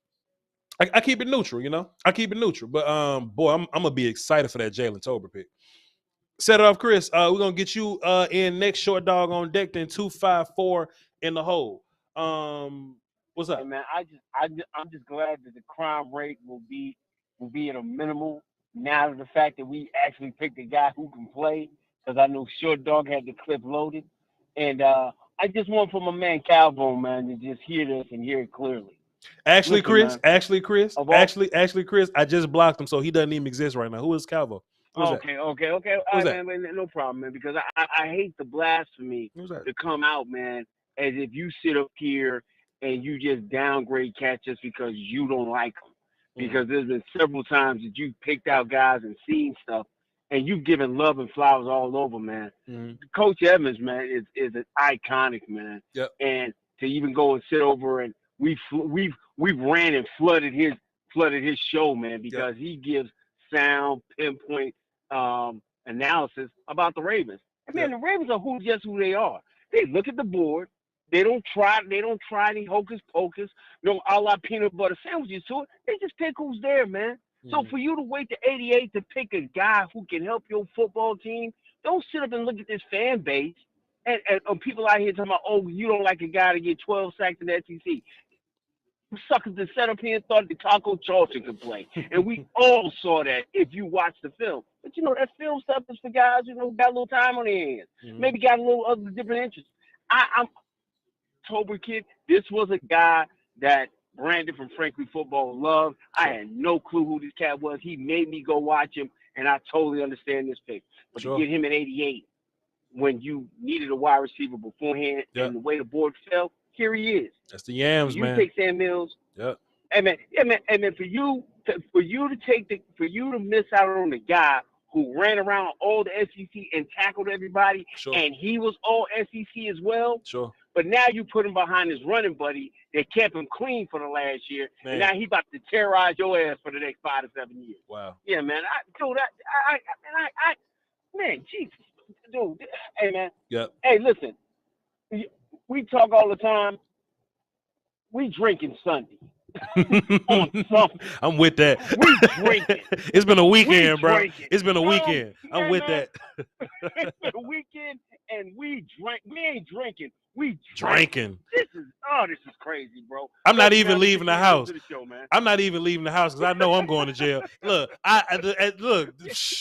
Come on, Chris. Hey, Chris, appreciate you so much for calling in. Drink the pour on the way. I don't care what it is. We drinking, man. Oh, this is aggravating. Yo, set it off, Chris, man. Fantastic, bro. Appreciate you, dog. Salute, bro. Love you, man. Man. Yo, man, Jalen Tolbert, bro, like, I just see that dude. Now, that's a dude that I can see contributing immediately. It's interesting, man. I see him contributing more. We ain't because I don't want to sound like a hater on that. I don't want to sound like a hater in that way. But like y'all know how we like rotate receivers out. You know what I mean? Like we rotate receivers. So you could be the fifth receiver. Like Noah Brown got catches last year. You know, like Cedric Wilson, Malik Turner got catches last year. You know, I could just see a world where Jalen Tolbert gets more playtime than Sam. And not to say nothing bad about Sam Williams. He's a Cowboy now. So, you know, I'm on his team. So, you know, we'll just have to see how we'll have to see what Dan Quinn has in store for him. We'll have to see the plan that Dan has or whatever. And we cool with that. But man, I'm excited about Tolbert, bro. I'm actually more excited to get the film on Tolbert out before what's the name? Somebody in the chat, John Zapita. We're not going to Golden Corral, but he asked, are we going to Denny's now? No. And then somebody else in the chat, it was like, Voch, we going to gas station tacos. And look, I love Bucky's tacos, but no. No. Hey man, if we find a way to get Channing Tindall or Brandon Smith up next, oh my goodness, bro. My goodness, bro. Thriller's gone say Mexico safe. That's up to Short. Let me ask Short Dog right now. Short Dog, Thriller's gone in the chat. They asked if Mexico is safe right now. Right now, Voch, you gotta understand it's the borderlands, bro. So you gotta understand where I'm from, Voch. Of course, you gotta answer the highest murder rate. If you look it up, it's a small town in New Mexico. We have the worst of the worst, but it's good too. You know, it's good people and the bad people. But like I said, Tolbert was like a heaven. When I seen 88, bro, I just realized how much I did love the Cowboys. In 87, I ain't trying to be politically correct, but when they had the gay football team, bro, oh God, dog, I almost started I almost shot myself in the head. Either way out, Voch, I know you're big time. I know you're doing your thing. I ain't trying to get nobody canceled because you're the boss. I don't mess with nobody else but Voch. I don't play no games. I don't know coaches, none of that. Right. Even though I give you the flowers because it's you, Voch, the boss, and that's it, and that's what it's gonna be. Right. Now that guy that's talking shit about you, Voch, I got you. I tell him, look me up, bro. My name's Elias Fresquez. Check me out. Check out my bumper. Just Google me, dog. And you can get on me and get up with me, dog. I'm certified in 50 states. We can come and get at it anytime you want to get it on any level. Don't play with Voch, bro. There's a whole gang behind this thing right here. And we keep it cordial. We're God-fearing men. We love people. We love the veterans. We support our elders. But you come with that disrespect, you're going to get met with something you've never seen in your life. And that's from inside the walls to behind the walls. Voch, I love you. Tolbert, we meet you, baby. We love you all week. Hopefully those 5 picks can turn into something good. Man, I hate the Eagles. I hope that peck on Dean is messed up forever, bro. I don't know. I ain't trying to be like that, but I am kind of salty with that kind of pick. But either way, we got 4 and they ain't got shit. But we got Dak. They ain't got no quarterbacks in the East. We still the beast in the East. Voch, I love you, and I'll see you tomorrow, bro. Short Dog, you are incredible, sir. Hey, man, Short Dog does not play about Voch, man. He does not play about Voch, man. So we just, hey, come on now. 254. What's up? Who this? Hello. So Voch, I wanted to really talk about Sam Williams. What's up? Jalen Tolbert was the first pick that I actually liked on this draft. Sure. But I think a lot of people are overhyping Sam Williams, especially since a lot of people are saying that the sacks were versus SEC talent, and that's like not true at all. Well, talk to us, bro. We listen to you right now. The show is yours, sir. Do whatever you like. Okay, I got you. First sack versus Louisville, it was an out of the pocket sack. He ran quarterback scrambled outside the pocket, and he ran him down. Sack versus Austin Peay. He ran by a guy, did a little rip, but you can't, like, it's all right, and it's Austin Peay. That's not even Division I. Second sack versus Austin Peay, covered sack. Third sack versus Austin Peay, covered sack. Sack versus Tulane, covered sack. Sack versus Alabama, ran unblocked, didn't get touched. Sack versus Tennessee, bull rush, good play. It's all right. Sack two versus Tennessee, ran past the guy via stunt. Sack versus LSU, covered sack. Sack versus Auburn, he did a good initial move, got in the backfield, missed the tackle, and then had to run down Bo Nix to finish off the sack. Sack versus Liberty, did a good move, did a good rip move, was able to get past, but it's Liberty. So, Second sack versus Liberty was a covered sack. Sack versus Mississippi State, which wasn't against Charles Cross. That is a lie. He made good contact with the guy, but he basically ran past. Second sack versus Mississippi State was, again, a covered sack, and again, wasn't against Cross. And so for all his good, he only had, from my count, he only had 6 good sacks out of 14. And 4 out of his 14 good sacks were against SEC talent. Wow. Yo, from what I'm looking at, that's some work, man. That is some film watching right there, sir. You know what? And this is why the phone lines are open, man. Like if somebody calls in with a thorough examination like that, like, Voch, you wrong. This is why. I'm like, hey, man, look, you did the work. I respect it. You know what I'm saying? So you're calling in with the, hey, let's chill on Sam Williams. This is why. This is my point why. Like, and you make your points why. Even if somebody disagree with you, bro, you've made your points and you've made them thoroughly, which is why I'm dropping film session in the morning, because we ain't got to agree, but I'll at least drop my film to let people know what I think. Bro, this is what draft is about, man. People can dislike my opinion all you want, man, but bro, like, what you just did right there, bro, and then from that information you just gave us, all they got to do is like, all right, cool. I'm about to go back and redo my research, like I'm about to do. I'm about to go back and redo my research and see, and that's how it's supposed to be, bro. What's your name, bro? My name is Michael. Yo, Mike, if I see you at Golden Corral, man, I'm paying for your food, bro. This was an amazing exchange, bro. Like you called in with a very specific point. Voch, I want to touch on the people that's hyping up these 12 sacks. This is what I saw from these 12 sacks. And you went over it, man. I love it. I love it to pieces, man. I love it. Yeah, thank you. It's hard because I know we disagree. I don't co-sign, I'm not tip riding or anything, but I think your evaluation on Sam Williams is right on. From what I've seen, he only has 2 good moves, and that's bull rush and a rip move, and a lot of the time he's just running past people. And you got to temper your expectations, because on the Tyler Smith pick and the Sam Williams pick are 2 reaches. So, hey, man, I respect your opinion. Michael, you are platinum.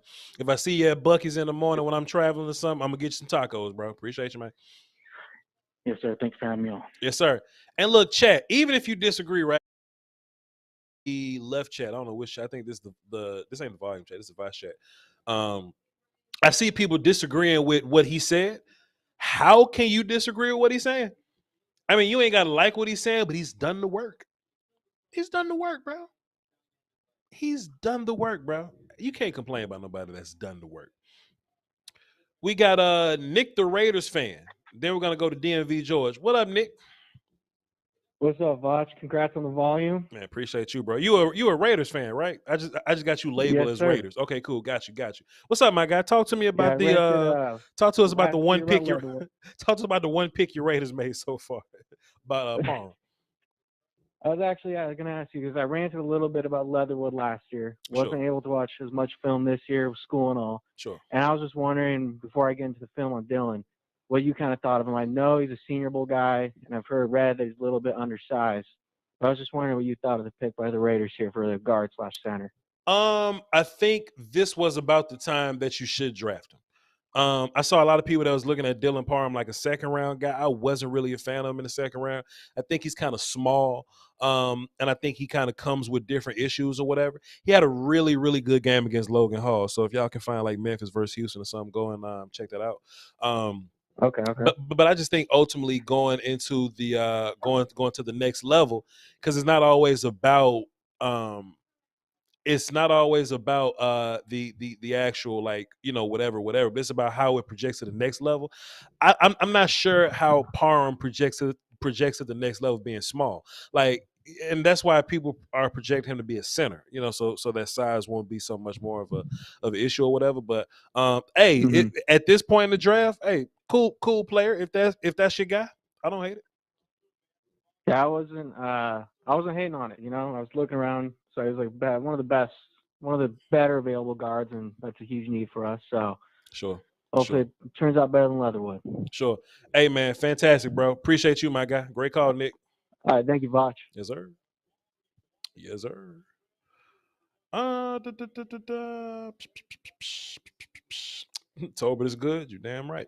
Matt Corral goes to the Panthers. It's crazy, all the teams that we thought were gonna take, and it's crazy because Matt Corral was in the green room day one, and I think he was in there because somebody told him that he was gonna be drafted day one. So I think that's why he went. That man sat around like to pick 94, bro. Like, don't tell me you gonna take me and you're not gonna take me, bro. Like, that's crazy. That's crazy. What makes them a coverage sack? Did he run a stopwatch on them and only count sacks after 3 seconds? Well, Tim, it's funny that you say that. Playing days for sure. They have if you go to like to these 7-on-7 competitions or whatever, there's a little stand with a button on it, and you put the football on it, and you have that amount of seconds to make a throw, or else it's a cover sack. So I saw that a lot, from just playing center or whatever, right? I would just be the dude in charge of the button on the sack machine or whatever. You'll take the snap, and if you don't get the ball out in a certain time period, that's considered a coverage sack. So there are some people that value that as a cover sack. And then like coaching, I've been around coaches watching film or whatever, right? Just to be coaching clinic. Sometimes coaches get together and just watch film. You'll see coaches like they'll count out, because some coaches don't count coverage sacks as like real sacks. So coverage sacks and run free sacks, I know coaches that don't even count those. And to be fair, that's probably with my makeup as a talent evaluator or whatever, that's I'm kind of in that same, Voch doesn't like sacks where guys run free, so when like Jermaine Johnson got a sack, we just kind of run past somebody or whatever. I don't count that sack of him just running free and getting a sack or whatever. So yeah, I don't count those, and I don't count sacks that's over like 5 seconds. If the quarterback's scrambling around and he runs into a sack, I don't consider that as counting. Sacks that count is when you win with athleticism, you win with physicality, or you win like setting up the sack with hand moves or whatever, right? But that's not uncommon that when Mike called in and talked about the cover sacks, that's not uncommon for people to grade sacks in that way. Because when I was around some coaches, when I was in my young coaching days at Southern Miss or whatever, I saw coaches grade sacks like that. So just wanted to give a comment on that. DMV George, what up? Yo, what's up, bro? What's up, Voch? Coolin', my guy. What you got for the show?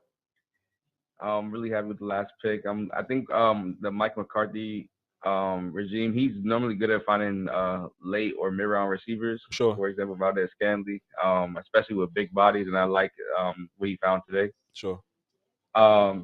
Looking backwards towards like the first and second round, I wish we would have picked up Ed Ingram. I really like your breakdown on him from your video a few weeks ago. Sure. I'm kind of pissed we didn't pick him up. I like his pass rushing grade, and I think going forward, I don't know. I hope we can find some type of gem in the draft. Sure. I trust in Will McClay, but I feel like if we're not giving these guys the developmental reps, then it's all gonna be for nothing. But I'm just looking to stay optimistic with this offseason, and I'm looking forward. I just want to see our offense not be so underneath. So because I don't want defenses to play us downhill like they've been doing. Sure. So I'm happy we picked up some type of sort of deep threat that, you know, like you said, he's not a deep threat, but he runs past people. He's not, you know, he's just a good productive receiver. Sure. And I think we need a little bit more of those around here. Sure. 100%, man. 100%. Especially with Cedric gone. 100%. Great call. That's all you got? Yep. DMV George, appreciate you, man. I got two comments I want to address. Appreciate you. Stargazer says a sack is a sack, loss of down and yards. Sure, if we're just watching a game, then yes, sacks are just sacks. But we're not just watching games. We're evaluating players. So if you're evaluating players, now you got to, you know, we're projecting. Now you got to figure out how they got that sack. And how you get sacks is as important as getting a sack. If I got 15 sacks and all I did was just run past somebody and they didn't even touch me, just untouched sacks, but I got 15 sacks. Yeah, in the game that counts. But if my 15 sacks are versus a person that got 15 sacks and all their sacks came from them, you know, with hand usage, with them rushing with a plan, with them setting up or them having been, those 15 sacks are more valuable than my 15 sacks. Even you can agree with that, right? Who said that? Stargazer? Even you can agree with that, right? Now, if we're in a game and Micah Parsons runs free and we're just watching the Cowboys play and he gets a free rushing sack, then fine. But if we start talking about TJ Watt sacks versus Micah Parsons sacks, that's a different type of evaluation, and we got to change how we look at it. Draft is about player versus player, and it's about, you know, projecting. So good comment though. Appreciate you. And Hemi says, I seen Voch downplay the Sam Williams pick. He doesn't know what he's talking about. I don't see how you watch him play and don't like that pick. Well, you just talked about two different things. You came from you went from I don't like the player to I don't like the pick. Those are like two different things. Sam Williams, and I'll say it again, since you probably just came in or something like that. I don't mind the player, Sam Williams. It's rare that I look at a player and be like, I just don't like that player. It's very rare that I look at a player and just be like, that player is not for me. I don't think Sam Williams is one of those guys. I don't mind Sam Williams. I think Sam's a cool player. I just think taking him at 56 with the guys that were on the board was wild to me. We had guys on the board that I like more than Sam Williams. You see what I'm saying? So that's what I disagree. You know what I mean? That's what I disagree with for the most part. So, you know what I'm saying? That's a maybe. Maybe some other team might have valued him and snatched him before 88. And that may have been the case. But just because some other team would have taken him, I don't think that that's a reason to overdraft a player because some other team would. That just means that they would have just snatched a player. they would have just taken a player. You know what I'm saying? So, it is what it is. It is what it is. Williams or Russo? I actually like Sam Williams better than Greg Russo. Hilarious. And I'll tell you why, because we don't do things without explaining. Greg Russo was a defensive end that got all of his sacks from playing nose, from playing zero. And he was projected as a defensive end, and he was like 240. And I was like, I have no clue what to do with that player. I at least watch Sam Williams. I like Sam Williams as a run defender better than a pass rusher. I can at least watch Sam Williams play defensive end and do stuff from defensive end. You see what I'm saying? So me watching Sam Williams, he plays. I get it. Russo got his sacks from zero, and I was like, I had no clue what to do with it. I don't know what to do with with what's going on here. You know what I mean? But we're not going to keep talking about Russo here. 214. What's up? Who this? Hey, this is Cowboy.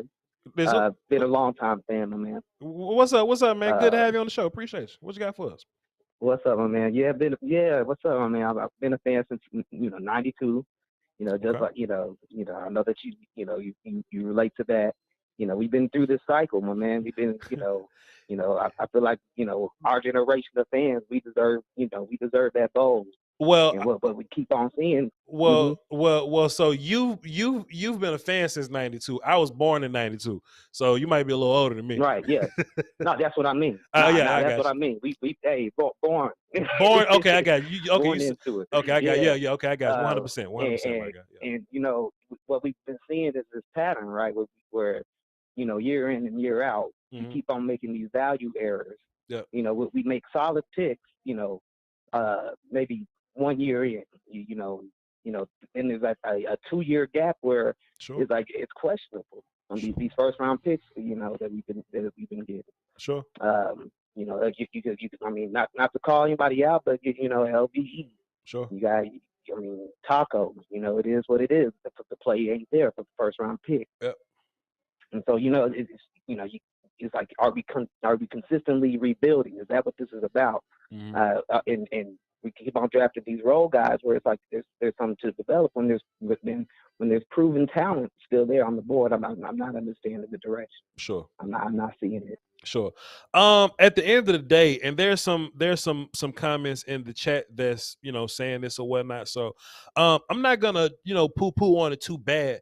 But chat, I just don't want to be fake and be like, oh, I love the pick just because I'm a Cowboys fan. I dislike the pick. And I hope y'all could just like respect my honesty in that. You know what I mean? But he's a Cowboy now. So like I'm done like, you know, poo-pooing it or whatever. So you know, I hope that Dan Quinn has a plan. I hope Dan does his thing. And if I'm wrong, then I'll come out and I'll apologize. Easy peasy. Yes, yeah, you right, Voch. You right. I mean, they've developed, you know, some good players too. I mean, they can't be, forgotten about. You know, they've developed some players for sure. Sure. I mean, Sure. We look at Dorrance, but I will say that, you know, that's my concern. Is like, you know, it feels like we're kind of getting a Dorrance in the second round. In the second round. Yeah, I feel you, bro. I feel you. Hey man, great call. Appreciate you, man. Appreciate you. Right. And hold on, time out. Don't go. What's your name again? No, Scout Balcony Cowboys. My name is Ryan, though. We're gonna put. You can probably see me in the chat. Yeah. we're gonna put Ryan in there. Appreciate you, man. Great call. All right. Yes, sir. Yo, how many people, if I let them name themselves, how about them Cowboys? How about them Cowboys will we have? You know what I mean? Dre says, Sam was a reach, Voch. You don't have to keep explaining yourself to these non-film watching football casuals. Well, I don't want to be an asshole and say that. I at least want to respect everybody's opinion. You know what I mean? I respect everybody's opinion, bro. Everybody's opinion. Brian Robinson just came off the board. Physical running back, and Nakobe Dean tackled him, so I guess he ain't too small. Boy, Dean tackled him a lot. Dean small ass tackled him a lot. Jeez Louise. Let's go 609. What's up? Who this? What's up, Voch? Cool. How you doing? Cool. I know that. Randy from Jersey. Eagle fan here. Eagle fan. What you got, man? What you got for the show, brother? The Eagles have been doing a fantastic job of just drafting, my guys. Sticking to their board and drafting. Shouts out to the Eagles, bro. Go ahead. I mean, like you said, like we built the house for Jalen. Like, sure. There's no excuses now. I love that we traded one of our first round picks for insurance next year, so we have 2 first rounds next year, just in case things don't work out with Jalen this year. Sure. Decent QB class next year. Sure. And that person can step into a good situation. So I'm happy with where we're at. Sure. Let me ask you something, man. So as an Eagles fan, and this ain't me like talking crazy because it's not even a regular season, so there's no need for me to talk crazy. Like, really, like, what do y'all think about Jalen Hurts? Like, y'all think he's the guy, or y'all think like he's hit his ceiling and he won't be much better than what he is? I feel like the fan base is split. You have some people like me who can see his potential and see how he progressed when we brought in Devontae Smith, and kind of like, yeah, we have Gardner. Our old line is solid, but he didn't have too many targets. So you got to think like a lot of the plays that broke down wasn't necessarily his decision making. It could have just been people not getting open. You know what I mean? And then you have the other side of the fan base who's just gung ho on the fact that he's not the guy. He doesn't have a good arm. Sure. But I think he has potential. Honestly, this is going to be the make or break season for him. Sure. There's no excuses. There's no excuses now. Yeah, man. And We I see love the offseason. We got Hassan Reddick. We picked up Kazir White from the Chargers. Yeah. I feel like our defense should be solid now with Dean. They're saying Dean has a lot of injury problems, but I feel like we're in a good spot. Yeah. And we see other teams kind of doing that same thing, right? Like they've built the house so much to where the quarterback doesn't really have any more like excuses, I guess, or whatever. So like we see the Dolphins do the same thing with Tua. So if Tua don't do it this year, it's quarterback season next year. You know what I'm saying? And I guess the Eagles are doing the same thing for Jalen Hurts. So that makes sense. Did you have anything else before we move to a new call? Yeah, I know people ragging on your first round pick. I mean, I don't know. He just looks sloppy in what I saw. I'm not familiar with him. Sure. I know he's your guy. He's there now. You're not gonna rag him, but it's like I know he'll probably play inside, but I was not impressed with what I saw from his footwork. It looked like he held a lot. Yeah, I'll rag him. His feet are terrible. His feet are not good at all. But I think a lot of his holding and his feet and his hip and his hands issues come from him playing tackle. If he plays guard where things happen a little bit faster and he can just kind of wrestle in the phone booth or whatnot, I think he'll be better with some of those issues. You understand? And I feel that. But what conference is Tulsa in? Well, Tulsa's in small ass school conference, whichever conference it is. Yeah. So I'm just saying, like, he's holding in highlights and Conference America or wherever he plays. Like, he has good film versus Oklahoma, Oklahoma State, and Ohio State. So those are some, those are some reputable schools. So yeah, he got some, and I think his best film is against Ohio State, to be fair. But I think a lot of his problems come from him playing tackle. So I think moving him to guard will probably be a little better for him. All right, fair enough. Yeah. Thank you, sir. Appreciate you, man. As Randy, the Eagles fan, he's platinum now. Next time we call in, I'll know it's him. And that's how these exchanges. That's how they gonna go, man. We gonna both have a thought. Here's my thought. There's your thought. There we go. Let's see what the chat box talking about. Let's just check on y'all. We got a couple callers in here. Y'all don't go nowhere. Theo is there, 602-919. I'll get with y'all in a hot second. Y'all don't go nowhere. Can we trade up for $10? I don't think we trade enough for nobody. I think we done for today. Honestly, let me check, see how many picks we got left. All comp picks, huh? 1, 2, 3, 4, 5, 6, 7, 8, 9, 10, 11, 12. Yep, and these picks probably gonna fly off the board. Brumley, let's get a there you go. See, man, me and Brum got chemistry, man. Come on. Let's just remind the people of what's been going on since the Jalen Tolbert pick. Terrell Bernard is crazy that he's taken here before some of the other linebackers I like, but that's y'all business. We talked about Dylan Parham to Raiders from Memphis. Rachaad White is actually a super underrated running back that I like a lot. From Arizona State, I like him a bunch. And I don't want him to get caught up in a cycle of Tampa Bay running backs that don't see the field, but that dude, it's hard to tackle that dude. Sean Ryan goes in the third round to the Green Bay Packers. It might be a little early for him, in my personal opinion. I think Sean Ryan was more of a fourth round pick, but he's going to end up playing guard, so that may work out for him. Ty Davis Price, didn't even watch film on. I ain't watched film on him, dog. I ain't watched film. But you know what though? Y'all want to know something real? Let's just be honest. Let's just be real. It's never the 49ers running back that you think is going to be. Ty Davis Price might be the star next year. We never know. We never know. So I didn't watch film on Ty Davis Price. I just wasn't really super.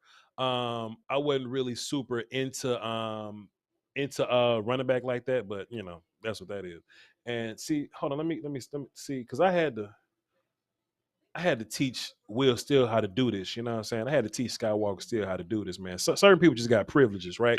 Sometimes you just got to stop what you're doing. Like, look, back in the day when I used to call Will Steele show, I used to sit around way at the bottom. We used to have to go through like 8 calls before. Snap, Voch on the phone. Yo, Voch, I didn't know this was all that nonsense. Will Steele called immediately.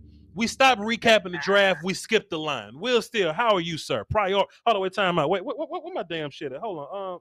Big Willie. What's up, my guy? Big Willie. What's good, my guy? What's good? What's good? Hey, listen, man. It sounds like you and Brum don't need me no more, fam. Shout out to Brum, man. He been holding it down the last couple of days.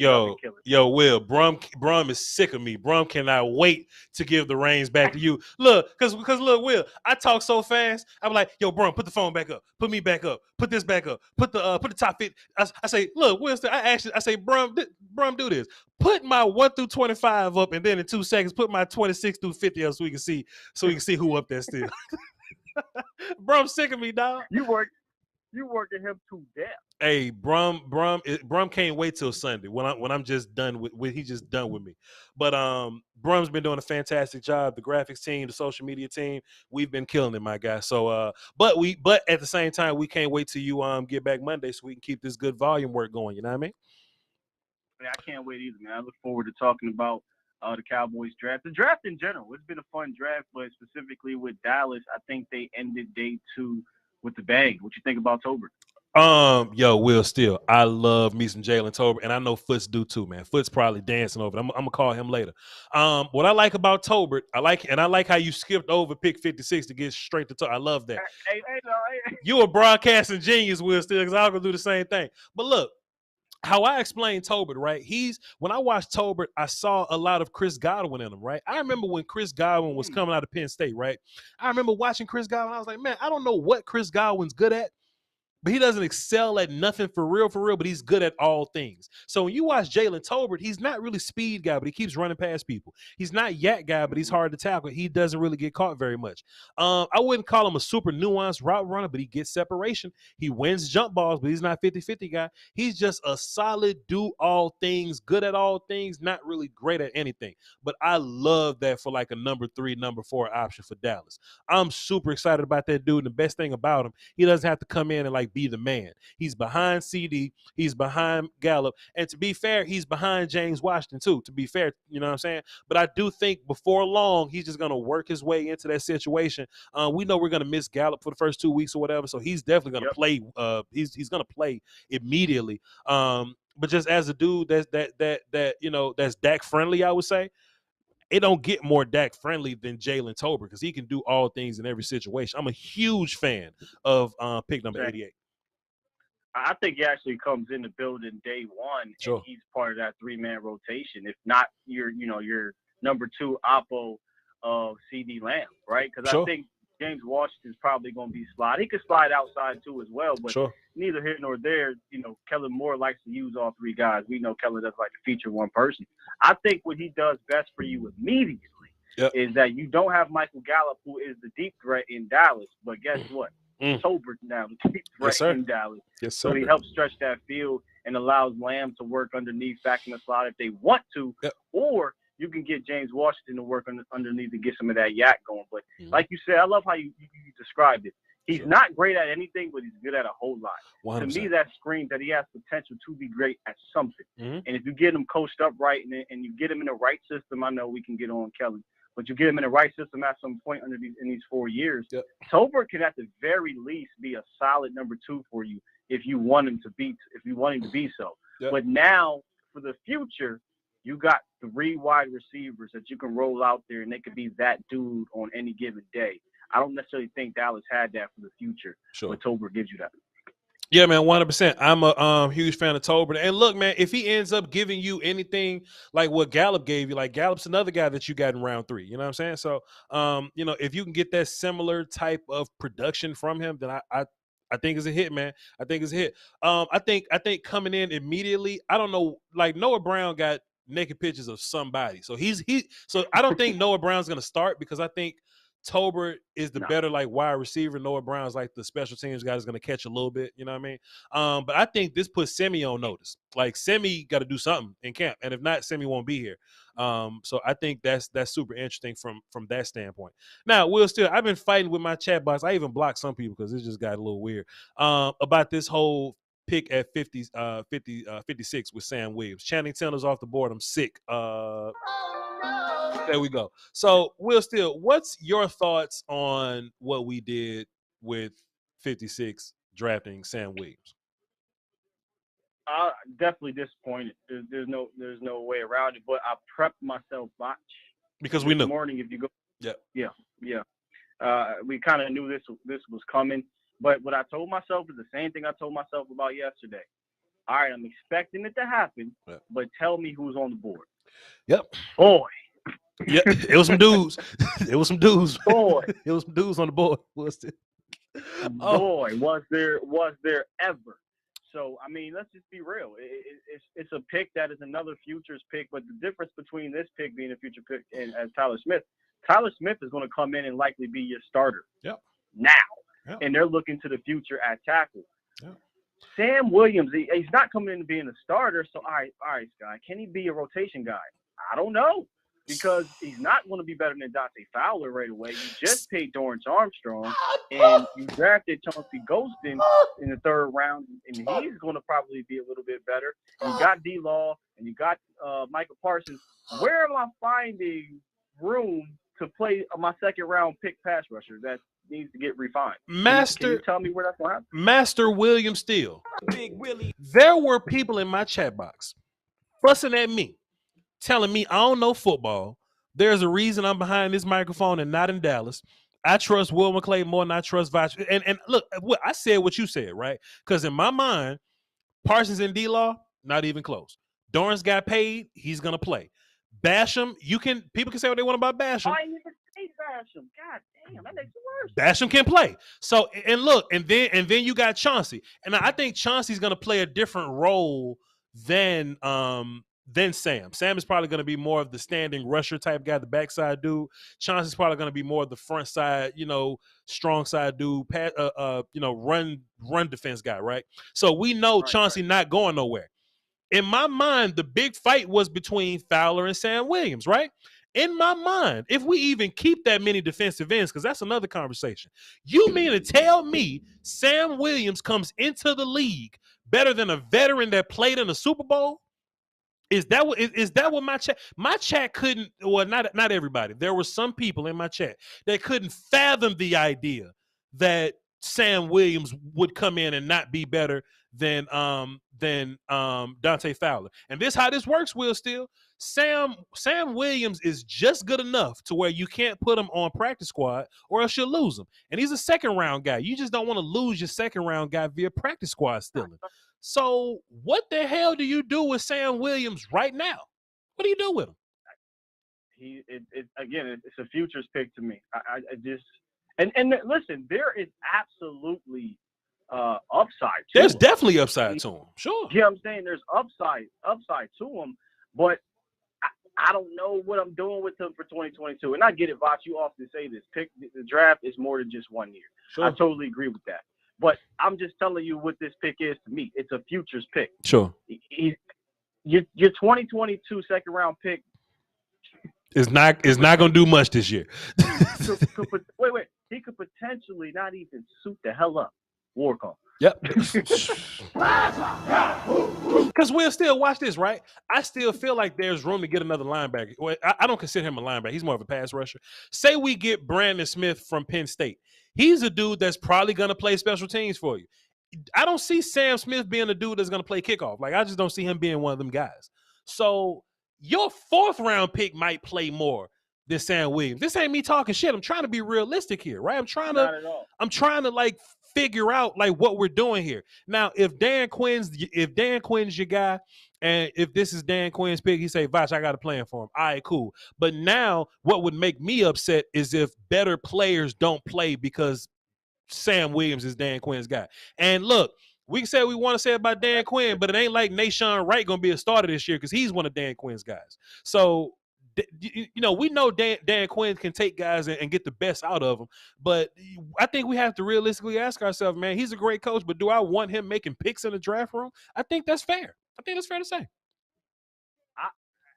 Again, this is one of those situations where Sam Smith, the player is not some bad player. Sure, he don't suck. Cowboys fan, I'm just thinking of where is his fit. So maybe they cut Terrell. Yep. Maybe they just cut Terrell Basham and say, screw it. Thank you for your participation in 2021. We don't need you now. We got Sam Williams. Maybe that's the direction that they go. But if it is about being the best players, is he going to come in to be better than Terrell Basham day one? Like, Terrell Basham is no slouch as a reserve outside linebacker / defensive end. Like, he can get busy from time to time. So If he comes in and he flat out beats somebody, I'm down for it. Sure. But I don't know if that's going to be the case yet. I think you're looking at a guy who's going to need some refining and some tuning at a position that is not easy to come in day one and just straight crush it. So it's a wait and see approach for Sam Williams. We got somebody in the chat box, Al. They say Voch, you think Dorrance Armstrong, who's been average at best, whose skills aren't even close to Sam Williams' skills? Hey, Dorrance Armstrong got sacks in NFL games last year. Yeah, that's a real life thing. Go ahead, Will. Yeah. That's when people say stuff like that, I don't think you're really looking at it through the same lens we are. Sure. Sam Williams' ceiling is way higher than Dorrance Armstrong. Sure. I don't think we disagree there. We don't disagree. What about the floor? What Yep. about the rate now? What about the 2022 is what I'm talking about. Yep. In 2022, they just paid Armstrong $13 million. Yep. We know how in Dallas they love to play those guys that's making the money sometimes. Do you think they're going to pay him $13 million and then sitting behind their rookie second-round pick who needs some tweaking in his game? I have a hard time believing that. I believe when I see it.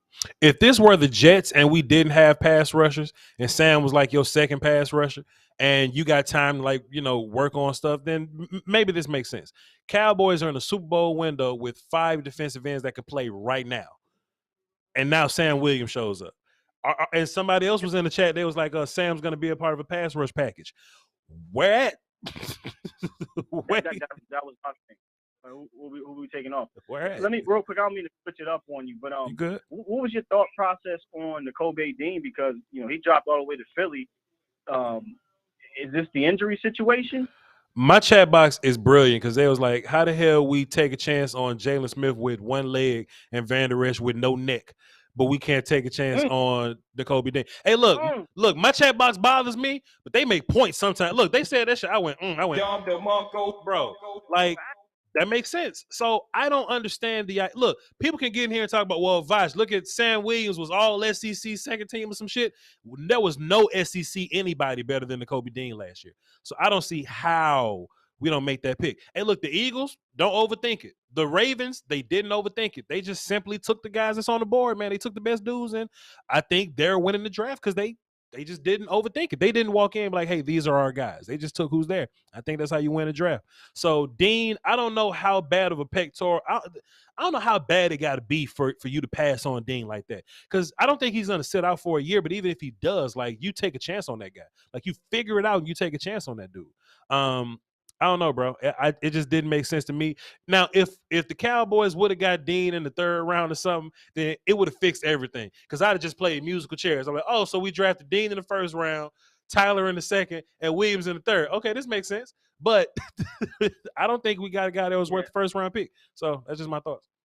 I was just befuddled that he was dropping like that until, I heard about the whole, injury thing. I think there was a list of injuries, excuse me, and then there was the pectoral thing. Listen, get the surgery. Maybe he returns by the end of the season, but that's a dog right there, man.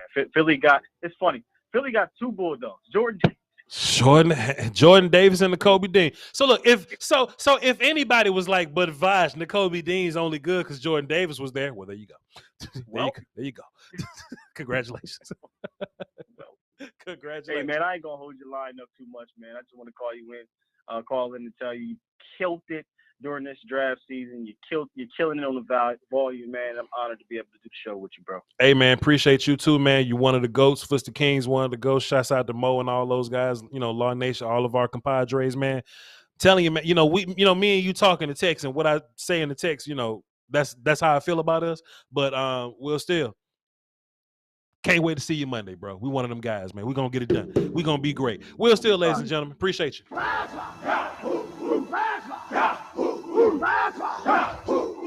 Nobody. The conference has been locked. Does it better. Yo, I just want to say, man, humbly, respectfully, all due respect.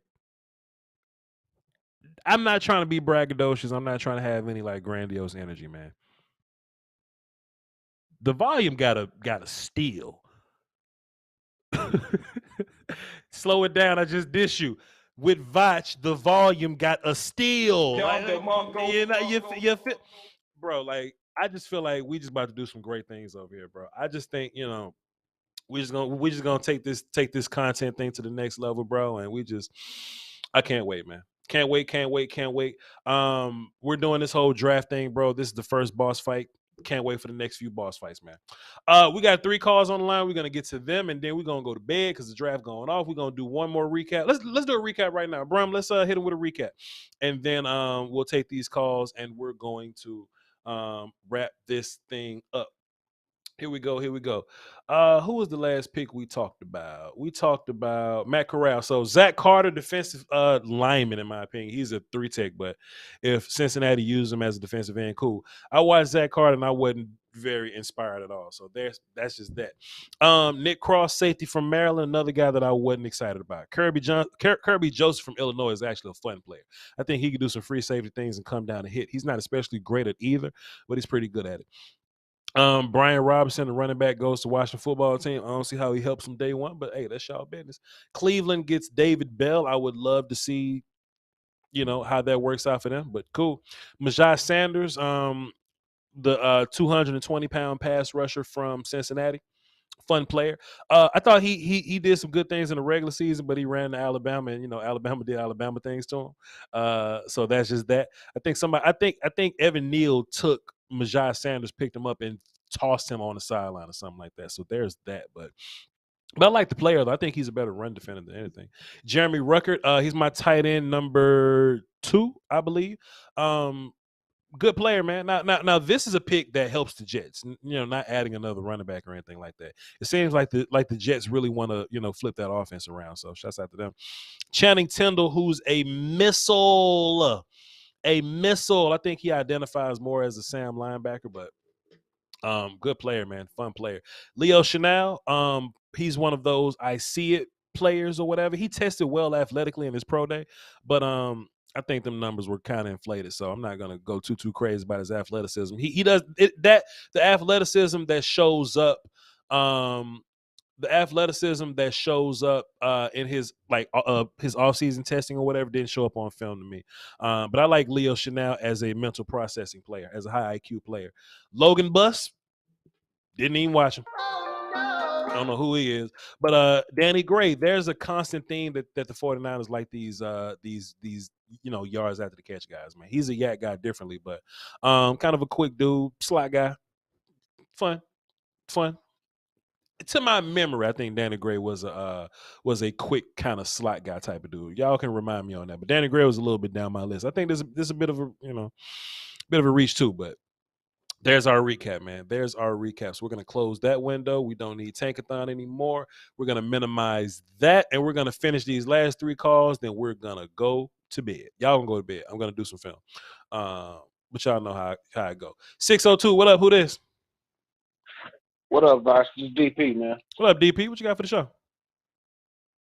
Oh man, Voch, I'm looking at the first couple rounds, bro, and I'm sitting there thinking to myself, why are we drafting around early every goddamn round so quick? Hey man, hey. I don't really know the kid from Tulsa. Uh-huh. I didn't really watch him. Sure. I saw the little report when folks said we was looking at him like he was hot, and I really thought, please no. Sure. We just went 4 years playing a left tackle at guard. Why are we trying to do it again? Well, to be fair, I think Connor Williams should have been playing tackle.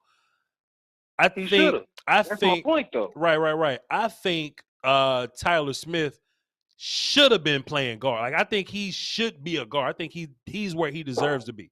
You know what I'm saying? If you haven't seen my film session, it's on The Volume. Go to YouTube, type in The Volume. I watched it early. Okay, cool. There we go. And I agree. I think in the phone booth he'll be better. Yep. Here's my real thought on that, though. I think that Tyler Biotish better get in the weight room because they finna sit Connor on him. We were trying to get Connor in the middle last year to get Williams out the way. This puts him at a more natural position. He's used to playing center or right. Now he's back in the middle. I think he might be able to push him either way, but be better forward. That, my good sir, is an angle that I haven't thought about. Connor McGovern gets another year of snapping and attempting to play center. So 100%. I like the idea of McGovern being the swing guard guy. So sure. I like it. I like that. Go ahead. Good point. Now, Sam Williams, I think that Dan Quinn kind of had a man crush on him. That little video when he was gushing over him, talking about he looked like Michael. I think kind of sold that one. I'm not really sold on him at the second round. I thought he'd be cool third or fourth. I think we could have did something better. That's my main issue. I think there's more impactful players that we could be grabbing. Sure. Yeah. Yeah. Now, granted, I do think we're a team that's put together pretty nicely. So I don't think there's many positions where we can draft a guy that's going to come in and play day one. I know guard is one of those positions. I know center is one of those positions. I think we can fit a linebacker in here day one. And that's why depending I'm on the just as mad as you about Nakobe Dean. About Dean, yeah. Dean would have came in. Yeah, Dean would have came in as soon as he's healthy. He would have been playing. I totally agree there. Gosh, we've been needing a mic for 3-4 years now, bro. When we gonna get a real mic? Hey man, we got a mic, but that motherfucker just got 13 sacks last year, so we can't play mic. That's what I'm saying though, Sure. Voch. If he blitzing and everything, that's Sam. If he gonna be covering, that's Will. If he gonna be in the middle, that's Mike. We gotta get somebody who's gonna be in the middle. But bro, but bro, he in the middle, but he played defensive end too. He just he's gonna be there when he leaves. Bro. I don't know. I don't know. He's a cover guy. I love Jay Cox. I know.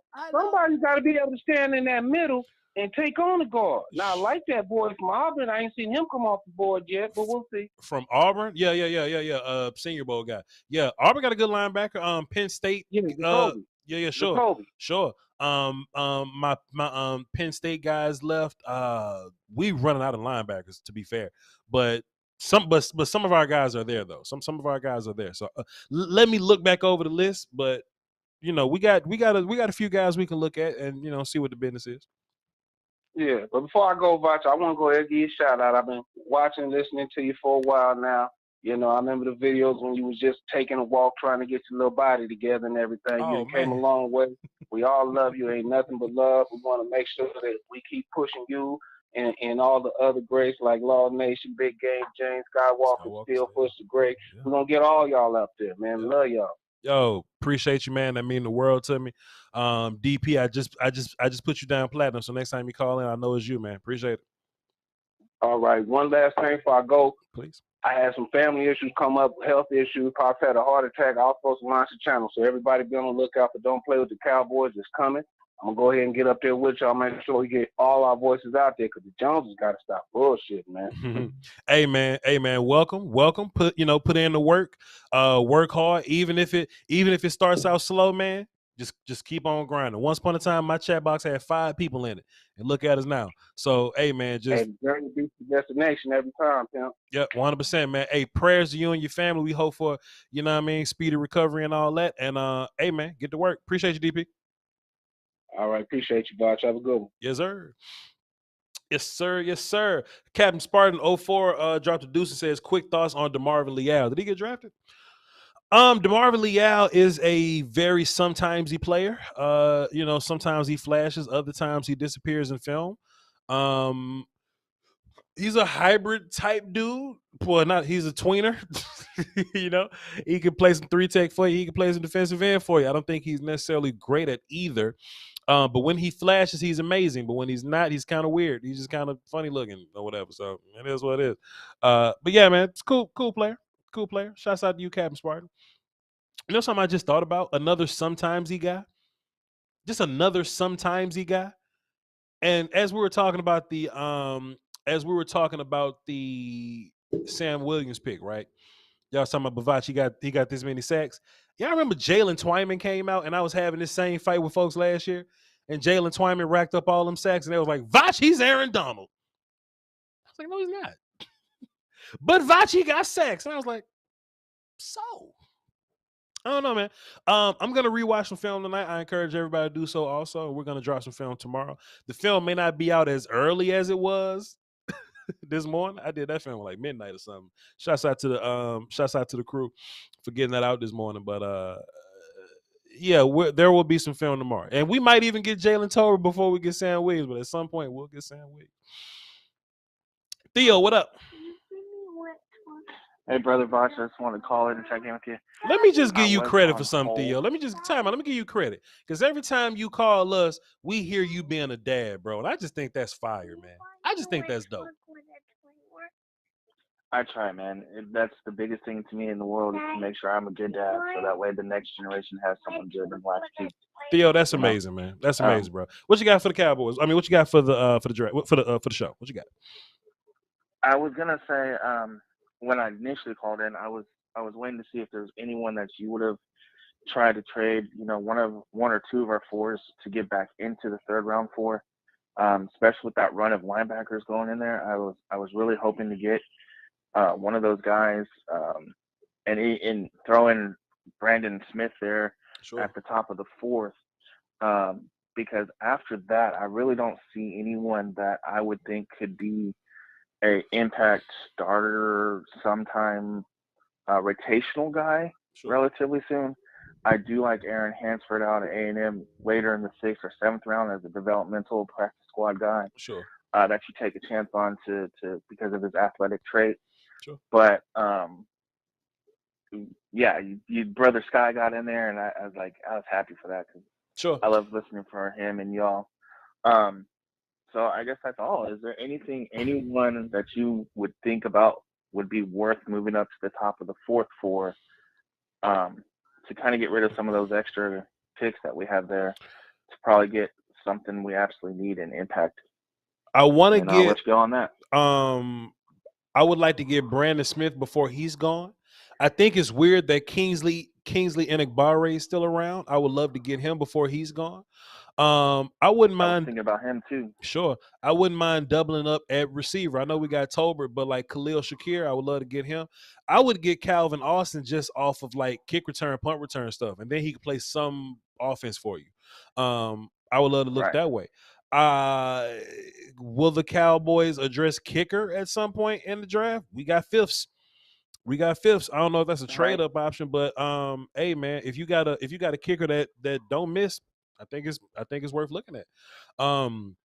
There's offensive linemen that punter out of San Diego State. Sure. There's what I just said. There's offensive tackles that I like still. So we don't have a swing tackle. So if you wanted to get Kellen Dyche, if you wanted to get Max Mitchell to come in and like compete with what's his face with Josh Ball or something like that, then they can come in and do that. Even like Braxton Jones from like Southern Utah can come in and do that. It's still some guards here, bro. Like look, bro. Give me Jamari Salyer. He just sitting around. Right. Darian Kennard just sitting around. They chilling. Let them compete with Connor McGovern for that backup swing tackle position, or even just compete in general. You can have 3-4 interior linemen and have them compete each week, and that's how you get better up front talent, Well, see, this is my thing too. This is my thing too, because Connor McGovern is on a contract year. So if Stephen Jones really want to be cheap and go for a long-term play, you want to talk about a play? If Stephen Jones gets you Darian Kennard or Jamari Salyer and double that dude up as a swing interior dude, sometimes swing tackle guy, future because Connor McGovern's in a contract year. If you want to be cheap and do that, that's the play. To be fair, and then go ahead. And then Zach Martin only has 2 more years on his contract as well, and he can to the point where I can see him retiring the next 3 or 4 years. Real shit, Zach Martin older than Tyron Smith, ain't it? I think Zach Martin like 1 month older than Tyron Smith, which is hilarious. But that's a real life thing. Tyron Smith came into the league at like 19. Yeah. Zach Martin came out after the Senior Bowl. So yeah, he's like a month older than Tyron Smith. I think that's worth talking about. Yep. So, all right, brother. I'll check into you again tomorrow during the draft. Good luck, good job, and have a good night, man. Appreciate you, man. Thanks for the call. Thanks for being a dad, bro. Salute to Theo. Thank you, sir. Yo, chat, man. It's some guys. After me just naming all these guys, man, Darian Beavers is a guy at linebacker I like for sure. They can get linebacker. They can give you some like pass rush stuff. To be fair, chat, I'm actually surprised that we're this far into the draft and I only haven't watched film on like 2 players. So we're gonna put Jesse in a small little timeout. Yo, Jesse, do me a big favor, bro. Like, try not to spam the chat, man. You know what I'm saying? We ain't gonna shoot you, but we gonna tase you. You know what I'm saying?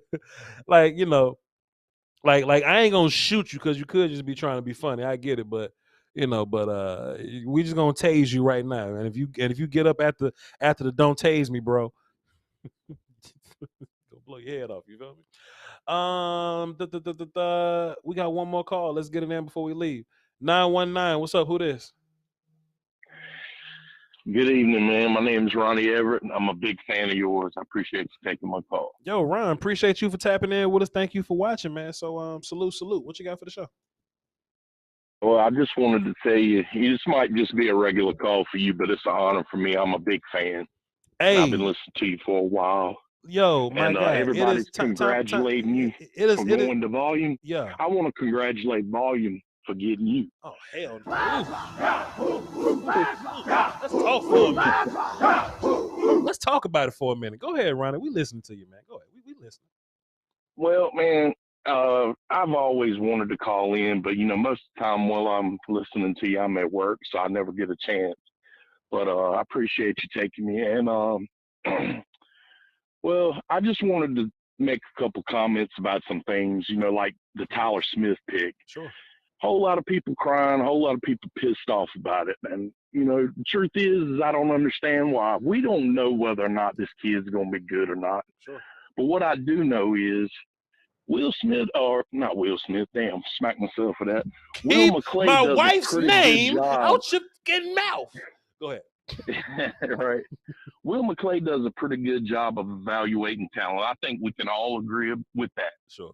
You can say what you want about Jerry and Steven and, the cap and free agents and all of that. Mm-hmm. But Will McClay does a pretty good job evaluating talent. Sure. And, I was listening to your show last night and I was reading the chat and I was like, damn, motherfuckers is going off about this shit. Like we just drafted the worst player in the draft. So sure. It reminded me of something. So I did a little research after the draft was over. I went back to your draft last year and I pulled it up and I went to the Michael Parsons pick. Mm-hmm. And I read the chat. Same shit. Yeah. Same shit was happening. And there's a lot of the same people too. Mm. And, of course, those people don't feel that way now. Sure. And I just want to remind people of that. Just think about that. We don't know, whether or not this kid's going to be good, but I respect Will McClay's abilities to evaluate talent. Mm-hmm. And I think back about shit like the Travis Frederick pick and how people were pissed off about that. That ended up being pretty good. Sure. But also I thought about the Tyron Smith pick. That was, quite a few years ago. When he came out of USC, I remember a lot of people talking about kind of the same shit they say about Tyler Smith. Mm. He was only like 20 years old, right? He's raw as hell. They said he didn't have technique. His feet weren't good. Sure. Oh, he ain't going to be able to play left tackle. They're going to have to put him over to the right. Sure. Well, he turned out to be a pretty good player, I think. Sure. And I was thinking, like, this dude, Tyler Smith, I know what he needs.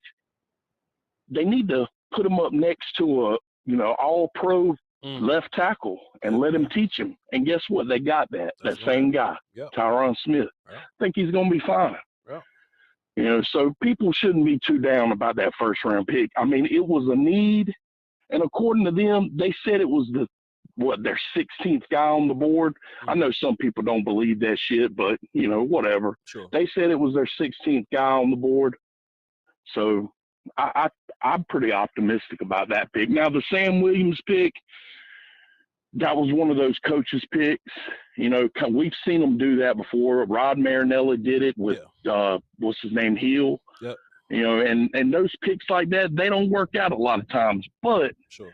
I will say this, Dan Quinn does a good job. And as far as him, whether or not he has a place on this team, sure he does. Sure. I mean, if you watch the games, and I know you do, you see Will McClay will send out 4 defensive linemen, and then the very next play he'll send out another wave of 4 defensive linemen. They'll be completely different people. Sure. And he does that all throughout a game. Sure. So Sam Williams has got a spot on this team, and I suspect somebody who's here is going to get cut. Yeah. I mean, you know, but anyway, fans shouldn't be so down on the picks. I mean, we don't know what these players are going to be.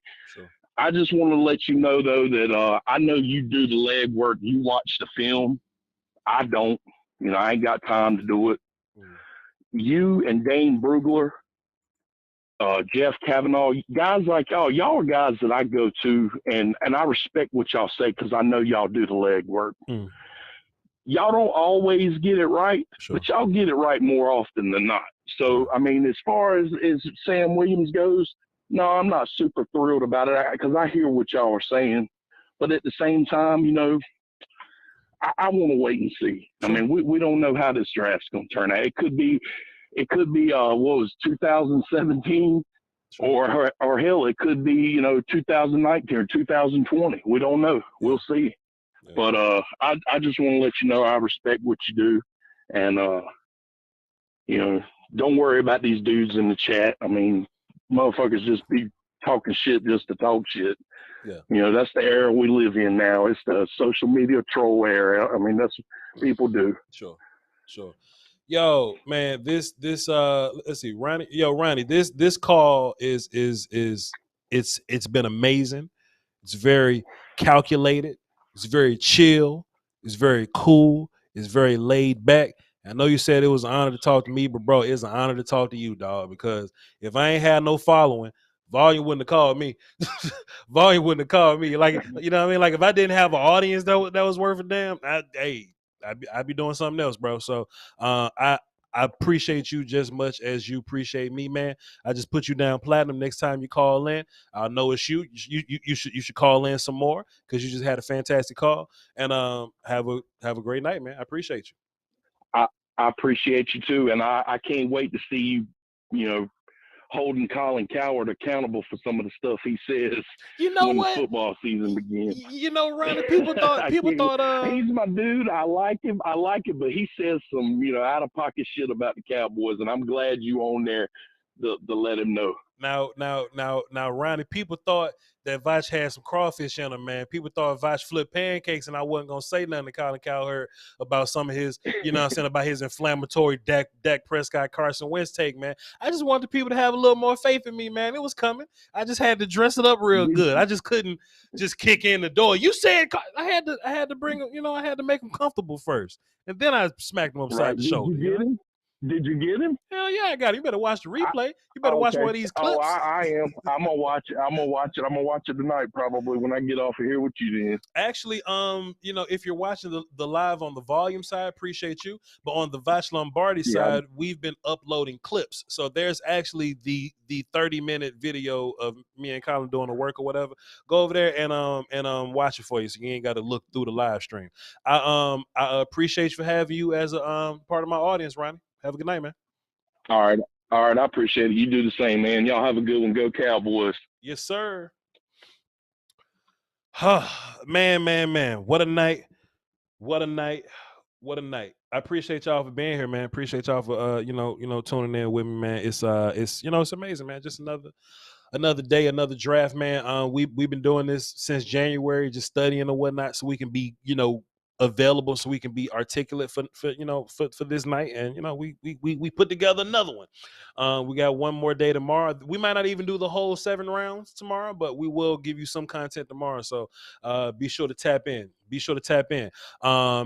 Make sure you hit like on all social media platforms, whether it be the volume, that's the volume, and on all Voch Lombardi platforms, VOCHLOMBARDI. Also, I want to take this time to tell y'all, you can follow me on Twitch at twitch.tv/Voch Lombardi. If you've been watching on the volume side, but not watching on the Voch Lombardi side, I mean, pardon me, if you're watching on the Voch side but not the volume side, live streams will be exclusive on the volume starting next Monday. So be sure to run over to the volume, hit the subscribe button. You ain't got to hit the notification bell because we go live at 3 p.m. Central Monday through Friday. So be sure to tune in for that. One thing I want to ask my guy behind the scenes, my point guard, Brumley, he's been doing a fantastic job. Can we get flames in the chat box for Brumley, please? I just want to ask him one thing. He ain't got to talk very much. I just want yes or no, and then we're going to end the stream. Brumley, you from the South, Louisiana in particular. Is spaghetti a side? No. Spaghetti's a meal. All right, we're going to get Brumley up out of here. Hey, y'all hold it down for the Dosey Woes and Peace Whiskey. Brumley had the wrong answer. Till next time, y'all. Catch y'all tomorrow, and we're going to have film on Jalen Tober and Sam Williams on the volume. Peace. Volume.